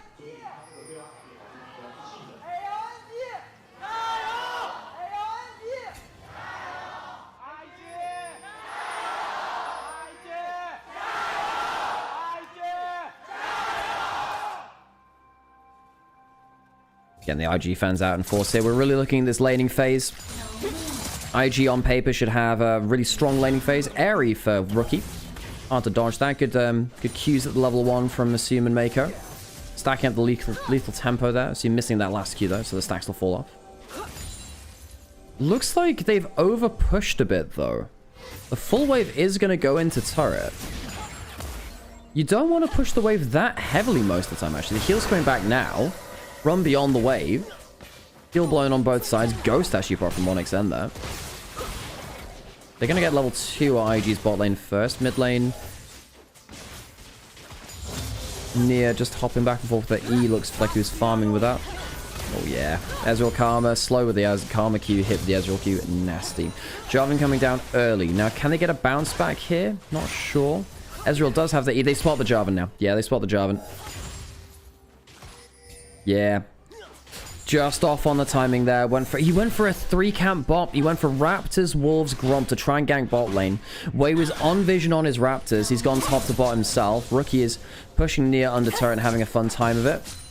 Nia has to reactivate that E to get that kill on the cannon. Nia really not having a fun time at all. He's going to recall early. Sheer going for the electrocute Ambassador build into the Gnar.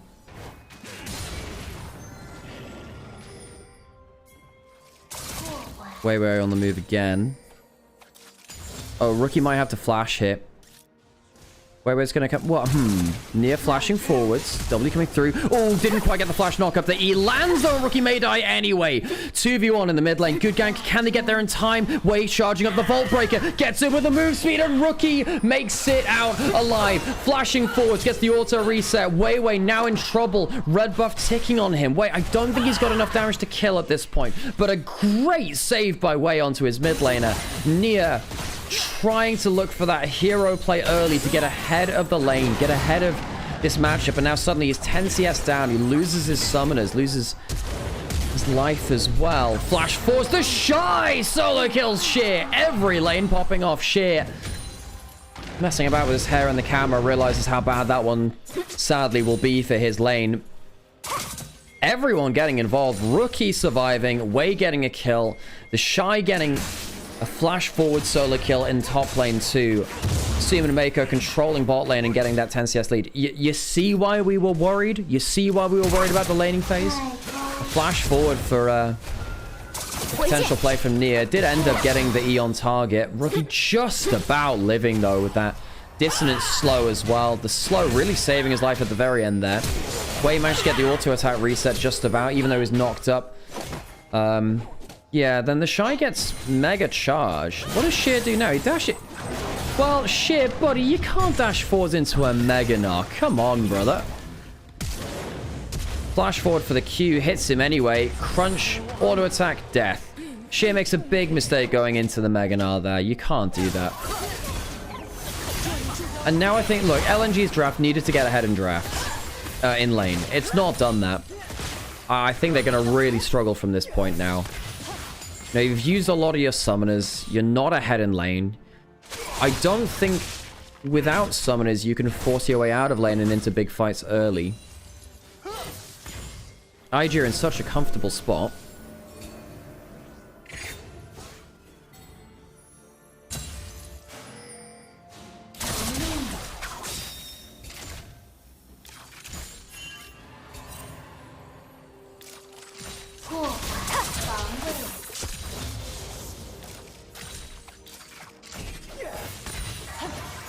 Oh, missed the cannon there to Assume.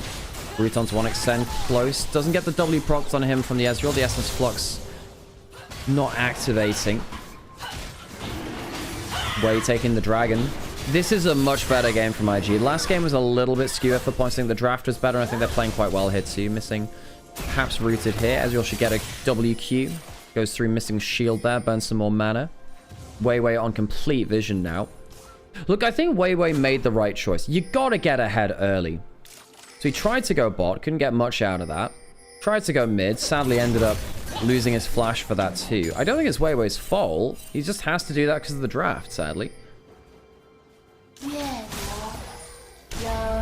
Shockwave. Cast onto Nia. E hitting onto Rookie. Don't really think he can follow that, though. Stopping the recall. Mako went around the back of the turret. Jarvan is making a beeline towards bot lane now. Use that EQ. Wave's coming down. If he doesn't make it here in time, the Vi will end up going for a dive. I think that's exactly what's going to happen. There's a flash and a heal for missing, and a flash for 1xN. Here comes Jarvan. I think they might just go on to... Oh, they do go onto the Zeri. Fly drag under the turret. Mako lives on that last tower shot. Good timing there. Just about made it. The window was closing fast. It did get a bit delayed. IG get another kill. It's onto the Nymaera. They get the summon. It's good damage there onto Wei too. Again, Wei, he's very famous for his Vi. Again, we were saying this earlier, but Wei's literal name means Vi. The Wei's not in a great spot. The cannon's going to die on IG's side. Is that... Wait, hang on. Because the cannon, is that a slow push out? I think it is. The wave control's actually not bad there at all. I thought initially it was going to be IG's wave pushing into LNG. In fact, it's the other way around. Assume he can get a recall and the wave's going to slow push back into him. Everything going IG's favor this way. But Wei's name literally means Vi. Vi in Chinese in some dialects is Wei. So he's playing his namesake champion. Won MSI 2022 on this champion.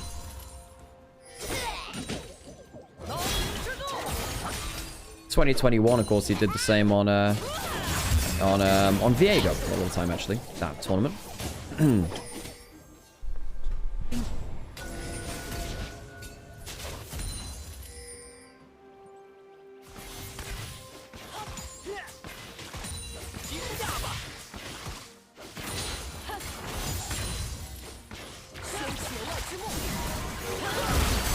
Okay, 1xN perhaps getting rooted here again. Ult coming through from the Ezreal, guaranteed. Gets the good damage there. The polymorph is good though, Assume does get the kill. Very, very close. 1 for 1. The poly was good from missing. 1xN just too far behind in terms of damage now. Flash away from the Q. Mako doesn't have himself a flash now, likely dead. So it'll end up being a 2 for 1 in LNG's favor on bot side. Cost the flash and the ult of Wei. And sadly, 1xN is not getting this gold. It's not bad to get it on the Jarvan, but you would have really liked it elsewhere. The Shy is sidestepping the Q2, stacking up the lethal tempo that's become very popular on the Gnar recently. Gets another hyper proc. Mega Gnar stacking up. All 3 grubs going to the side of IG. I will get hydrated. Hello, Angie. How's it going? I'm gonna definitely need myself another coffee after this game, I'll tell you that. Shine, even in CS with the sheer, with the Shy and the sheer, with sheer rather, but does have the solo kill in his bag as well. How are you doing, Angie? Ooh, stops the recall on Nia. Nia, by the way, we did talk about this being, you know, should they have banned the Orianna? Should they have banned something else? They let the Orianna go through to Rookie and he's 30 CS up. 30 CS up. This is why, look, we've seen pretty few games from IG. This is their 2nd series. However, on paper, knowing these players, we know how dangerous this team could be. They could make a Worlds run. They could make a run to the International Championship. We'll see. Depends how the top teams regain form or develop as the year goes on. There was a potential play of Vi Orianna diving bot lane. Oh, God. Nia teleports to protect bot lane, and now he's going to lose a cannon wave mid. He has no teleport. Rookie will push in the wave. He's going to be 40 CS down. He's going to be 40 CS down. This is a horror show for Nia. Of course, Nia was on Invictus Gaming. This is sadly what a lot of what went on there. Even stealing away some small raptors. Rookie is just a control tower. He has 3 grubs. Nia's not in a happy spot at all. Nia uses the E. He can actually get Shockwave while his E is on cooldown. Rookie choosing not to pull the trigger. Wants to go back instead. Yeah, a little over 30 CS down is Nia down. It's starting to verge on 40 CS in just laning phase. Now, the early play which went wrong, of course, with Wei and Nia trying to 2v1 Rookie, of course, that didn't help. And then that teleport bot lane's where that's the real harshness now. Rookie gets teleport in, has a 10-minute Rod of Ages. You could argue he should have bought it later and try and get the maximum value out of the XP, getting it from level, what, 14 to 15 instead of level 13 to 14. Yeah, we noticed this even at the end of first bans. Oh, again, look, I know a lot of people like to kind of like talk about, you know, XYZ person calling out drafts and stuff. Like, I'd like to think we have some pretty good draft reads here. Yeah. I'm happy with how I've been reading draft in this patch, and I think that particularly seeing the issue of the Orianna being let through or the Rise, what do? They choose to let the Orianna go through and think they can counter it, but clearly Nia is not the player to do that. Again, you see that there. He's going to get the wave under turret, but it is going to be about 35 CS to 40 CS. Wei will spot out Wei, his half-named brother, in bot side jungle. A whole level down as well. Yes, the XP also playing into it. Then, of course, the Rod of Ages will tick over as well. Rookie. I mean, he's come back to the LPL, and we hope to see great things out of him. QW missing there from Rookie. A brief moment of respite for Nia. Well, I mean, a small one at that. Shield will take away the tower shot damage. He doesn't even take that much from that. Normally, the Akali at this point, post level 6, starts to get some threat onto the Orianna. Not here, though. Not with this amount of gold down. Also, in the cast prio is pretty high. Yeah, the Cassiopeia being used in game 1 removed some options. Not that I think you want to play cast into Orianna. I think the Orianna just beats you there. Again, I love... So, Rookie used to be known as the Wrecking Ball Orianna player. Froskurin used to talk about Rookie's Orianna with reverence, where the way they just continually just roll the ball forwards. Just have it in an aggressive position, then put it into a more aggressive position. Always there. Hoken, by the way. Thanks for the follow. I appreciate you. Another recall from Nia. Does that mean he loses some more CS on the next wave? Perhaps. I mean, before the wave evens out, it's a 50 CS lead. It's going to be less than that because it's a big wave coming into Torre. It'll go down to about 40 or 45, but it just doesn't get better for Nia, does it? And the problem is, LNG need laning phase to end.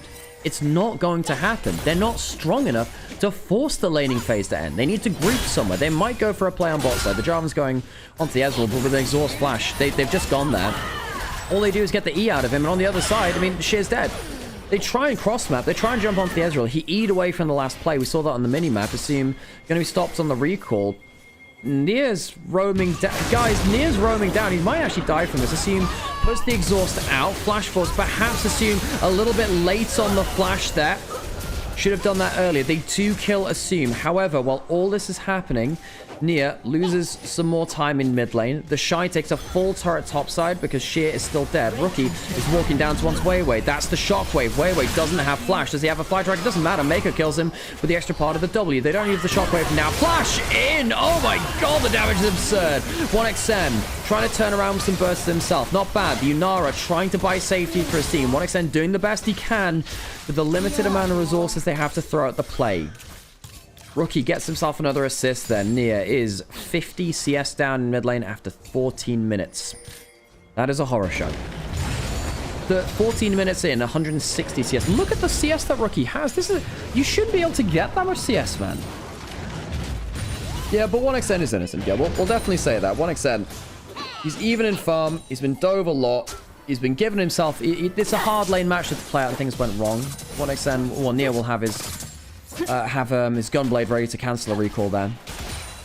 Nia does pick up a decent wave in bot side there to help him a little bit out with that CS. Rookie has the pen boots, by the way, the spell slinger's shoes. Shy 1.6 thousand gold ahead with Rookie in mid lane at a similar amount. Triforce completed for the Shy. Even helping his jungler unleash the camp there. Good guy, the Shy. The thing about top lane is that the CS isn't the problem. The CS isn't the problem. The problem is the whole damn turret's down and the Shy's a full level up. Somehow. How do you get that with only a 10 CS lead? That's kind of nuts, no? Herald started by IG now, and I just don't think LNG were ever going to be able to get away with this draft. You're just not allowed to lose that many lanes. Flag drag, queued away from. Wei gonna get engaged onto. Oh, the Ambess is knocked out of the pit by the Vi ultimate, and the Gnar takes one. I think Wei will likely still die. Flash forwards from 1XN needed to secure it. 1 for 1, but it takes extra resources from LNG. 8,000 total kills in the LPL now for LNG as an organization. Been around for a long time of LNG now. Rookie walking forwards. Doesn't manage to stop the recall in the bushes. Doesn't spot anyone there. Mid lane turret's gone down as well, by the way. Assume finishes that off. LNG have to resort. Hang on, the Shy does get tagged there. Meganar coming through. Extra HP. Maker walking up as well. The shield's in. R2 trying to get that execute. Doesn't get enough damage in. The Shy may well die here, but it's going to take a decent amount to get there. Does get the kill onto the Ambassador. The Ambassador is the one that claims the kill credit. Wait, good flag drag forward. No Cataclysm. Shockwave still available from Rookie. That's the danger point here. Good kill onto the Shy. Bit of an overstay. They needed that, really, LNG.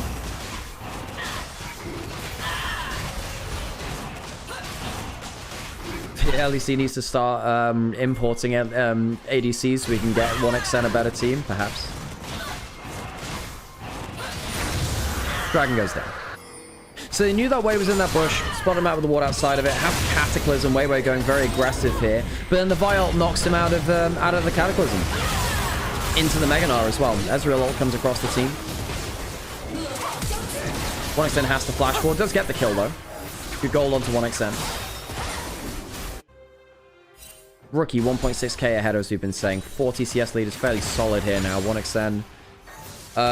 Good gold himself, though. 20 CS lead. Does get a decent amount of gold after shutting down Wei. Has Fiend Hunter bolts cashed in that color a little while ago. So 1xN, he's doing his job. It's not really that much you can do. You got to feel for the guy.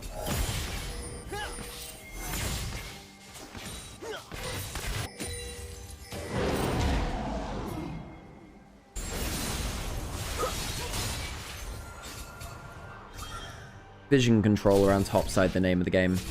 Herald is alive. IG might set their eyes on that now. Assume is going to go back. I presume he's going to get the Manamune on this recall. Does he get the full Muramana? Well, that would be the Muramana at 17 minutes. There you go. 17-minute Muramana. That's good for Assume. Good timing. I know he's behind in gold a little bit, but Assume's timing on this side was pretty big.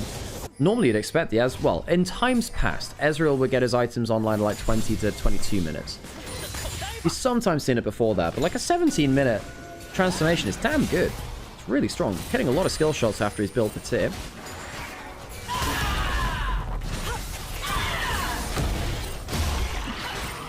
Herald started up. Ezreal 2-item spike. Really scary now. There are objective bounties on the board at 18 minutes for LNG. They are that far behind. Wei does have flag drag flash Cataclysm. It's 1.3k down. Ezreal tags onto 1xN. That's a good target to hit. Nymaera is, much like the Zeri last game, the key part to this composition. Herald taken, the Shy pushing alone on a side lane. I think IG have been so good once their solo laners have had agency.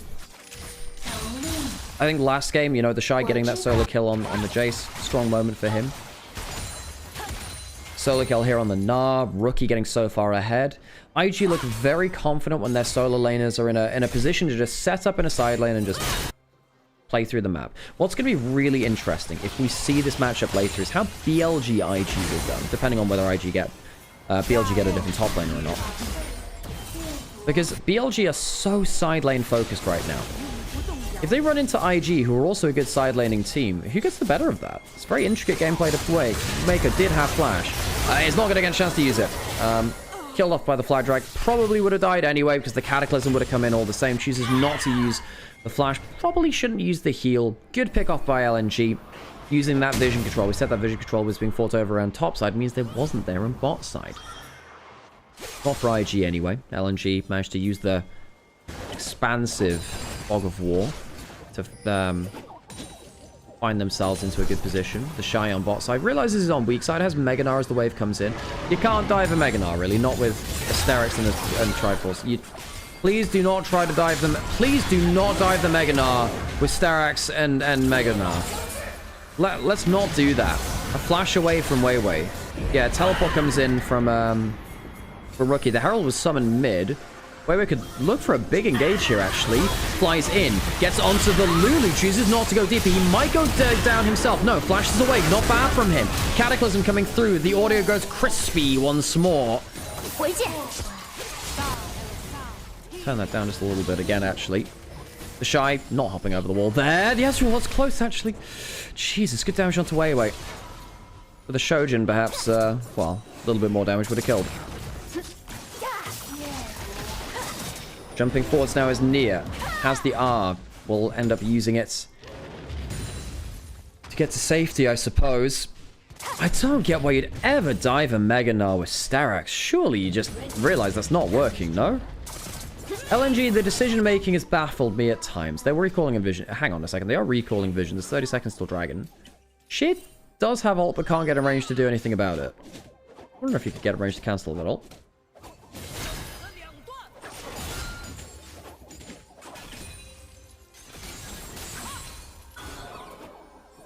How are we going to fight for Soul now? Good question. Good question indeed. 9 seconds until that. IG, I think with the... I think the Gnar with Cloud Soul is really scary. Vi with Cloud Soul is really scary. Allows her to run into and out of fights very quickly. Orianna likes it. I mean, everyone on this team likes it. Even the Karma loves it for just raw move speed. LNG trying to go in through the bot side of River. They're going to be in there in force now. Spotted out there. LG have some vision on the flank. They just don't have the stats. 6k down. Maybe a Cataclysm with a good enough Akali combo can do enough. 1xN has to clean up. Dragon going lower. The Ezreal's landing. Shockwave flashed away from. That's the Inara flash down. 1xN jumping forwards now. Rookie proto-belting out of the way of danger. Cataclysm goes in. Wild Growth stops him from having an impact now, and there's no smite. Neo going in, trying to get onto a C. Will get close to him.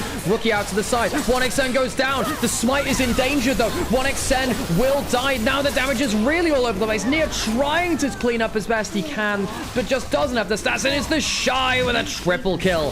5-1 on the Gnar. The Shy cleans up shop. IG will get themselves that Cloud Salt. They will win a 5-for-2 fight, and LNG cannot win with the stats deficit. The deficit of stats is just way too much. Let's watch the Shy in this fight again then, because we were watching out on the carries really on the other side of it. Shockwave flashed away from. The Shy takes the long way around. I believe he jumps into the back of the pit. Oh no, jumps there, just walks his way around the other side.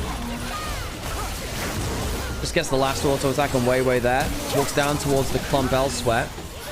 Walks at 1xN and just says, okay, well, force you to play aggressively.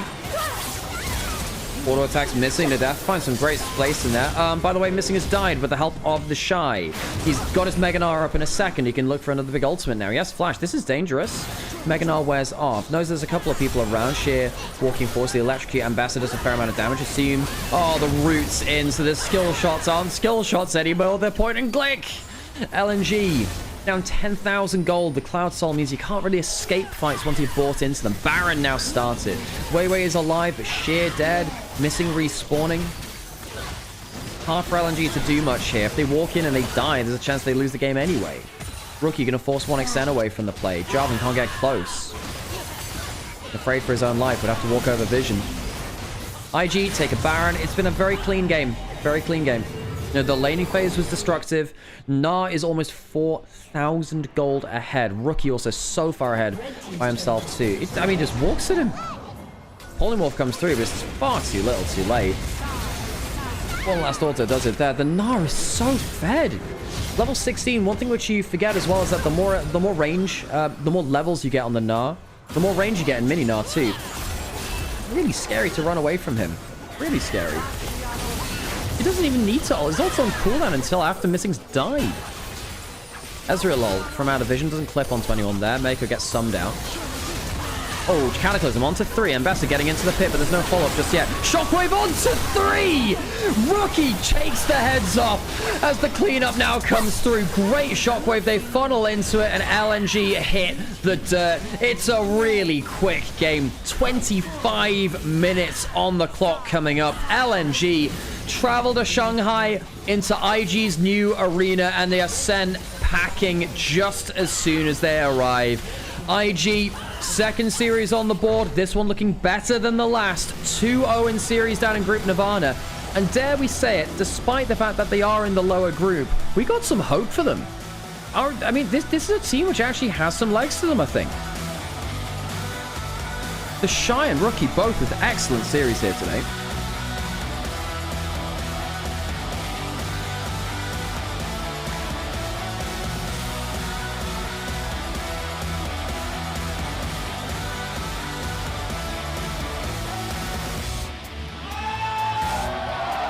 Solid series from IG. I'm sure it's enjoyable for all the fans there. Interview will be on, so we'll leave you with that. And get ready for our last series of the day, JDG vs Top 今天这场 Esports. 比赛的胜利。也欢迎 Miko 来到我们的赛后采访，来吧，先跟现场这么多，包括线上所有的召唤师们，来先打一个招呼吧。大家好，我是 IG 辅助 Miko。欢迎 Miko。今天对于 IG 来说会非常的特别，因为是 IG 15周年的生日，而且也是第3赛段 IG 在上海主场的第1场比赛，拿下了这场比赛的胜利，你有什么样的感受跟大家来分享一下的？能就是刚好 IG 15岁嘛，然后今天也赢的，就是还算不错吧，就大家磨合的挺好的，然后也非常感谢大家来看我们比赛，然后希望后面继续支持 IG。我们在今天也看到了 IG 非常出色的风采。聊到游戏内的内容，今天的这个第1局，阿萨姆在4打5的这个情况下，当时跟队友一起，他是拿到了一个4杀。我想知道的是，你会怎么评价在你眼里的这个全新的下路的搭档？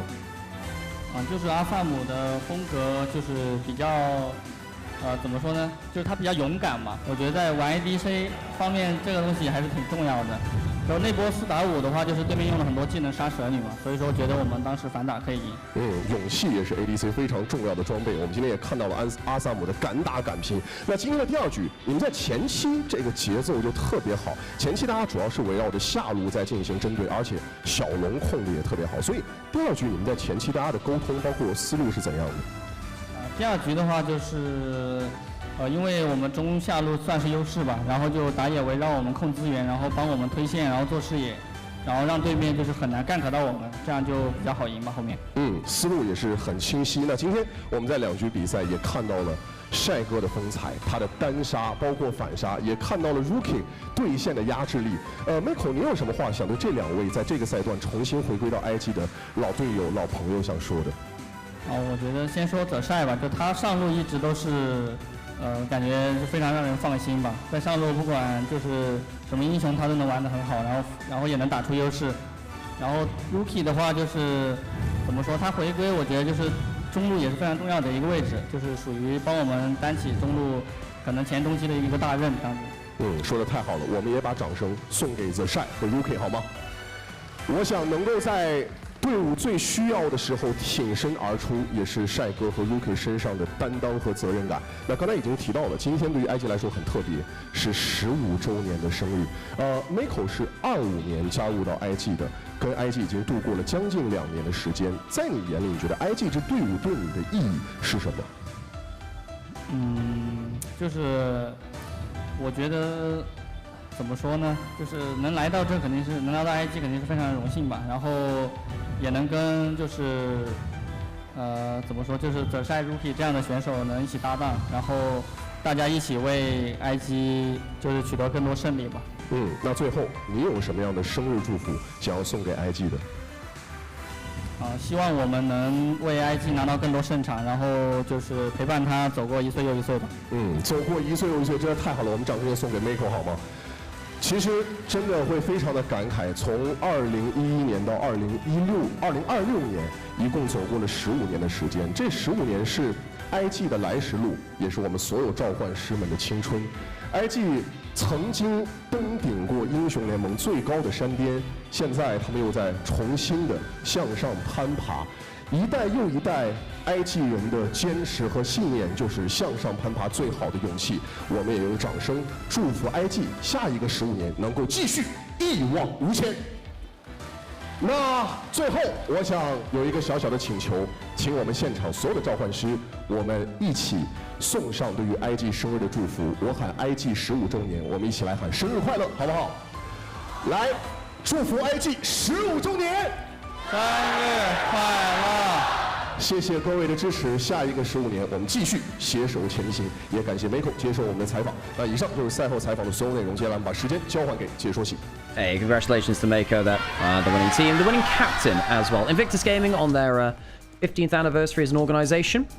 I think they, gosh, did they start in Dota, Invictus Gaming? I think they did actually. Yeah, in fact, actually, weirdly enough, it was G2 IG was also a collaborative organization in the last year or two as well, right? Recently. Yeah, IG has been an organization for 15 years. This is their home ground as well, this one in Shanghai. One last series today, Top Esports versus JDG, the 2020 to 2022 classic matchup of the LPL. We saw that in finals what, spring 2020, summer 2020, and then in summer 2022. We had 3 finals between these teams. Took a long time for them both to get up towards the top echelons again, but we are seeing that once more now. Okay, folks, I am going to get myself a coffee. I'm going to just take a quick break again. I got to make sure that I'm awake, I'm alive. Because the next series should be a real banger. Really want to give you the best cast for that one that I can. The Shy, huge damage there. Yeah, the Shy is walking away with player of the series, and I think he's walking away player of the match too. Although, shout out to Rookie. I think Rookie was also really good.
拉扯一下，拉扯一下，他大好吧，还能打回去。小包都可以，小包可以拉扯的这边。他打掉了，我来卖，我来。挡一下。可以打，可以拉扯，可以打，来摸。这里没事，拉扯一下，过来，一下 ，nice，大龙吗？我们打小龙吧，没什么打小龙。怎么打小龙？没挡到啊，这个你很脆哦，兄弟，你要交闪的。一起吧，好。路没给机会可以看路啊，好吧 ？AD 刚回，房子，他白给了，我许安被杀了，徐安被杀了。哎，全，没他救我。哎，一下，一波了。OK， 怎么每次EQ 啊我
？Let me be the one to set you free tonight.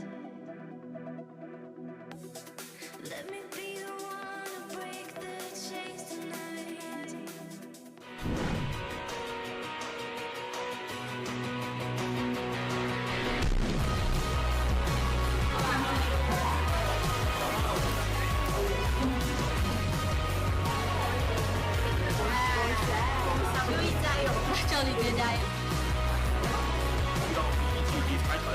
Nice! 我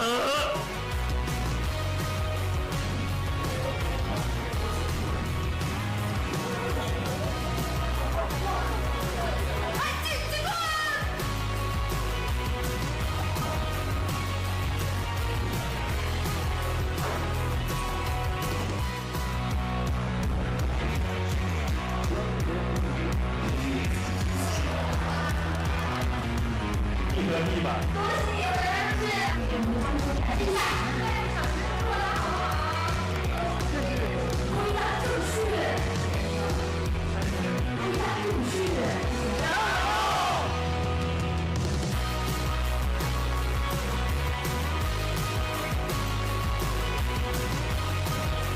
for Gimme! Team W! Beijing JDG! Edward Gimme! Top Esports Bilibili Gaming。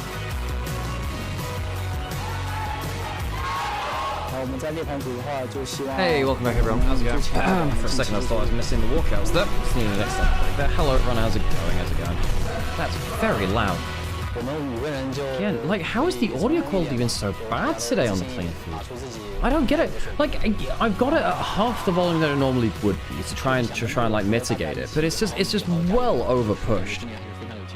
Like for the record, folks, I have this volume on like 10% of the clean feed, and it's already just like 10% volume. I normally have it on 25%. I'm trying to drop it just so it doesn't like completely wreck your ears, because I know it's bad for it's bad for my ears too. But yeah. Yeah, not the best, sadly.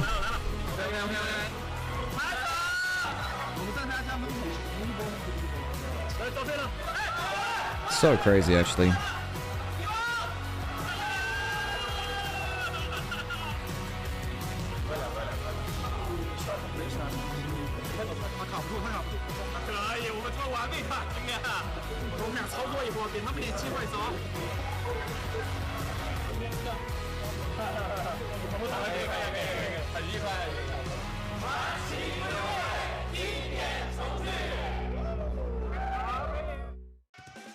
Okay, back into... Did I turn my camera back on? I did. Hello, everyone. How's it going?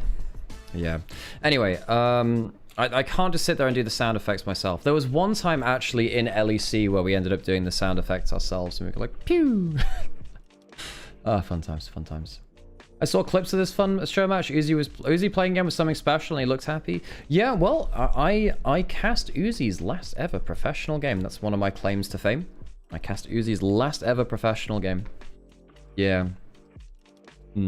I should find some stuff to do during the breaks as well. The thing is, I don't actually watch a lot of other League co-streamers, so I don't often get to like figure out what they do during breaks. Hey, look, how's it going? How am I doing? I'm really tired. I'm really tired. It's been a long week. It's been a long week of games. How many games we had so far in LPL already? So we're only 2 weeks in. We've had... Since, like, how long ago was it? It would have been about 12 days ago when the split started. We've had 5 days of this week, and then, yes, we've had... So, 4 on the first day, then 6 on the second, so 10, 12, 15, 18, 20, 23, 26, 28, 30, 33... 33, 38, 40, 45, 49, 51, 53, 57, 60. We've had... Guys, we've had 60... We've had like 60 games in 12 days. 60 games already. What? Oh gosh. Anyway, the roster's being shown up here. Top Esports versus JDG. You're getting a lot out of your LPL, folks. It's a lot of games. There's 60 games in 2 weeks. It's a whole lot. Yeah. If you think of, well, it's just the way the LPL is. I mean, typically every LPL season is somewhat like that. It's just that we've had so many 3 series days, it ends up racking up very quickly. And of course, Sam and I want to be here for all of it. We do. Now, JDG Top Esports should be a real banger here. Folks, let me take that off the screen so you can actually see the stats. But yeah, they're choosing Jacula versus Gala. I think Gala's been not great for a little while now, sadly. He's a legendary player. I've got very fond memories of him. This guy is such a crazy guy when it comes to the LPL champion pool, the LPL, like, AD carry pool. But I do think Jacula is still really good. Jaculo's been laning very well. I think that his mage play has been surprisingly good. He's been a very good Xerath player, for instance. He's one of the few people I've done well with that. Top Esports, I guess they chose second pick with that ban pick. I think with the way that it was colored red, anyway. Yeah. JDG should be getting blue side with the color of those words. Yeah. But I think that top esports, it's really dependent on what form Tien comes. Well, I actually think the key matchup is Tien versus Ginger. I don't think Tien or Ginger have been playing that well. I think both of them have actually been kind of bad. I think that Ginger has been quite... He's always been a coin flip player, but now he's coin flipping negatively more often than he is positively, which is obviously not what you want to hear. It's not really what you want to hear as a fan of that team. And I think that JDG is struggling once Ginger... They always have done this year. Once Ginger struggles, they don't really know how to set up the map. They're not a great jungle support team. The individual players are good, but their chemistry isn't. Go into an interview on later. 各位好，欢迎来到赛前采访，我是刘航。我们邀请到的是滔博战队的下路选手 Jack Love， 欢迎 Jack Love 来先跟大家打个招呼吧。大家好，我是滔博 ADG Love。那组内赛打到现在，滔博目前也是一个3胜1负的成绩。杰克会对这个成绩怎么看？因为目前的赛程来说就是比较紧嘛，就是我们需要边打比赛，然后去边更新我们的理解和一些提升我们状态。那你会希望整个队伍通过组内赛，在哪些方面重点能够去历练？因为就是打常规赛的话，希望还是更加去拓展我们的英雄池吧。因为后面可能打到 BO5的话，可以需要我们有更多更好的选择。也期待今天滔博战队的精彩表现。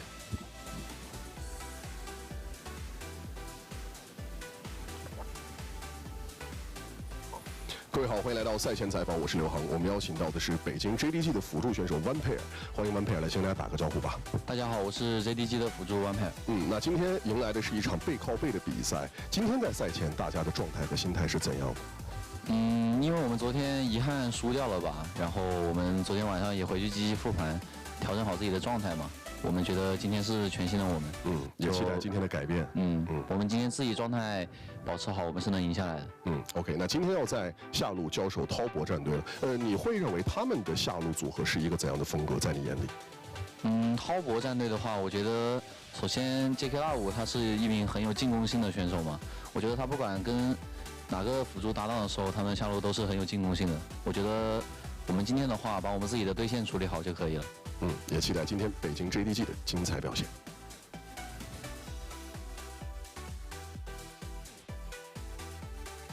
Okay, so top esports JD. Oopsies, that is the wrong scene I almost switched to. Okay, so in terms of draft, I think that top esports have had not great drafts recently. I've not loved them. They've been better recently, but still not fantastic. JDG just also walked off of a pretty crushing loss to BLG, but that is BLG. But they couldn't win against them even with Wenbo, which is quite the telling story. Top esports yet to face BLG, so we haven't seen them by that same yardstick. Top esports, their record has been thus far. They 2-0 WE, they 2-1 TT, got destroyed by AL02. That wasn't particularly close, actually. I think that Junja just got... I think that Tien got a little bit ran through, sadly. They 2-1 LGD, so they dropped the game to LGD, and that was yesterday, and now they're playing against JDG today. So JDG got blasted by BLG yesterday, but what happened before that? Let's go back to the start. Lost 2-1 to AL. I think game 1 of that series, AL drafted quite poorly. I think beyond that, when AL shored up their drafts, they quite confidently beat JDG by my memory of it. They lost 2-1 to Team WE, so Vampire's old team beat him in that series. I mean, Vampire, of course, left WE for JDG, and WE have arguably gone up. Guys, is it crazy to say, at this point in the year, just drawing it back, obviously split 1 and 2 up until playoffs wasn't great for Team WE. How close are we to WE actually being the better team than JDG this year after Vampire left them to go to JDG? That would be so crazy, actually. So obviously Vampire's not the problem there, it's just a confluence of things, but coming in, it's a big change. Gone to the stage, though. JDG are not in a good position. That's the big thing for them. JDG are not delivering based on that split 1 result. Top esports want to push them down even further. Jackalov leading them out. Top esports on a decent set of series results, but the eye test shows there are flaws in their gameplay. Tien needs to show up stronger. Their drafts need to be a little bit more solid. One person you won't catch me criticizing though is Jackulov. I think Jackulov has had some incredible laning phase. I think he's been very strong. And also recently, I think that Swian's really stepped up to the plate. Swian with the Olaf counter pick the other day did some mad work in team fights.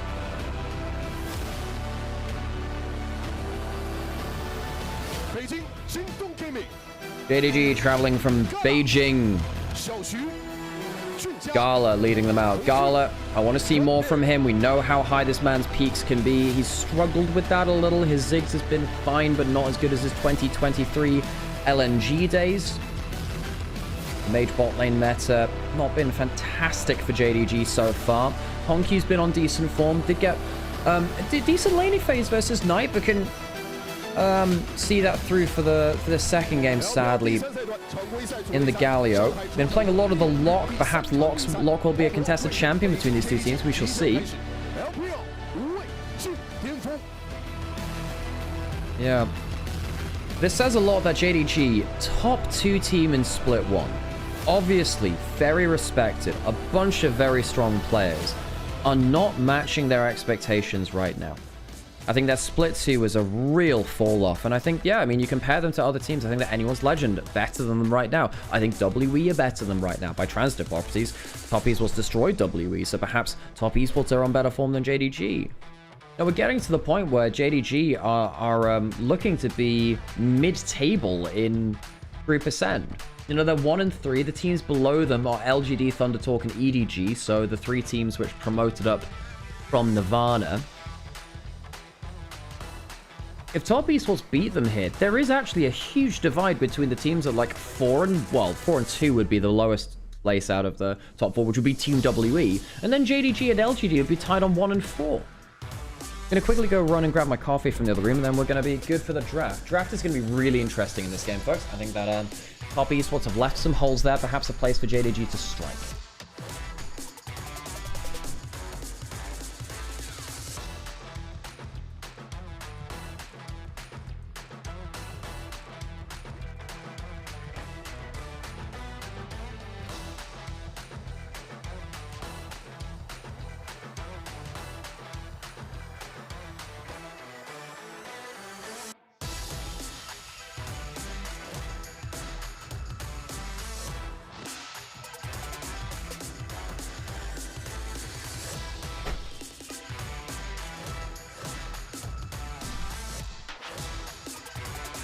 Alright, into the draft we go.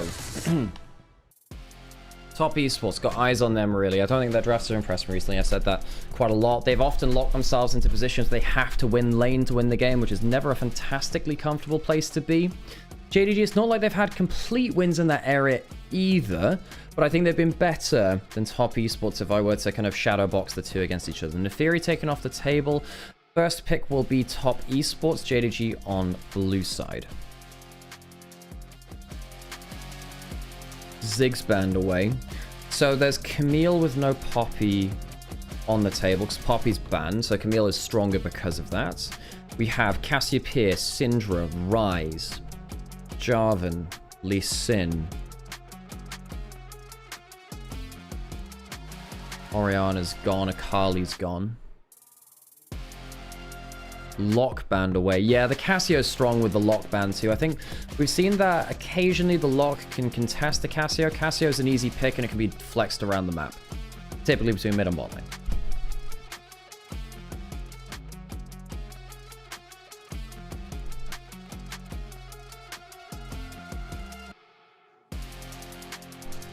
Cassio lock in. So what do you do into this? You can Galio. They lock the Ezreal. Ezreal, very high prior for this team. Jarvan locked in too, so now JDG can think about a Rumble. They also take away the Ezreal, which can get out of the Cataclysm. You want mobile AD carries into the Jarvan if at all possible.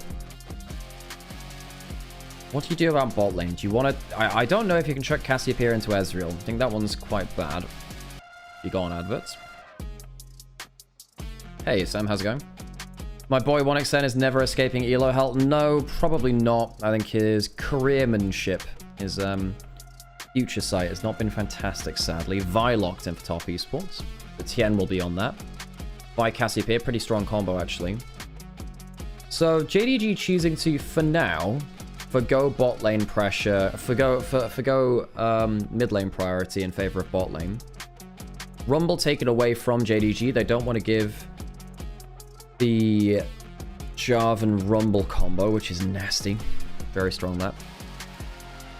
They don't have themselves a bot lane carry that can escape the Cataclysm just yet, though, which could end up being an issue. Now, do JDG just lock in Karma to say we're going to smash bot lane laning phase? So they want to lock something in that can survive versus the Cassiopeia. The Victor is locked in with that in mind. Cream versus Honky.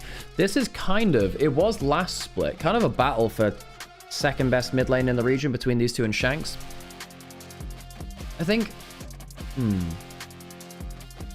last split I would have put Cream second best mid in the region. Yeah, he was on really good form last split. He's had a couple of duff games versus Shanks because Cream. I think now that Rookie's back in the picture, we'll see whether Rookie can once again claim his spot above them. So that when Rookie's on form, he is obviously one of the most legendary players of all time. Lucian banned away from Jacula. That makes a lot of sense. Lucian's been really good. Dude, Lucian. I think Jacula versus Gala is going to be so fun here. Dwar obviously coming in for top esports. I was a little bit worried when they mentioned that Fungyue was gone, Dwar was in. I think they want immediate results and they feel like Dwar can bring that. I'm not entirely sure if I agree with that, but that is what they do be doing.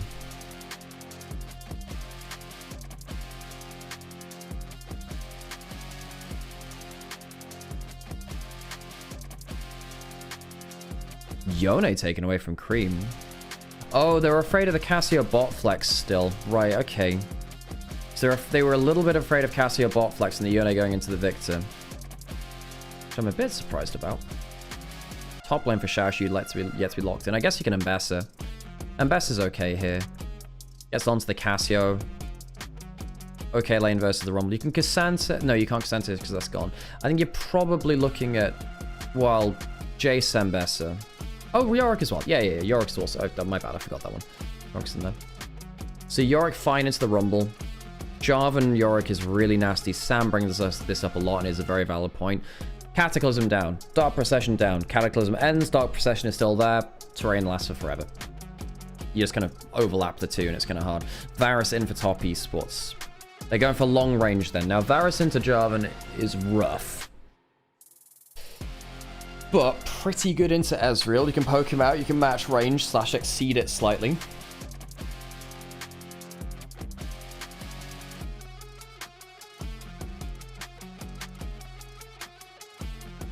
Nautilus in for draw as well. Varus Nautilus, very strong combo. I mean, with Varus Nautilus, you can go on hit, I suppose. Shen in for JDG. Now you've got the Shen, you can't go for an auto attack Varus. On hit Varus doesn't like playing against Shen at all, sadly. Good with the AP Varus. Well, so we mentioned this earlier. You can't really go for an AP Varus when you have double AP solo lanes. It's just too powerful, really. Too powerful to itemize the MR against it. We're going to go into an ad break so we don't get ads in the game. Thank you for supporting the channel. Appreciate you spending some of your Sunday, some of your weekend with me. I know it's valuable time for you all out there. I enjoy watching LPL and I hope you enjoy watching it with me. It's been a fun time watching these teams in the early split. There have been so many games already. We're like 10 days of games in already. We have 62 games played. So between 10 days, we've had an average of 6 games a day. Obviously, either 2 series or 3 series. It has been a lot of games, like a ton of them. Appreciate you all spending your time with me, especially for like a modern matchup. For those of you who have not been introduced to JDG versus Top Esports, in 2020, both spring and summer, your finals matchup was Top Esports versus JDG. They went to 5 games, almost to a fault. In 2022, summer split, we saw another banger 5-game series. You also saw them earlier in the bracket, I believe, in some of those playoffs as well. For the longest time, the LPL was determined by JDG versus Top Esports. They were the dominant teams. One of those teams was going to win. It's just which flavor of red team you wanted, which color you wanted exactly, which shade of it. They've been so fun to watch. In 2023, Top Esports fell off. JDG created their super team and it wasn't close anymore. 2024, Top Esports kind of climbed to the top and JDG struggled to match pace. 25, both pretty good at the same time. Now, both top echelon teams again enjoy this classic matchup of top teams in the LPL as we get into our first game of the series.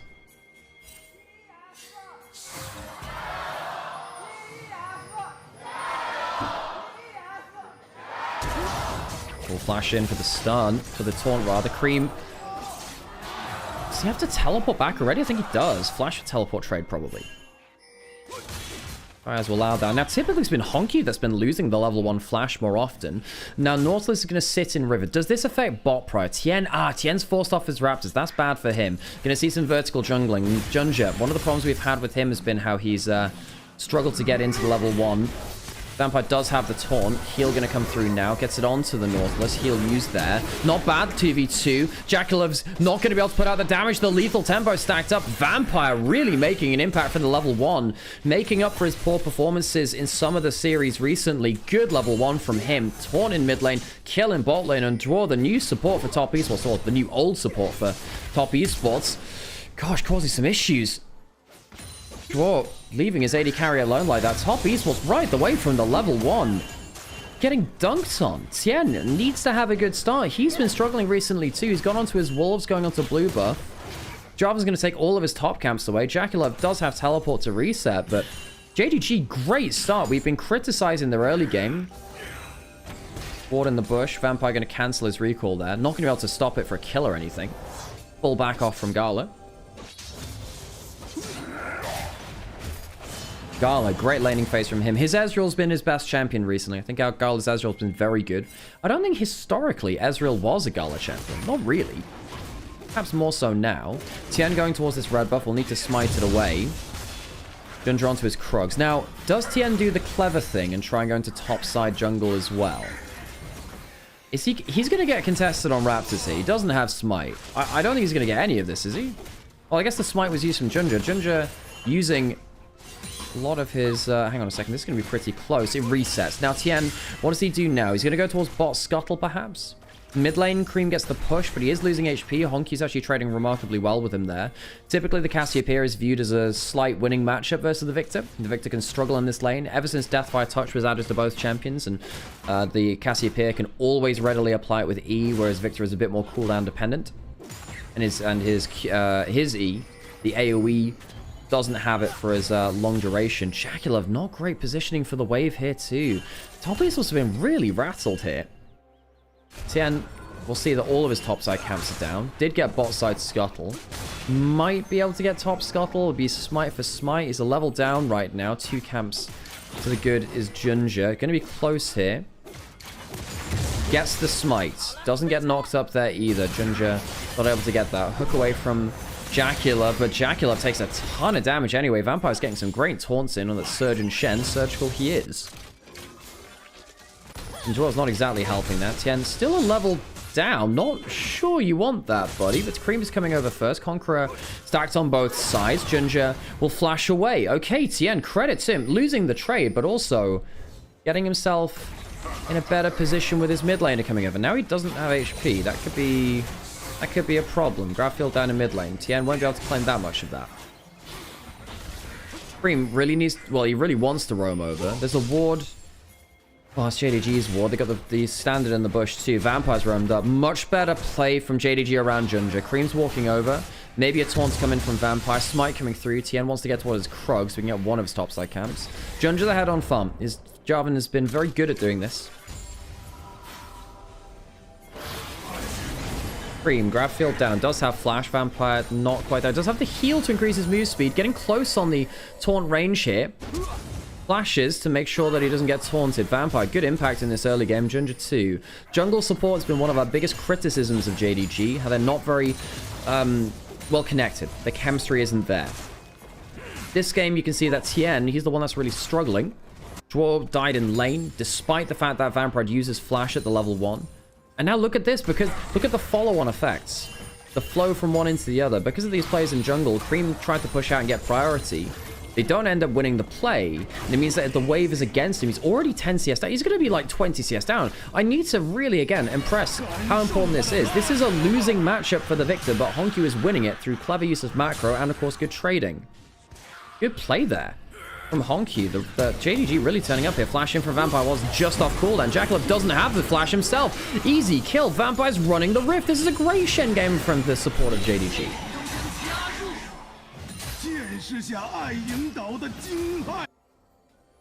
You know, we were just talking about how, well, you know, technically JDG are performing worse than the team that Vampire left. Vampire left, Urha replaced him on WE after some ins and outs and abouts. And WE were kind of just, you know, mogging him a little bit. Finished top 3 in Split 2, whereas JDG bombed out. JDG great in Split 1, but they have a lot more work to do. It's clearly not as easy as that. Good grab field there from Honky. Traded for the Miasma, the 2 control abilities of both champions.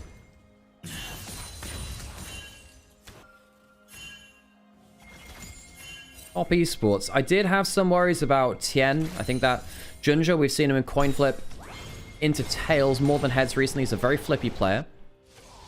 Seems like the, yeah, seems like the Junja coin has come up heads for them now, though. Tien, a level down more than... Yeah, he's a level down in terms of the break point, but he's also like half a level down in raw XP. Just use that Q. Junja has Cataclysm. He can just kill him here, potentially, actually. You'll force the flash. Draw's walking over. Smite in. Tien's not going to get his level 6. Good play there from Junja, walking over, taking a good chunk out of Tien. Oh, gets the blind flag drag. Maybe look for the Cataclysm here. Does he Q into the fight? No, Honky's over the wall. He can't afford to.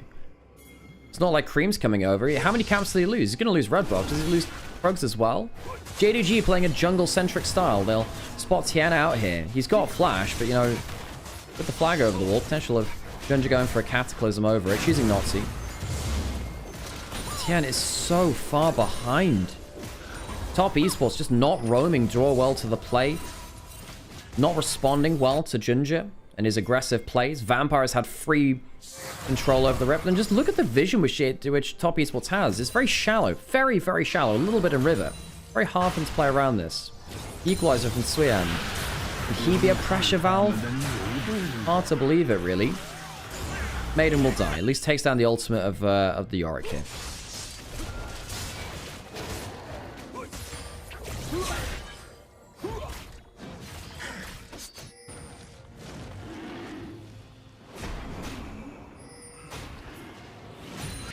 Now 1.4k up, a lot of XP in jungle. Tien does have the level 6 now at least. Bless his socks. Jackilov ahead in CS, but down the kill. Gala with 2 kills himself. Jackilov punished quite a lot here in the laning phase. Draw also that 0 and 1. And the gold could be worse in fairness. Cream is down a solid 20 CS in a good matchup. Now the Victor does not like playing against the Cassiopeia, but Honky's made it work. And if you get the wave in a good spot, your poke is pretty damn effective, of course.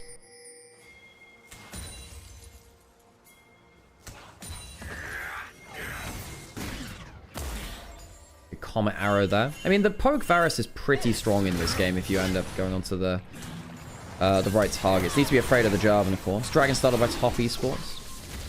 Nothing else for Vi to be doing. Does get that. Tien's managed to claw back a decent amount of farm, considering. Like, Jarvan has really been contesting. Really, really been contesting.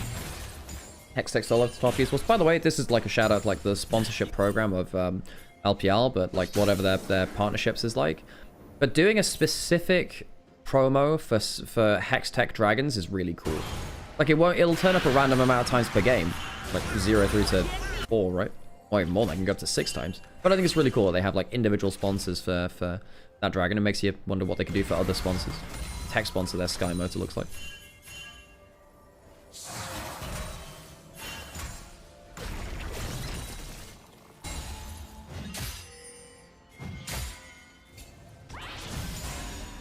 Vampire's been doing so much more on the map, so much on the map, you're not gonna lie. Yeah, he has, and I think this really goes to show why replacing a support on the side of Top Esports mid-year was perhaps a mistake. I don't think Draw's been in the right place at the right time. Vampire's been doing an awful lot. He's just been allowed to leave lane. I mean, he blew the flash level 1, went bot lane, got a kill there because Jackal and Draw made some pretty big mistakes. So particularly Draw made some big mistakes. And then he's just walked around the map. Tien's not been able to walk up. He's been down in XP, down in gold. Draw's not been able to leave lane and do that much either. I think that Top Esports have a lot to review here in terms of their level 1 prep, because the flash blown onto Cream meant that he couldn't contest early, get Prio, move over to the camp steal. Typically, a Cassiopeia would be able to move over and cause some issues if Jarvan went over towards Raptors, but because of the poor planning from Cream, which actually happened to Honky last week. Honky blew his flash, I want to say 3 times out of 4 or 5 games that they played in week 1. Oh, arrows landing in. E forwards. Gets the exhaust onto him. Full stacks there. Gala. The exhaust doesn't last long enough there. Oh, that's close. He kills him. He kills him. He pops enough stacks that his Q comes off. Cooldown and he kills him with a second arrow. That's better for top esports. Jacula poke Varus. A classic pick for him. Working out well. The exhaust not enough. He just times it out. I mean, it's a poke Varus. He doesn't need to be auto-attacking all the time. Poke Varus just waits for the exhaust to go down. Pops the stacks. Gets another arrow. Nasty. Before, well, hang on. Did Vampire have the level 6 at that point? No, he didn't. He only just got that. Now. However, worth noting that the Shen does have ult now. Worth noting that. Great play there from top esports. Lots of CC in. Gala, very, very optimistic with his health bar calculations. So now suddenly Jacula is 600 gold ahead. I believe he got 2 plates and a shutdown there. So Jacula, very happy. Vampire gets the taunt. This is too far from Vampire. We were just praising him. He has flash. Jump force from Junja. Does have the Cataclysm. Jacula does have flash as well. There's miasma. He can't use it. The miasma means he can't use the Cataclysm. They don't bother using the Stand United. It wouldn't have helped. And now suddenly JDG, we are praising them so much. They've just thrown 3 kills over to top esports in a blink of an eye. Blink and you miss it. The bot lane 2v2, giving the gold over to Jacula. Control of the map goes over to top esports shortly after. I think that Junja and Vampire together made a bit of an over-aggressive mistake going into that bot side jungler. Honku ends up paying for that too. And just as we are praising how much they've done, the gold lead's 1.5 gold, 1.5 thousand gold lead in the lead to top esports now.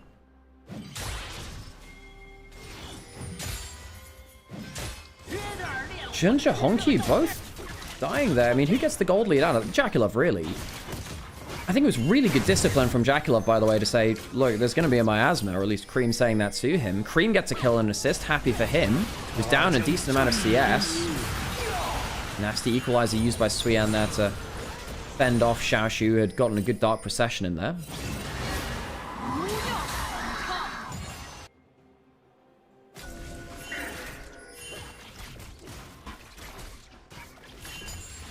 Red buff being taken by Tien. Tien got a kill in there too. Happy days for the Vi, who'd been struggling. Okay in terms of his XP as well. Oh, how the turns table.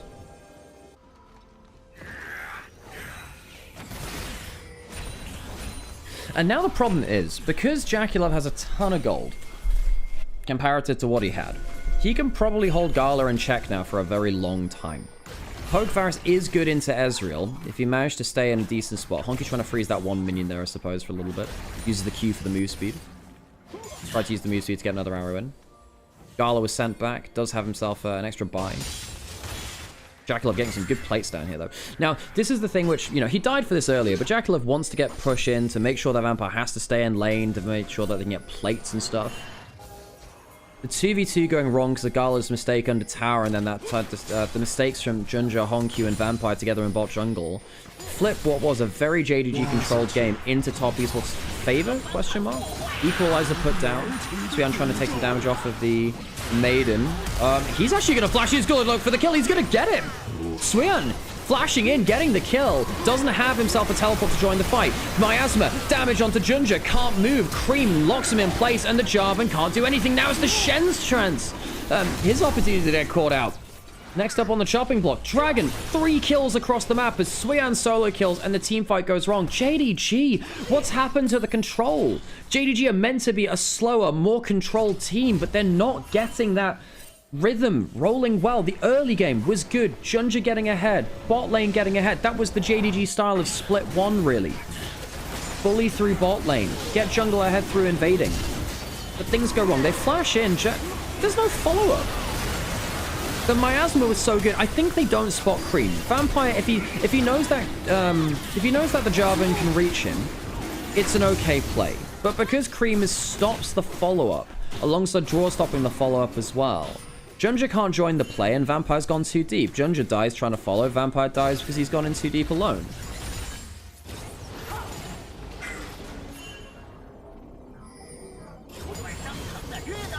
$3,000 gold, 2 dragons to the lead for top esports now.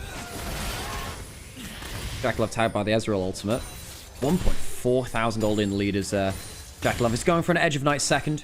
Doesn't want to get hit by those kind of random taunts from Vampire. Ow, good damage there. Ow, really good damage, actually. Yeah, Poke Varus for you, everyone. Even with the nerfs to Poke Varus, still kind of obnoxious if he gets ahead of the game.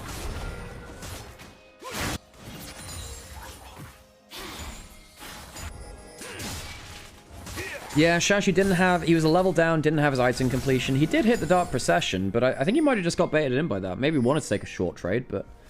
Suian clearly just said, alright, I got stats. Bet. Might even going towards a Shadow Flame, by the way. Oh, Jaculov does have Flash. Good stop, though, by Dwarf. Going for the Cataclysm onto Dwarf. Is this too far? No, the Cataclysm... That's the Chaos Storm being put in. It's a lot being put onto just a Nautilus. That's the support you've been forcing on, and suddenly the jungle support are down. There's the Petrifying Gaze. A third one comes through. 5 Flying Force, perhaps a little far from him. I'm not sure the follow-up will land in position. The Q backwards forces the flash out of Honkyu. Sometimes JDG used to fall into this problem too, which actually weirdly happened with Vampire on WE last year, where when the going gets tough, sometimes their response is, let's just engage on the first target. And sometimes that target was wrong. I think in this case, that's what we see, where they go on towards just the first available target. They try to go to Jaculov, that's a good play, but then they don't full send onto him. They go on towards Draw, and they spend a lot of cooldowns trying to kill a Nautilus. Cream walking up towards Honkyu, trying to land little bits of CC. Vampire's down, doesn't have to stand united, doesn't have summoners, maybe looking for a taunt. I'm not sure they win that fight, though, if they do. Vampire might have to dash out of the play soon, actually. Q dashed away from Junja. Good damage onto Tien there from the looks of it. Tien going fairly low. They managed to defuse the play. Defuse it, not diffuse. Or whatever the other version is. The eye.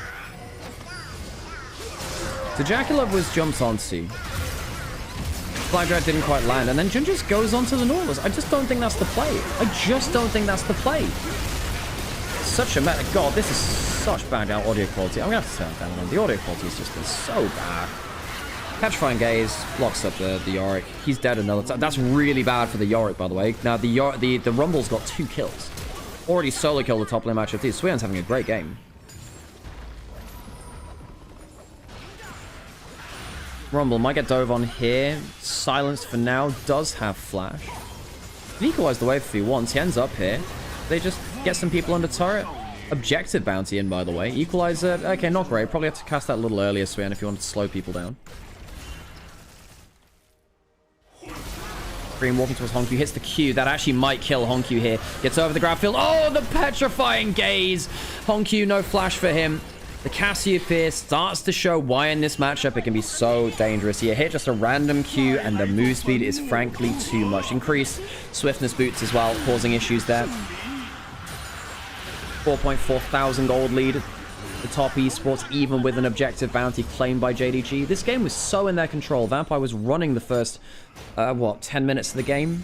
And then the 2v2 happened. Gala makes a mistake. The bot jungle happens. Gala is already dead at that point, of course. So Junja, Honkyu, and Vampire all make the mistake. Where would I rank Suian under the LPL top lane? Well, if you're counting Bin is still top tier. Then you have, like... it's a good question, actually. I think the Shy is probably up there towards the top part of it. Miasma through. Yorick does have Flash. Has the Shen. Might be able to get Suian here. Cream also has Flash. They have to use the Shen, though, to save their Yorick's life. Cream is in a pretty mad point of power right now. I'd rather hear nearly no audio. Yeah, I'll just turn the audio down then. I'll just turn it all the way down. I think that the Shy and Bin are probably... I do think that the Shy is... Look, I don't think the LPL top lane is that good right now. That's the problem. So I do actually think Bin and the Shy are probably the 2 best top laners in the region. And I'm not coping with that. I genuinely think that is the case. I just think that LPL top lane is not that impressive right now. I think Flandre, depending on form, is in the A to B tier. I think that he can be very, very good. His laning phase is just not as good sometimes. Xiaoxu should be in a similar level, but his recent form's been very up and down. Suian's probably there. I think Suian's up there with Xiaoxu, really, in like the A to B tier. He's actually, he's with counter pick, this guy is really good. Struggles a little bit more with blind pick. In terms of the ranking, he's like anywhere between like 4th and 7th, maybe, depending on how you view other people on the day. I think top 3 is like... Yo, hang on a second. The equalizer being put down. Teleport behind them. Here comes the Cassiopeia. Shashu's low HP. Doesn't have the Maiden anymore. That's a problem. Vital used onto the Victor. Petrifying Gaze used for the damage. The Miasma's in, and the Cataclysm is I'm Jarvan, I'm helping. Kind of just ends up locking his team into the abyss. Jackalov walking over towards Vampire, and sadly, he will be made to see the light of day. The sword pull comes through, and sadly, just won't do enough. The equalizer, not needed or anything like that, of course, used earlier. The overheat from Suyan puts him at 6-0. He's 6-0. Suyan having a magnificent week. Had an Olaf game earlier in the week, which we went, you know, Super Saiyan on as well. Cream having a good game on the Cassiopeia. Jackalov, 2.5 thousand gold. The snowball started from Jackalov. That bot lane kill, the 2v2. The second arrow coming through to kill Gala. Didn't quite hit the Q flash. Used the ult, though, to get through. Shashu would have immediately died, actually, if the Q flash had come through. And then the Jarvan ult comes through. It just kind of ends up locking Victor in place. I guess they killed the Vi from it.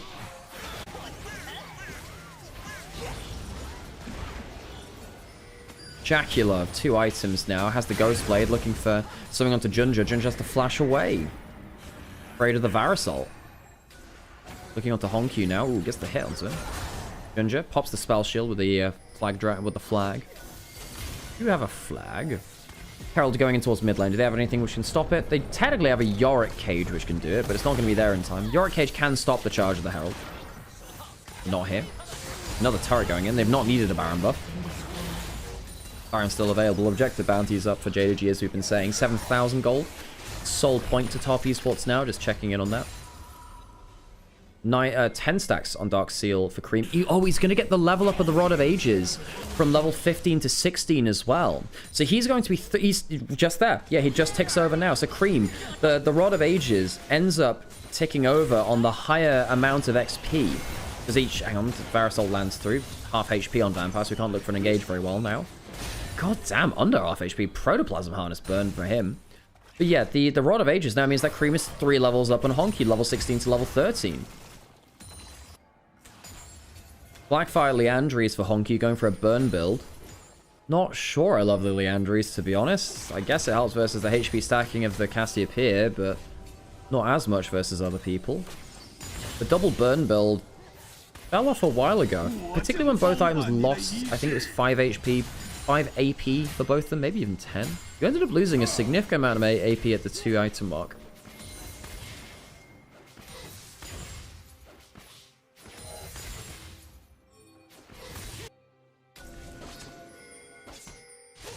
Stack Dark Seal, Bloodlight's Curse put in from Cream as well, so actually even more HP there from Cream. Lands the Petrifying Gaze, heal from Vampire. You'll take a Summoner for an ult. Yeah, you'll take that as Cream. Vampire just being chunked out. Vampire in the first 10 minutes of the game was putting down, you know, a lot of pressure. Nowadays being curtailed a little bit. Does put down some good wards. I think Vampire's warding game is one of the things he's had to level up the most. I think in 2025 he was frankly just not good at the vision game. I think even in 2026 sometimes he has just kind of gone out, put 4 wards down, and they immediately get cleared, or they're not very useful wards. He's definitely got some levels to gain on that, although it's been better. JDG's vision control needs to work. What they need to work on is using it as a unit, really. Like Junja and Vampire, or someone else putting down wards and sweeping at the same time. That's probably the nitpick you have to have. The hook misses out of Fog of War. Ultimate lands onto Junja. Flag drags out to safety. Does Suyan maybe in a spot of trouble. Does have Seekers and Flash. No, he's just going to turn around. Goes into the overheat. Has Golden. The Shen ult coming through. Suyan has Flash. Might have to use it soon. Goes Golden. What does he do after this? Fight onto the Miasma. Taunt still lands onto the Rumble. Perhaps the Yorick kills him. Doesn't look like they got the damage though. Vampire commits the Taunt. Flashes away. I suppose it might save him here actually. Suyan needs to be a tad careful. There's actually a chance that the Shen can kill here, but no, with the top. Hang on a second, still getting pretty close. No, there you go, overheat turnaround, close from Vampire. Good mind game there from Suyan. Realized actually he was in a bit of danger. In fact, he still is. The Ezreal kills him. Good snipe. Tag team by Vampire and Gala. Top esports have been running the map. Now, they do end up losing a bit of gold, presumably through shutdowns, because they did get the Rumble there now. That's 1,000 gold shutdown, in fact. Not sure if there was an objective bounty taken. Might have been, actually. I wasn't tracking whether the last few things were objective bounties.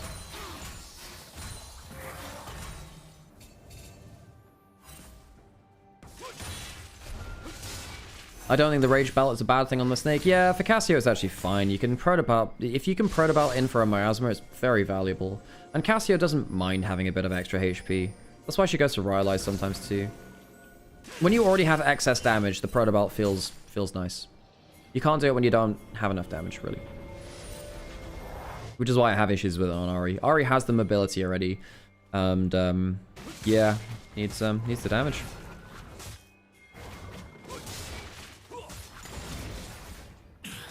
Oh, Medjai's in for Cream as well. So he's got the move speed, extra 10% move speed from 10 stacks. He's got upgraded swiftness boots, for those of you that don't know.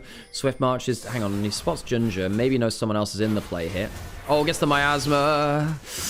Now, oh, hang on. Vampire's alone on the side now. Doesn't have to stand united. Oh, it's a great spring of the trap.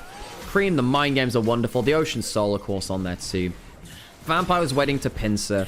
Cream breaks open one side of it. Honky knows there's a ward there. Knows potentially there's an ult coming over the wall. They spot Cream now. Now they realize, oh wait, Vampire was here all this time. Xiaoshu, he's just going to die. He is just going to die. Ocean Soul and Svian makes that a pretty unlosable fight at that point. Baron will go down. JDG try for a Hail Mary. And it fails. They didn't take into account either radiation or the amount of fuel they needed to get back home. You know, haha. Movie, Hail Mary. It was a fun old movie. Quaint. Dude, he was so fast. He thought he could track him in the Dark Procession. Couldn't do so. Dies. Xiaoshu has had a poor game. 0-5. I mean, Vampire scoreline, that one's kind of a bit of a... That one's a red herring. It's not the problem there. As you can see, he's actually making a decent play here. There is no escape for Swian. Nice. There you go. Get a kill onto him. As we were saying, the scoreboard for Vampire, not really indicative of his play. He's not the problem this game. Swian's been dominating Xiaoshu. Xiaoshu has been... Did I say Swian had a rough game? Swian's had an awesome game. Xiaoshu's had the rough game. My words are sometimes escaping me now. Junjo 1-6. Great start to the game. But as we can see, 3 levels down now in the jungle. Tien recovered magnificently. Dream has a 12-stack Medjai's. Xiaoshu finds out Tien here. Oh, the wall can't start the Q. There's a GA and might be popped here, actually. Tien uses that Q. Does he have to flash away? Gets the Sundered Sky. Ocean Soul helping him. Has that running. Perhaps a mistake from Tien. Well, it is a mistake from him. Heals up a fair amount with the Ocean Soul. Use the Cataclysm for that. Elder is up in 2 minutes 50 seconds. Means that the GA for Tien will be down for Elder. That is important. Maybe JDG can now nuke Tien. Perhaps can look for a play after that. Oh, Chunja. Big damage onto him from Jackalove's arrows. This Poke Varus has been impactful. Jackalove was one of the best Poke Varus players in the LPL in 2023, 2024. Vampire. Oh, the ult landing. I think Yorick might be a tad dead. The Merc Tread's helping him out there. Vampire trying to get into the play. Chaos Storm down. Draw needs to be a little bit careful here. Miasma comes through. Close on the kill onto Honku. Draw does go down. Vampire flashes in, but I don't know if that's worth it. Maybe it is now with Gala coming through. Not bad. They take a 2-for-1, all things said and done. Tien was in mid lane. Swian in top lane. A bit of a messy play there for top Esports, so they are pushing in lanes. Not bad from JDG, but they used a lot of flashes for that. Those flashes won't be available for the Elder now. How does top Esports throw this? I don't think they are throwing it just yet. They were pushing in the rest of the map. It's not like one play. Oh, looking for the Miasma maybe, or the Q. Q would be enough, actually. Ginger looking to try and get that Scuttle Crab. I think Cream needs to be a little careful here. He's trying to look down for the smite. Oh, tries to get the smite. Flag drags through it. Now, can he get out? He's just used that flag drag. Try to get the vision down. This could be a big problem. You have to flash out. It's close. Flash over, potentially. No. Tien's going to go looking instead, and he'll find him. I think Junja's in trouble. Junja's in big trouble. They'll cut him off at the pass. They use the Scribe's Bloom. They spot him, and now the jungler's likely going to be dead for Dragon. If anything, you delay it just a little bit. How long's he dead for now? Elder spawning in 70 seconds. He's only dead for 40. Perhaps they could have delayed it a little more, but not long enough. Junja's still dead. Look for that vision of that Scuttle Crab around the Elder. He does get it, but he dies for it. 3.5k down, 1-7. Not a pleasant game from him. Swian over the wall. Flashes forwards. The Vampire misses. Equalizer goes down. Flash away from Vampire now too, actually. Swian kind of lucky to get away with that. Kind of like just about got himself into that situation unknowingly.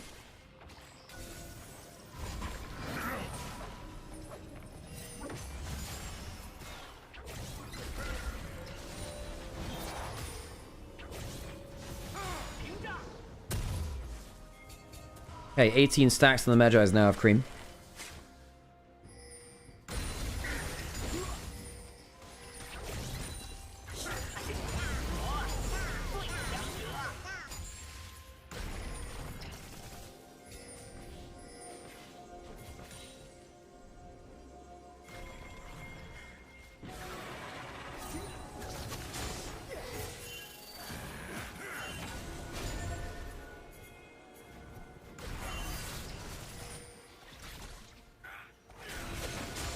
Okay, waiting for the Elder Spawn now. It's alive. Top Esports. Good gold lead for them.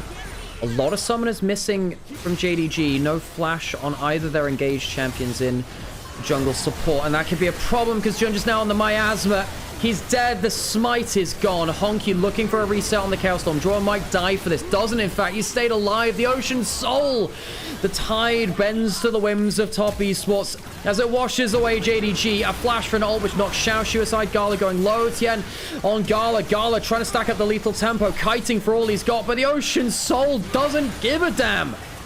Just grains of sand on the beach of JDG. The burn applies to Gala. I think he'll just about live. Cream going forwards though. One last Twin Fang will do the dirty work. Gala goes down. Top Esports will take a 32-minute Game 1 victory. Not a bad early game from JDG. I think Vampire and Junja did their job. They did it well. But then one play after another went wrong. The dominoes fell. Gala's mistaken the 2v2. Junja and Vampire and Honku dying on their play in the bot jungle. Things just going wrong. The dominoes falling. The composure of JDG falls apart to the playmaking of Top Esports in the mid game.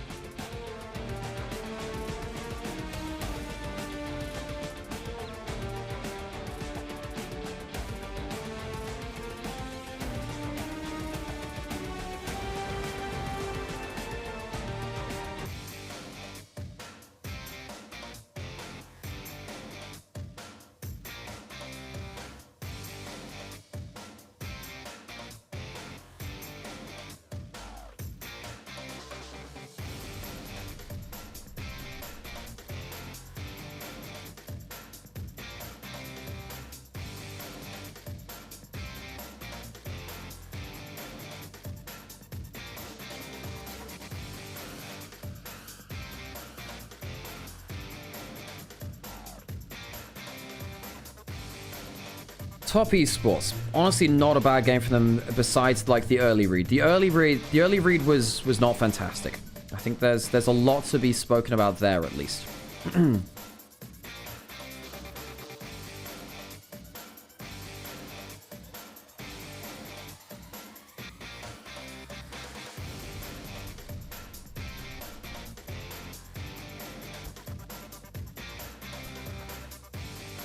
I really don't think you can pick Jarvan into Cassiopeia. I think you can, just with enough follow-up.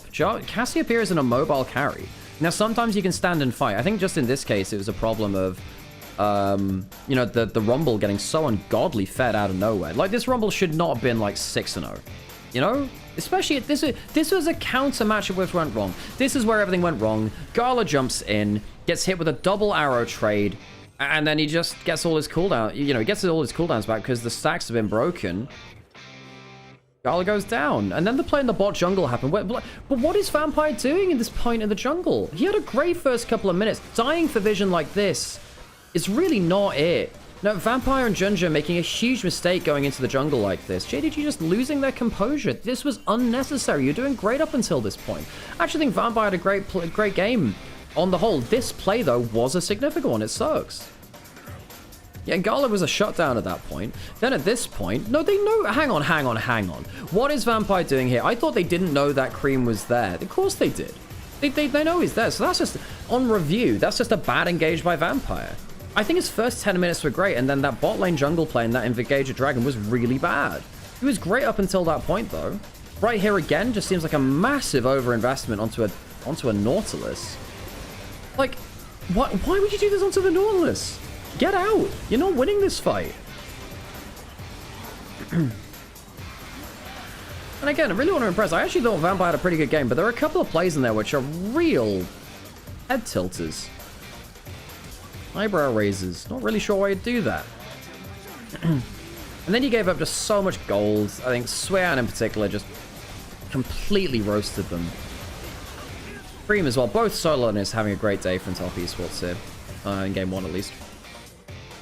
And JDG, this raises a lot of concerns to them. You know, if they lose this series, they go down to... well, gosh, they go down to... 1 and 4 in series. Only having beaten... Is it EDG they beat? Or LGD? One of the two.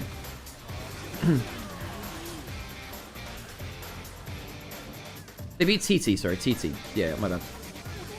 In a 2-1 series, they dropped a game to TT as well.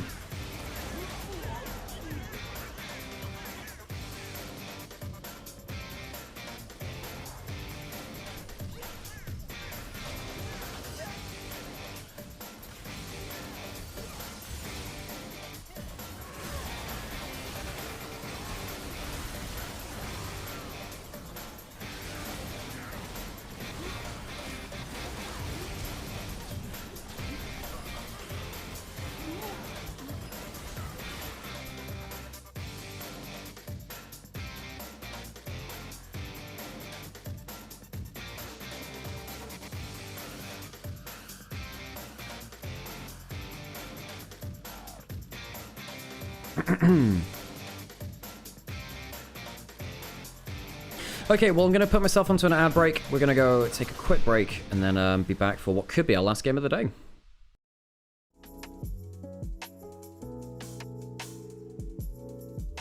Shakula, player of the game. He was really good, in fairness. He was really good. I think the comeback started through him. That's a fair pick. He had a very good game. Lots of great poke. 31% damage share. Somewhat expect that, I suppose, from... Yeah, you somewhat expect that, I guess, from... you know, a player who's, like...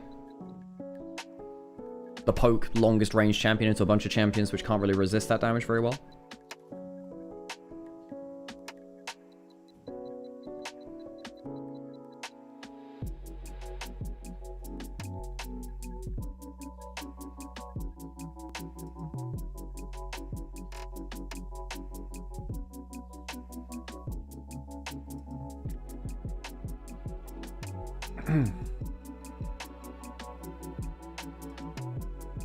I don't know, man. Just like the composure.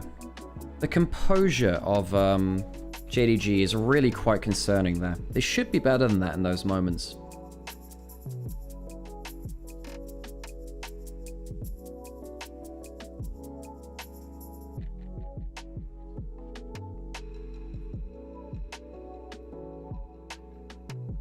Cassio's so strong right now. What could have been the best pick into a Syndra beats her pretty consistently on the... Well, unless you're Knight.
Meow meow. Hello Angie, how's it going?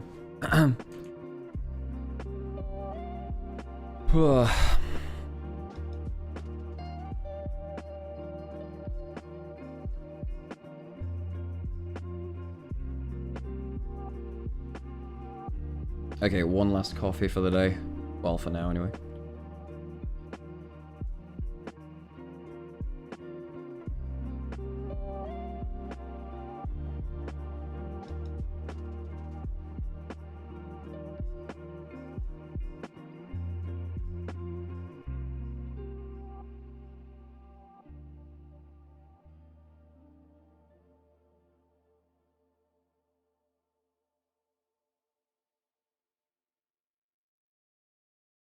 Hope I'm surviving. Yeah, I'm feeling better. I'm feeling more awake than I was earlier, which helps. I think it's just because it's like daytime now, I guess.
Oh, Vex is bad into Cassio. No. You get hit by one. You're out of the lane by like level 3. Vex is good if you get items post a certain point, but you have to deal with early lane, which you do not win. 答对我们常见游戏的2个问题，就可以拿走我们的奖品哦。而这一轮为大家准备的奖品依旧是由李宁提供的双方战队的对付一件，想不想要？好，没问题。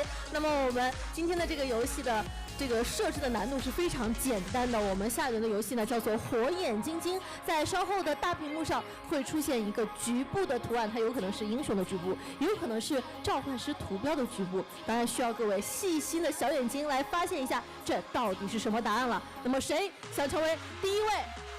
这个真的快，对吧？弯道快才真的快。来吧，那准备好了吗？准备好了。可以，请看第一题吧。安妮，我甚至还没有看屏幕，他就已经报出了答案。是的，恭喜你回答正确，就是安妮黑暗之女。这个有点太简单了，主要是把这个眼睛露出来了。接下来要给你上难度了，别笑你也过不了第2关。来看一下第2关，此乃何物？请问，什么？急炮。对，不对，我知道。别急，我给你一个小提示，它是一个召唤师技能哦，但是它不是一个经常在召唤师峡谷里面用的。清晰术给我的答案是这个，那么它的答案究竟是否正确呢？请揭晓吧。恭喜你回答正确，哇，太厉害了，这个判断能力没问题。那接下来由我们工作人员送上由李宁准备的是滔博战队的队服，可以冲我们的镜头展示一下。恭喜你回答正确，正好也拿着我们滔博的手服，太棒了。那接下来我们还有一次机会，谁？对视。我是大内第一高手，谁敢与我对视？你敢与我对视？好，没问题。有没有信心？有。没问题。那接下来来看一下你的题目吧。哦，这是什么？这个很简单。小炮。小炮，什么炮形态波比？那究竟你的答案是否正确呢？请看大屏幕吧。恭喜你回答正确，这是我的麦林炮手。还有第2关。好，来看一下我们的第2题吧。哦。这个也给你一个小提示，它是我们经典模式当中的一个召唤师技能，回归的召唤师技能。重生。哦，这个名字听着特别的耳熟，那重生究竟是不是正确答案呢？请看大屏幕吧。恭恭喜你回答正确，它也是我们在回归模式当中的一个召唤师技能，使用之后可以在本队的召唤师平台上复活你的英雄，太棒了！那接下来由我们的工作人员送上李宁为大家准备的精工的队服一件，下一次可以穿着队服来看比赛了。太感谢各位来到我们的场间游戏环节，那么接下来就让我们继续回归到精彩的比赛吧，加油！加油！ Okay, shouldn't be too far from game number 2 now. Old cleanse, yeah. Oh gosh. Okay, so now we ask ourselves questions like, well, one, when am I gonna sleep? Should I have another nap after this? You know, big questions in life. I know, I'm sure you're very excited to hear this. I think JDG have real composure issues. I think that some of their individual players are flailing, but I think that some of their composure issues are just completely, yeah. It's just looking all over the place, isn't it? Oh, dude, Gala's shutdown on the turret was just... Gosh. Knowing my caster is getting any sleep is nice, yeah. Although, to be honest, look, it's really warm outside, it is, but I do try and force myself. I kind of have to, because I know how I am. I realized sometime last split that there were points where I hadn't been outside in, like, over a week, maybe more. Ooh. Ooh. Get that champion off my screen. Ooh, get that champion off my screen. No. No. Not like this. Yeah. I'm not a fan of Nymaera. For various reasons. I'm not a fan. Yeah.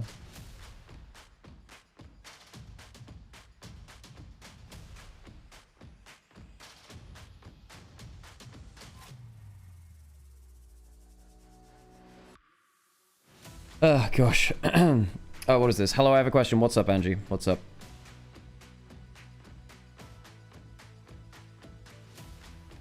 Meow? Meow what? Oh, gosh. But you're on a champ ready. But you're on it. No, Shady, you do not have the context for that. Yeah. Someone involved in the development of Nymaera treated me very poorly in the past, so I do not like that champion, we'll put it that way. So I'm never touching that. I turn voice lines off when I'm in game with it. Yeah. It's not really, it really wasn't good. Like, this is like genuinely personal stuff. I get that the champion is the champion, so I talk about it agnostic of that, but yeah, I have genuine reasons for not liking that, and it would make more sense with full context, but I don't want to give full context, basically. But yes. Again, you're free to like what you want to like for sure, but also it's my stream, and I'm gonna grouse and complain when I can at some points. Yeah. I was going to suggest you could walk to Tesco and get a meal deal, but I remembered they don't have Tesco in Germany probably. No, they don't. Also, meal deals get more expensive by the day, which sucks. Yeah. Anyway, into game 2 of JDG Top Esports. Top Esports, the early levels weren't great. Again, I think the early level, I think that Tien was lucky to get away with this one. I think that Tien has not had the best... Yeah, Tien's not had the best level 1s. I think that their early games have not looked fantastic recently.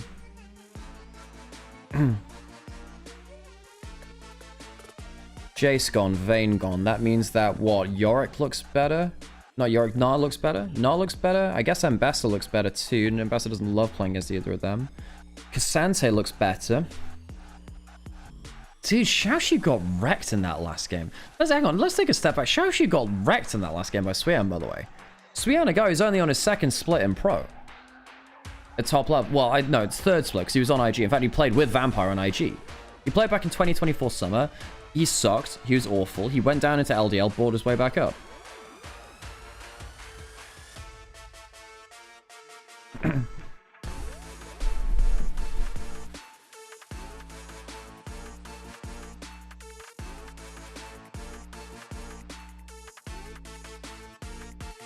lock banned by top esports. So I guess they feel like they can pick a mobile mages a little better. Ryze first picked. Ryze can go with a Lee Sin, it can go with Kiana.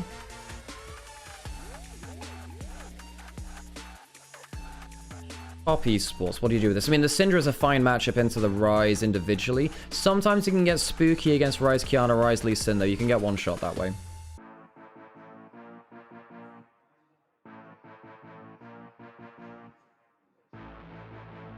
Syndra is the easy pick. That's the easy one. What do you do after that? How do you protect the Syndra from a potential Lee Sin Ryze? How do you protect them from a Lee Sin Kiana or something like that? The Fury's banned. You could pick the Lee Sin yourself. Pretty good versus... Yeah, no, that's a fair point. Just pick the Lee Sin yourself. That helps.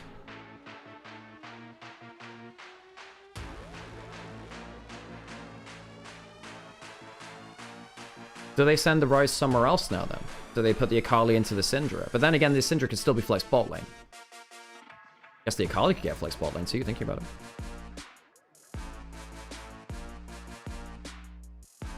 Gnar locked in. Now, we did say that the Vayne Jace would open up stuff like the Gnar a little better. And it does.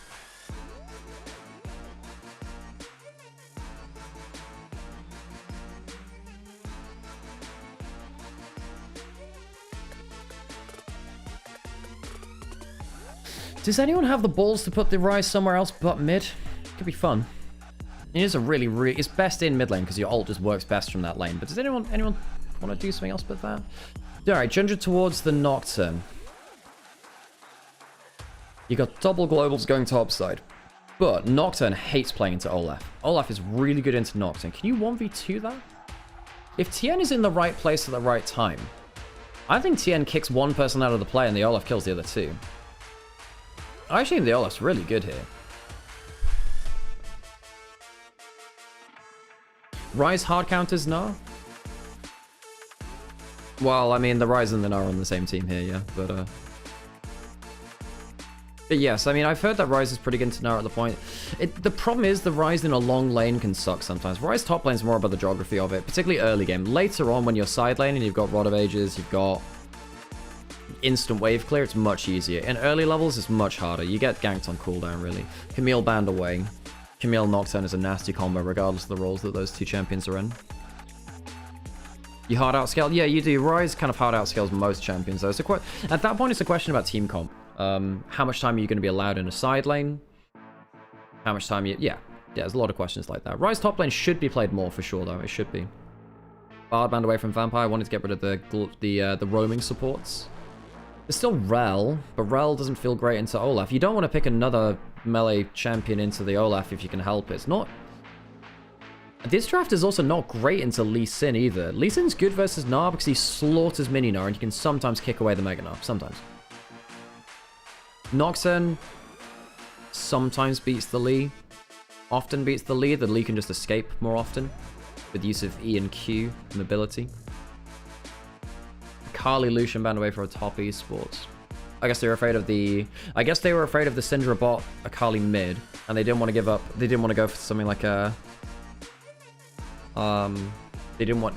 maybe if they want to pick a Rel lane, the Lucian Milio is too hard into it. If they want to pick a roaming support, Lucian Milio is pretty good at that, at just dealing with that because they're just so lane pressure heavy.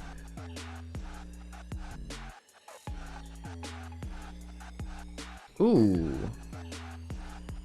Now, if you go for an Ashe Seraphine,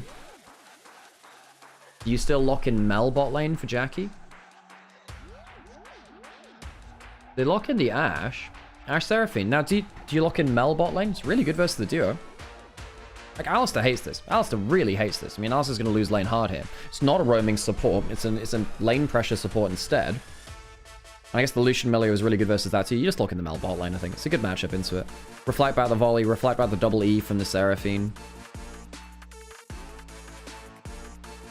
No, they lock in Ziggs. Okay, they don't want the reflect. They want longer range mage. I mean, Jacklove is a good Ziggs player. Guess the Alistar can tank a bit of the Ashe Seraphine. We're going to go into an ad break and talk about the drafts before we get into game so we don't get ads in game. Well, like that. Other ads. Whoa, crazy. Okay, so Gala and Vampire. lane pressure. Helpful for them. Junja, level 1 jungler. Good for them too. They got in a good early lead last game, but they couldn't hold on to it. Their composure was really lacking. Like, really lacking. I was very disappointed in their lack of composure. I think that they lost the plot and everything went wrong within the space of like 2 minutes. Everything went wrong. Ash will find it hard to land real damage on Ziggs. That's kind of what the Rise bringing the Nara into the backlines for and the Nocturne. Into game 2 we go. Okay, sit back, enjoy yourselves.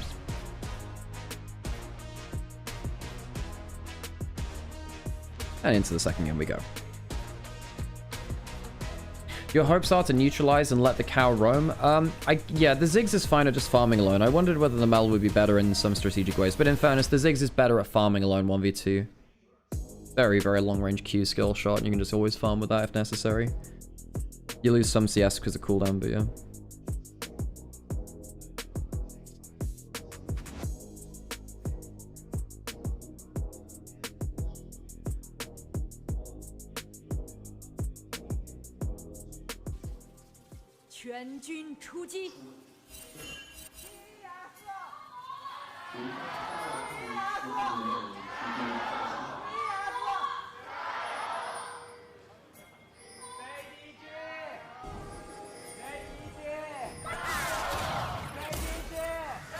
Oh, John Dong is not in the audience today. He was there yesterday. John Dong was there for JDG. Ding Dong. Tian gonna start on Raptors. Should know. Okay, so both junglers are starting on Raptors, so no one's going for a level 1 invade.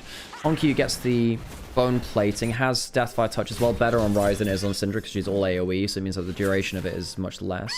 Jackalov just wants to get some farm here, really. Swian gets an extra auto attack on Xiaoshu, has to start the E. You do sometimes start E on Nara anyway. Headbutt away, gets the aftershock. Skill shot in as well. Jackalov can clear at the back line, meaning there's one more Q here probably. Might have to use it for a trade though. Gala and Vampire really looking for the champion damage. Yeah, I mean, you're not having the most fun in this lane here as the Ziggs and the Alistar. Jackalov gets hit by another one there. Vampire's doing well at trading here. He'll used on both sides. Often tends to be used kind of on both sides like that. Oh, double Q missing though. Right, okay. Bomb missing from Jackie. They just want to get themselves to level 2. You know you're losing lane. You know you're not going to get level 2. You're literally just here to make sure that you don't die. Get up to enough XP at some point. You get to freely roam at some other point. Level 2 hit from both bot lanes. Easier for them to play now. Xiaoxu. Lethal Tempo Na. Conquer on Swian. Normal runes. Ghost for Swian. Ghost Flash. Teleport for Xiaoxu. You would occasionally see stuff like Exhaust on Olaf, actually. Occasionally. Good farming under turret from Jackie. Gets most of these. Not all of them, but most of them. He misses like 1 there total. Really not that bad. Let's teleport. Just needs to make sure his farming's fine enough that he can get like a tier or whatever he wants in his first back. As long as he gets enough out of his first back, he's fine. He's only missed a handful of CS. Could be a lot worse. Tian spotted out heading towards top side. He actually did go for the 3 camp into recall into longsword buy. Junja didn't. The Nocturne feels a little better at fighting early. Hang on a second, Gala, Gala, my dude, you actually might die for that. Vampire. Whoa. Gala, you can't take turret shots like that. That actually loses you your pressure. Now Jackalov doesn't have to recall. That tower shot means that you don't have to recall now. Jackie is totally fine. You actually might even get flashed on. By the Alistar. Now, does this mean that Jackalov doesn't have to teleport? Because if he doesn't have to teleport, he can recall for free, get his buy, come back out, and you can get a free reset later. He might not need to teleport. He is teleporting. That actually might be a mistake from Jackie. I think that was an opportunity there. Gets a tier on his first back, gets a refill pot. He can actually push in another wave if he wants to now. Can he stop a recall in Seraphine, maybe? Does he spot Vampire around? Looks like Vampire's going to get the recall off successfully, and he does. Tien was looking in towards top side, so it's an even jungle start, which is, I suppose, better for Tien, because the Nocturne tends to be better at this. There was a Ghost used for Flash in top lane while we were talking about this, so presumably Swian... yeah. Presumably he just rounded him with Ghost and hit some axes. He did. Threatened him there. Flashed over the wall. Cream in mid lane. 10 CS up on Honky. So even though the level 1 trade didn't look that good, looks like it's gone a lot better for Honky since.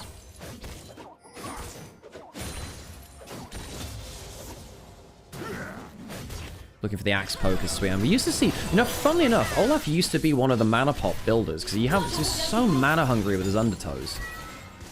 Looking maybe for an auto attack on tower, can't get it there. Skull shot actually missing from both there.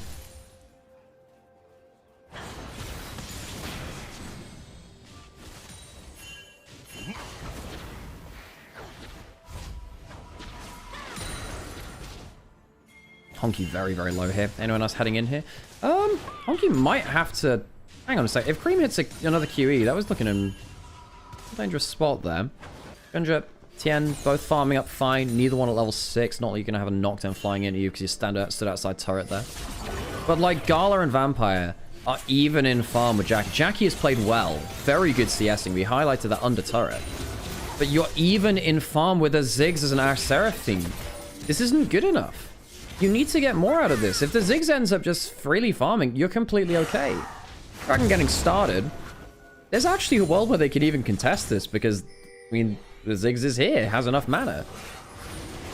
I don't think they have to. I think Jackal would just rather play out a calm early game here.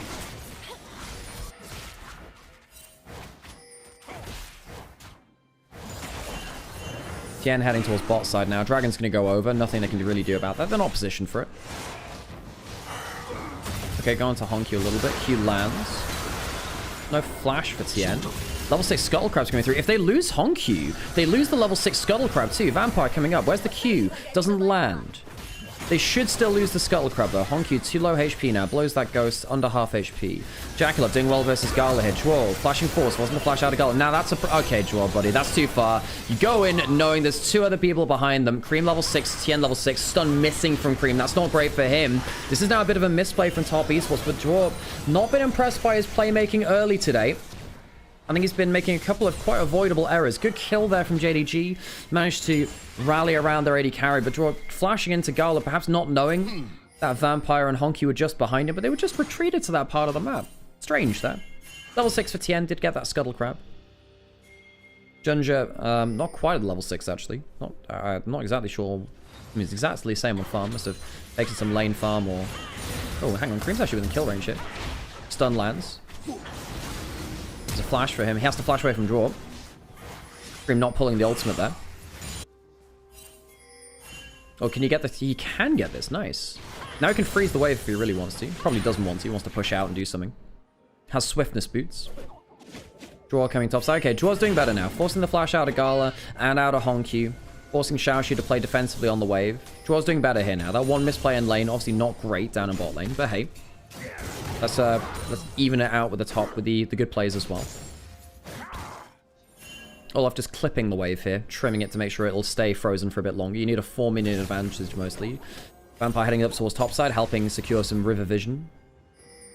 Xiaoxu with that wave, managing to get a slight CS lead. Honky doesn't have flash. Hang on a second, buddy. Does he have to... What, he might be in trouble here, actually. Oh, good stun. Asher is coming through, though. Don't think that's going to lead to the kill. It does save his life, maybe. Not bad angle from Draw, though. Honky, in real danger there. The arrow coming through to help.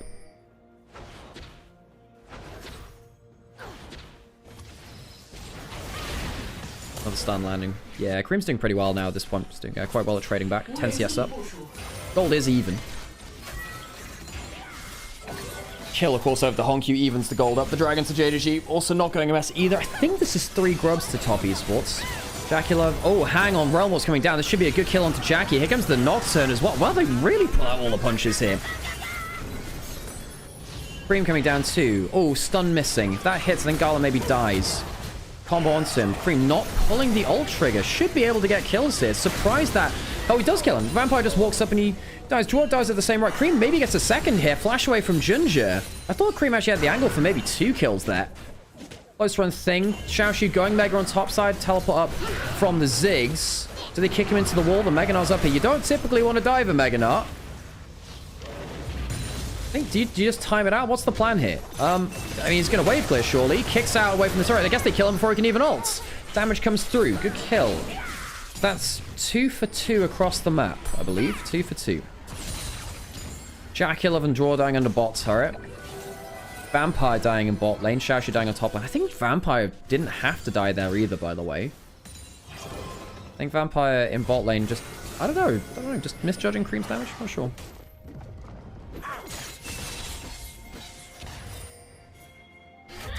Ashar is heading out somewhere, heading down mid lane. Cream does have flash out, swiftness boots as well.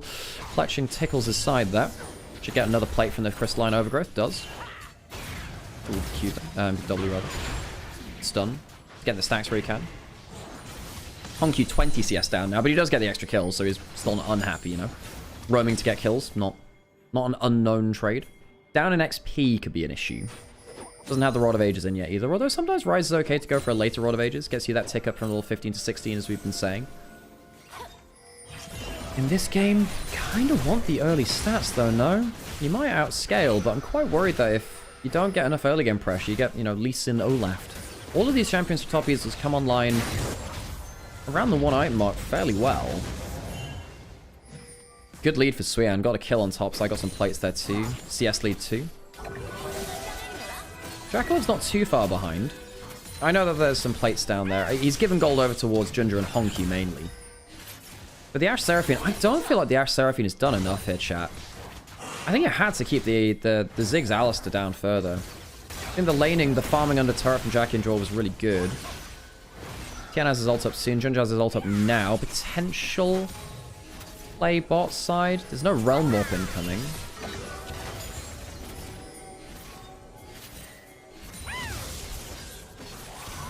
Using the heal there, keeping himself topped up. I'm not really sure you needed to use that one though. You've overcapped on HP now. Now that feels a bit worse. Stun land should be a hard trade. Nice. Half HP. Down. There's no flash on this Rise. There is a chance of a next stun landing and just someone getting obliterated. Now heading down the river. Rise can't roam. He does Realm Warp, but he's low HP. Dragon's up now. Honku, well, if he stayed, I don't think it'd be hang on a second. That's an ult onto Jacula. The Encore comes through. I don't think they can follow, though. Alistair popped the ults. Would have been able to disengage. That's now double ults from bot lane used for like half HP on an Alistair. Now, Rise could Realm Warp in. Stun comes through. Where's the smite? There it is. You can just disengage now. Careful. Honky coming through. How's that goes? Draw might trade his life here, actually. Headbutts in. Flashes away. Not bad. Zigzag. Good damage onto Honky. Hang on, Honky, buddy. You're way too far forwards there. Just as the flash come back up, immediately uses it. Good CC coming through from Vampire. There comes the Syndra ult, though. Is the spell shield there? Might be needed. Cream. No stun afterwards.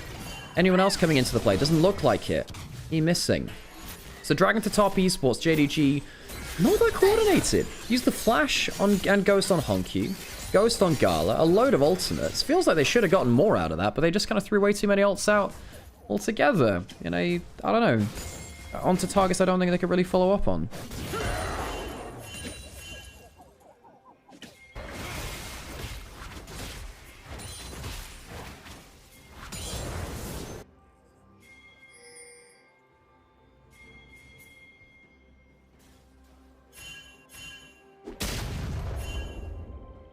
Draw onto the map. Lucky to survive that last play. Uses flash, but hey, much better from him there. Of course, made that one mistake earlier in bot lane, but I should stop mentioning that. I feel like I'm mentioning it too much. He's actually had an okay game. The laning phase was fine. That play was bad, but hey, he's made some good plays around the map too. Vampire on the other side on the Seraphine. Okay ult so far. Not really had that much to contribute. I feel like the lane dominance didn't really come through in the way that we wanted to see. I mean, Gala is now 20 CS up, has 800 gold in the advantage. Not bad. Suyan, good damage on Xiaoxu there. Ow, yeah, hurts. Level 11, bit of XP up. Junja on the side lane. Tien's here. Vampire's coming up. Teleport from the Ziggs, actually. Alistair going under turret. Does have the ult. The Ashara misses. Xiaoxu going low. Ziggs is here. The Nocturne and the Gnar dead. Vampire was roaming, couldn't get there in time. 2 quick kills and a satchel killed the turret now. JDG, very, very close. Hang on, Draw, might die to minions there. Draw. Buddy, freaking hell, that was close. Oh, yeah. JDG, keep Gala mid lane. Honky's bot lane. They get more XP that way, a little bit more farm, but with the 3 grubs, with an Olaf hitting a turret, Ziggs there too, they're going to lose 2 turrets from this. Junja uses ult. He can't get onto the map quickly. Xiaoxu doesn't want to teleport. This is a full 2 towers. Gold lead's going to go to over 3k now, right? Oh no, the HUD had already updated. Sometimes the HUD's a bit slow. Bot lane turret getting chipped away at by Honky. 2,000 gold lead for Suyan now. I really get quite worried for how Ginger and Xiaoshu play the game. Now, the Olaf does need to put in a bit of work to get to the back line. If he gets in melee range, fantastic, but he needs to get them. That's the problem. Dragon up in 2 minutes, so not quite there yet. Herald up in a minute.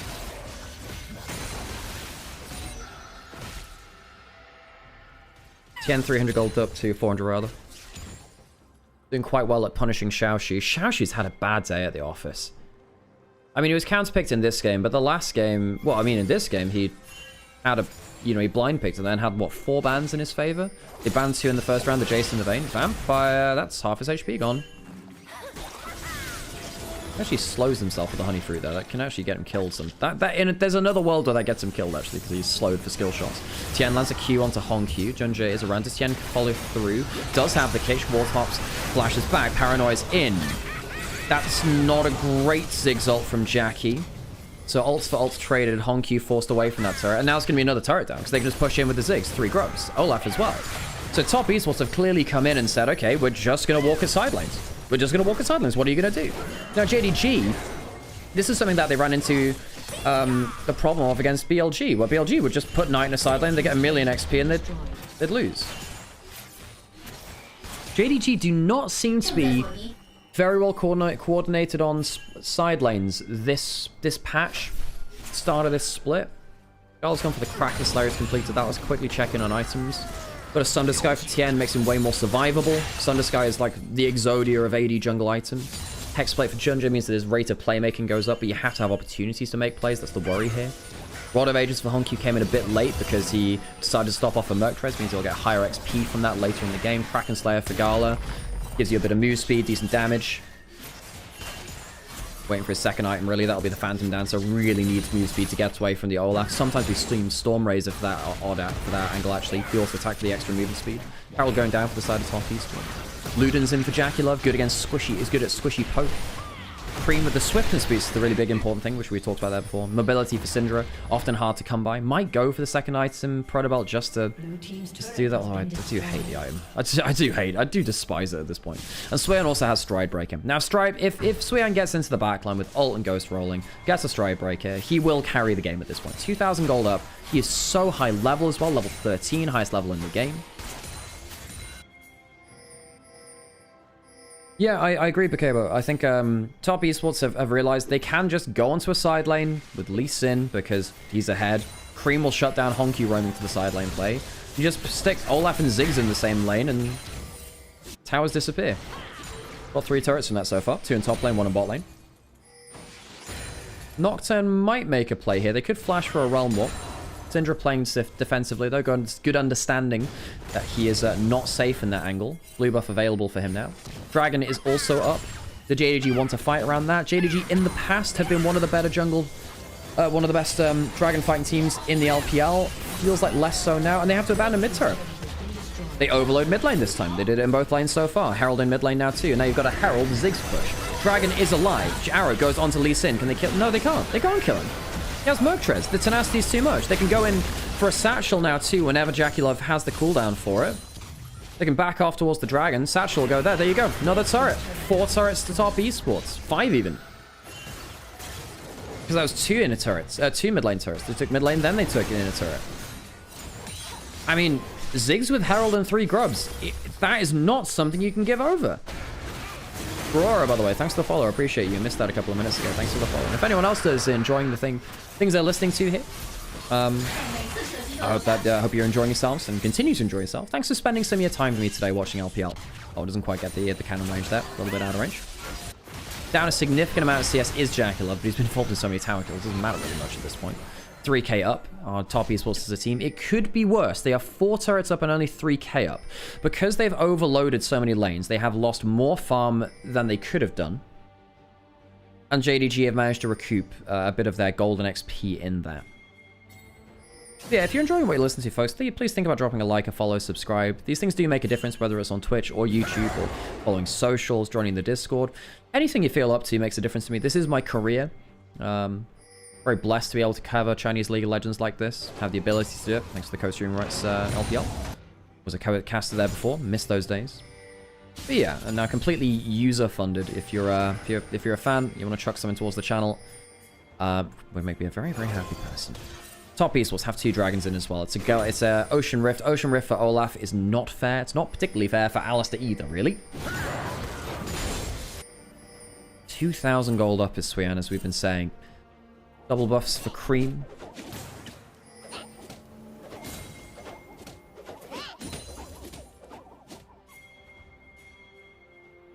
Monkey's not in a bad spot, it is worth noting. Not a bad spot. He's down half a level XP just through Royal laning. This is why we see the Syndra do so well. Well, picked so much into the Rise. He can do very well in this matchup. I can see this going wrong for JDG. JDG, sorry, for Top Esports, where if they overextend, Jaculov dies, Tien dies, there's enough CC for it to be a problem. See, there's multiple Merc Treads through on Top Esports now, though. Or rather, no, there's the one on TM, which is the big one. Olaf doesn't care, he's got Ragnarok. Alistair doesn't care, he's got his ults as well. They can both shrug off enough of the CC. Question is whether they can fight afterwards if those ultimates are down. Ragnarok, probably not. Alistair ult, yeah, maybe. Oh, thank you so much for the donation to Kofi Shamrock. I really appreciate you. You've been a long time donator to the stream. It does make a difference here. Thank you. Another push in. Overload another lane. JDG trying to answer a top lane, but losing a bot lane inner turret. Now, the problem with losing inner turrets, now they aren't as important as outer turrets, but when it comes up to the big objectives, particularly like Baron, if you're pushed up to the inhib turret, that's when things become macro nightmare. Particularly when you've got an Olaf which is this fed. There's even a world in which you teleport the Ziggs into the Olaf's pushing lane up to the inhib, and you lose an inhibitor. That can be a problem. That can be a real problem. Not many teams think about split pushing win conditions now, but if you're going to, 3 grub Ziggs with someone else to leverage off killing the turret is kind of insane. Cream just shadowing mid lane here, where there's potentially a play to be made here. Gala didn't pull the arrow though. Gala farming up fine. And one thing which I'll Kaiserbox, thanks for the follow as well, by the way, I appreciate you. Dragon into 2 minutes. One of the things which I'm gonna take from a comment on Reddit actually was talking about how JDG just aren't really, they don't look aggressive anymore. They don't look creative. Shashi's pushed up on the side lane. Nocturne's here trying to quite literally shadow the bot lane. They can realm warp into position. Olaf would have to TP. Let's see what happens. He's just gonna get hit. No one's even trying to respond. Alistair will find out some enemy players in the jungle there. It's just a Dragon's Rage, that's it. It's just way too far pushed forward. Shashi shouldn't be there. He did have his team on that side of the map. This is the problem about coordination in side lanes. It is a very, very high-strung machine. Tension goes somewhere. If tension goes off somewhere, it's got to be replaced somewhere else. And if you're pushing forwards in bot lane, you need to be so careful that you are in a safe spot. Draw has the ultimate blown. Good damage onto him. His ultimate may not be up for the dragon now. That could actually be a big thing. Draw, not great losing that ult.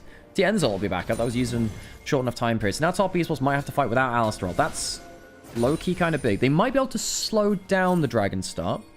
Maybe. But Alistair ult is like a, what? It's about an 80-second cooldown, maybe? It's not like a crazy long cooldown. Turrets are deterministic gold. If Top Esports isn't that far up, JDG will just walk back in. Yes, there is a lot of standing gold, would be the way that we always used to refer to it in League of Legends. For JDG, if JDG win a single fight, they probably do march through 2 turrets. Maybe a Baron will get them 3 or 4. And then they're back in the game, 100%, completely agree. And then they have, you know, a scaling Rise. Maybe that will see them into the promised land. Not that I think that JDG completely outscale. I think that the Ziggs is scary versus this kind of comp. No one can shred over. Hang on, Ginger. The ult goes on to Jackalope, but he's got a spell shield. Ah, that's a pain. Alice's ult, 3/4 off cooldown. They need to delay the spawn a little bit more before they do that. Olaf has Ghost. He has Flash. He has ult. There's no Gala ultimate to delay the other side of the fight. Gala might have walked up too far here. Vampire is somehow quite low HP. I presume he got hit by random skill shot. Tien on vision will spot out something there.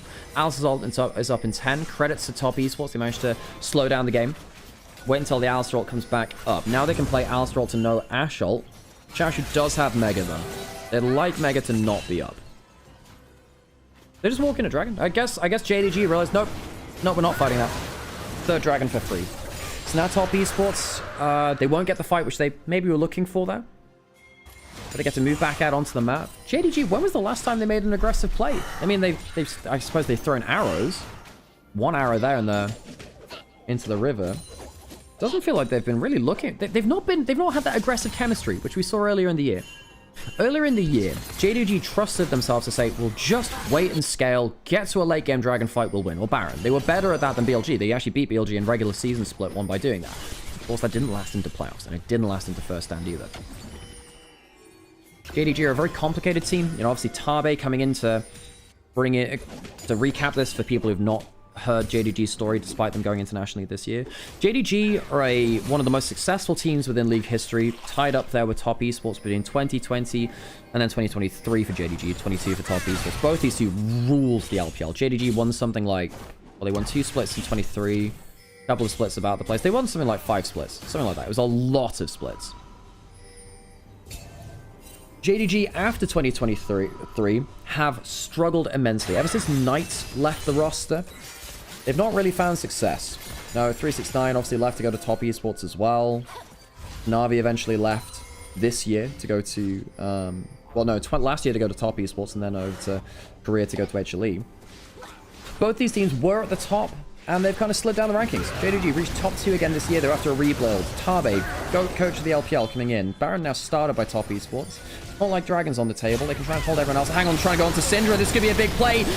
Damage coming through onto the Syndra, but the Ziggs is going to take down Vampire. 1 for 1, but it's mid for support. Not bad. Baron is still alive. It wasn't taken. Tien gets a Q into the backline. Where's the Olaf going? Too far there in mid lane. Top Esports showed their hands. Suyan gets the slow going on towards Xiaoshu, opening up the Realm Warp now. Honkyu doesn't take it. Good damage back though. And now there's no Ragnarok. He's gone too far forward. Flashed backwards. Tien lands the Q. Not quite enough damage. There it is. Death by touch. And perhaps a red buff on there too. Good fight for JDG in the mid lane. They've been waiting for this play. It's on Tien. Gets another one back. 2 kills for them now. JDG scale up with the rise, and they get a good play in the mid lane as Top Esports. They're the ones which drop their composure.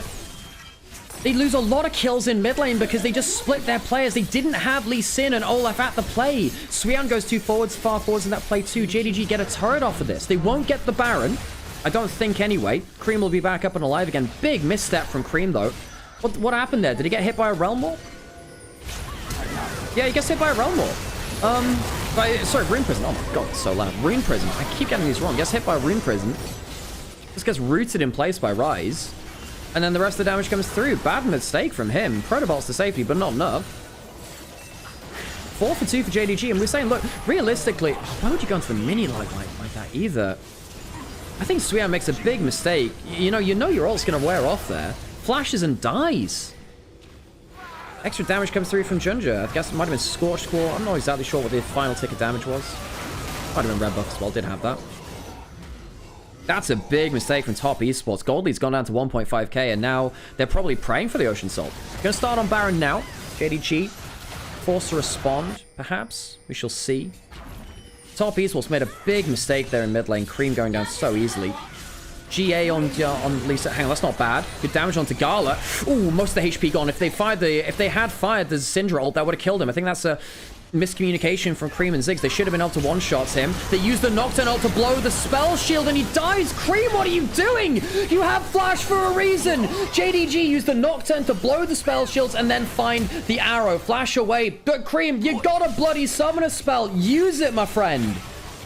Xiaoshu walking forwards now. There's an ult, there's a Ragnarok. Jaculov ulted backwards, tries to use the satchel, doesn't get it in time. Into melee range goes the Olaf. I just don't think it's enough. Tien trying to jump onto the backline, gets a kick through. Q onto Gala. Gala's dead. Suyan's doing his best. Very nearly kills Junja, but can't get it. Tien cleans up. It's actually not too bad, all things said and done. Tien gets a double kill. Can he finish off Xiaoshu perhaps? No.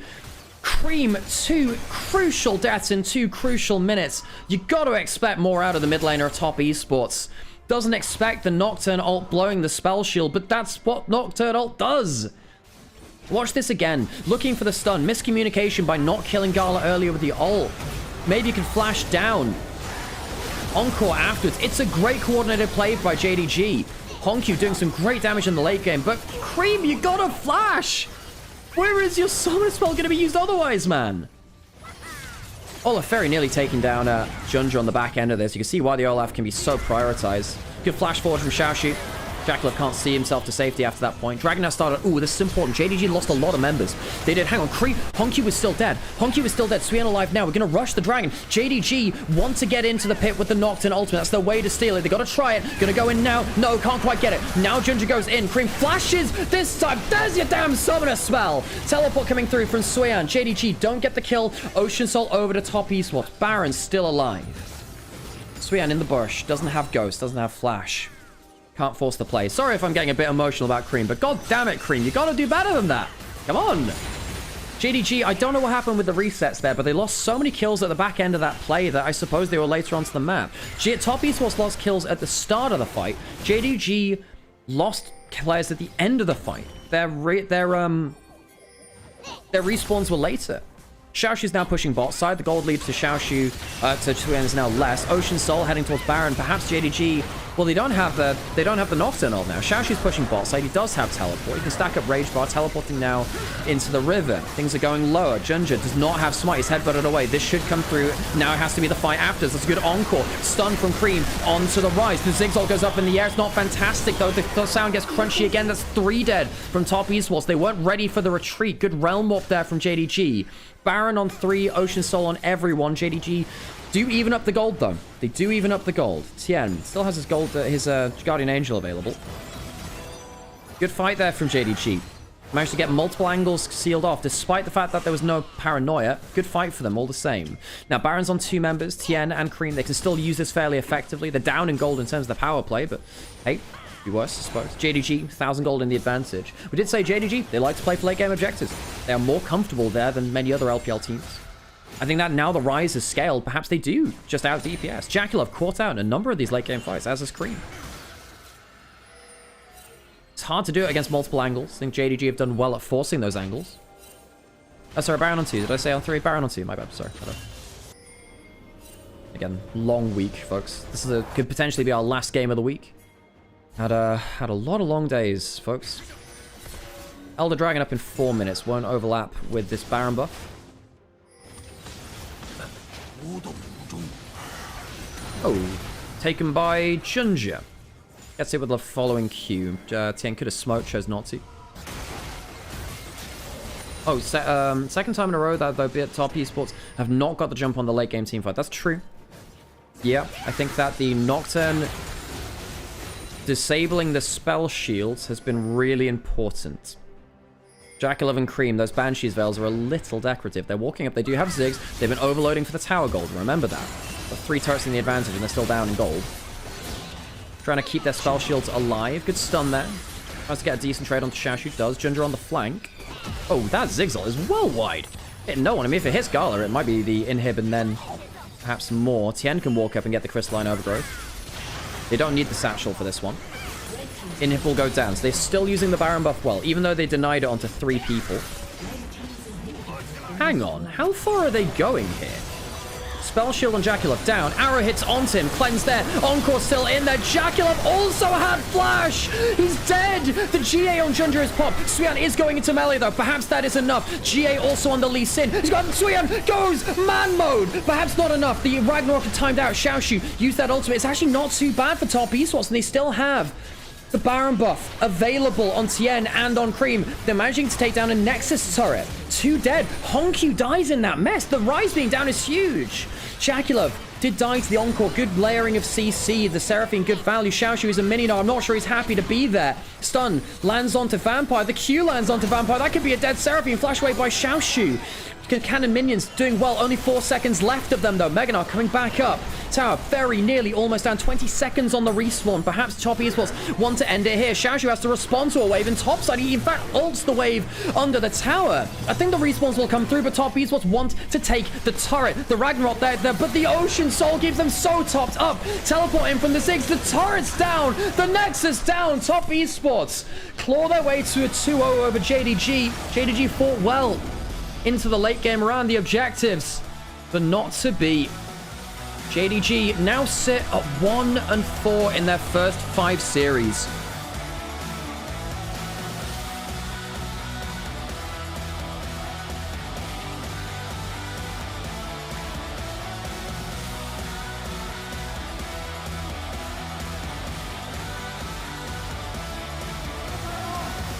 And we'll wait for the interviews to come off the stage here.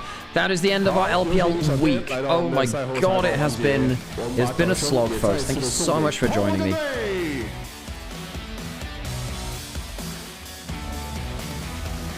好，要恭喜滔博拿下了这场比赛的胜利。那么来到我们赛后采访环节的嘉宾是滔博战队的打野选手天，欢迎天来先跟大家打个招呼吧。 大家好，我是滔博的打野天。欢迎天。那第一个问题，天会觉得今天能够2比0战胜北京 JDG， 对于你们来说，赢在了哪里？今天就是 Go take a nap, you've heard it? Yeah, I will. 处理的 Well, top esports, good series to them. Alright, I'm gonna mute Layla Students. 运营的比较好。那就来聊聊具体游戏内的问题。今天第一局的时候罪安是发挥非常出色，他有在第一局连续单吃对面上单这个表现。你会对罪安今天整体的一个表现有什么样的评价？我觉得在对面有胜的情况下，上路能单杀，感觉是打得太好了。而且说一个小细节，我刚刚在后台是能听到大家在台上的这个语音交流的，这个罪安跟所有队友的沟通做的都非常的果断、自信，非常大声。那聊到今天的第二局，第二局其实你也在前期给到了上路足够多的这个支援。你在第二局前期的这个 gank 的思路是怎样的？就是要养肥奥拉斯吧，然后目标还是比较明确的。那来到了第26分钟开始，有2波你们想围绕大龙来做文章，但是都被对面控制住了这个节奏。那2波打完之后，你们的语音沟通大家都聊了什么？感觉会就是稍微有点失误吧，但是不太影响后面的决策，我们就是再做好一点就好了。所以我很好奇，现在大家如果在局内遇到这些小的困难或者波折的时候，你觉得大家现在处理这种困难和波折的心态，包括沟通是怎样的？说不好，感觉大家其实大部分情况都很冷静。都很冷静。那最后一个问题，小天对于自己在整个第3赛段接下来的比赛，你对自己的期待是什么？我觉得这最近比赛就是会特别多、特别紧嘛，就是每一把都打得更好一点，然后帮团队就是拿下更多的胜利。期待未来滔博能够有更加出色的表现和状态，也感谢小天接受我们的采访。接下来我们把时间交还给解说席。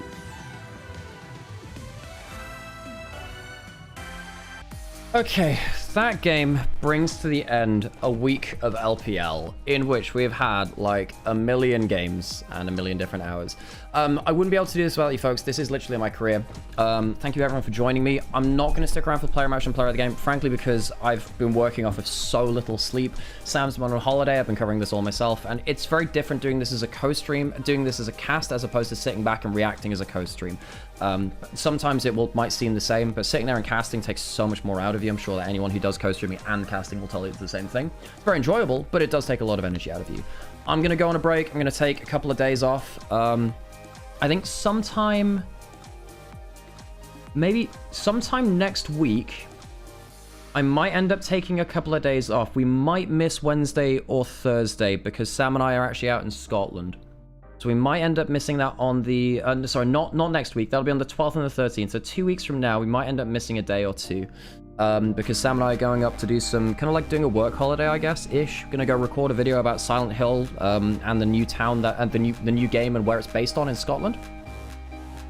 But yeah, so we're going up to St. Monans, which is where Silent Hill is based on. I'm going to be recording with Sam, Andrew's going to be there, Rich, Kira, the guys from EuroLeague. We're going to get Daniel, one of the folks there too. Going to go and go visit the area and talk about why was that location picked. Should be really fun. Okay, that'll be it for my stream today, folks. I'm going to go radio over to someone. Thank you so much for sticking with me. I hope it wasn't too low energy. Again, I've been apologizing that for a lot, but I get worried about it. I appreciate everyone following me and watching along with me. Thank you for spending your time with me and staying in the chat as well. Appreciate you all. I'm gonna find someone to radio over to. Appreciate you all, and see you when I see you. Who is on live? I'll send you over to Peng. Haven't radioed over to Peng in a while. All right, see you in a bit, folks. Bye bye.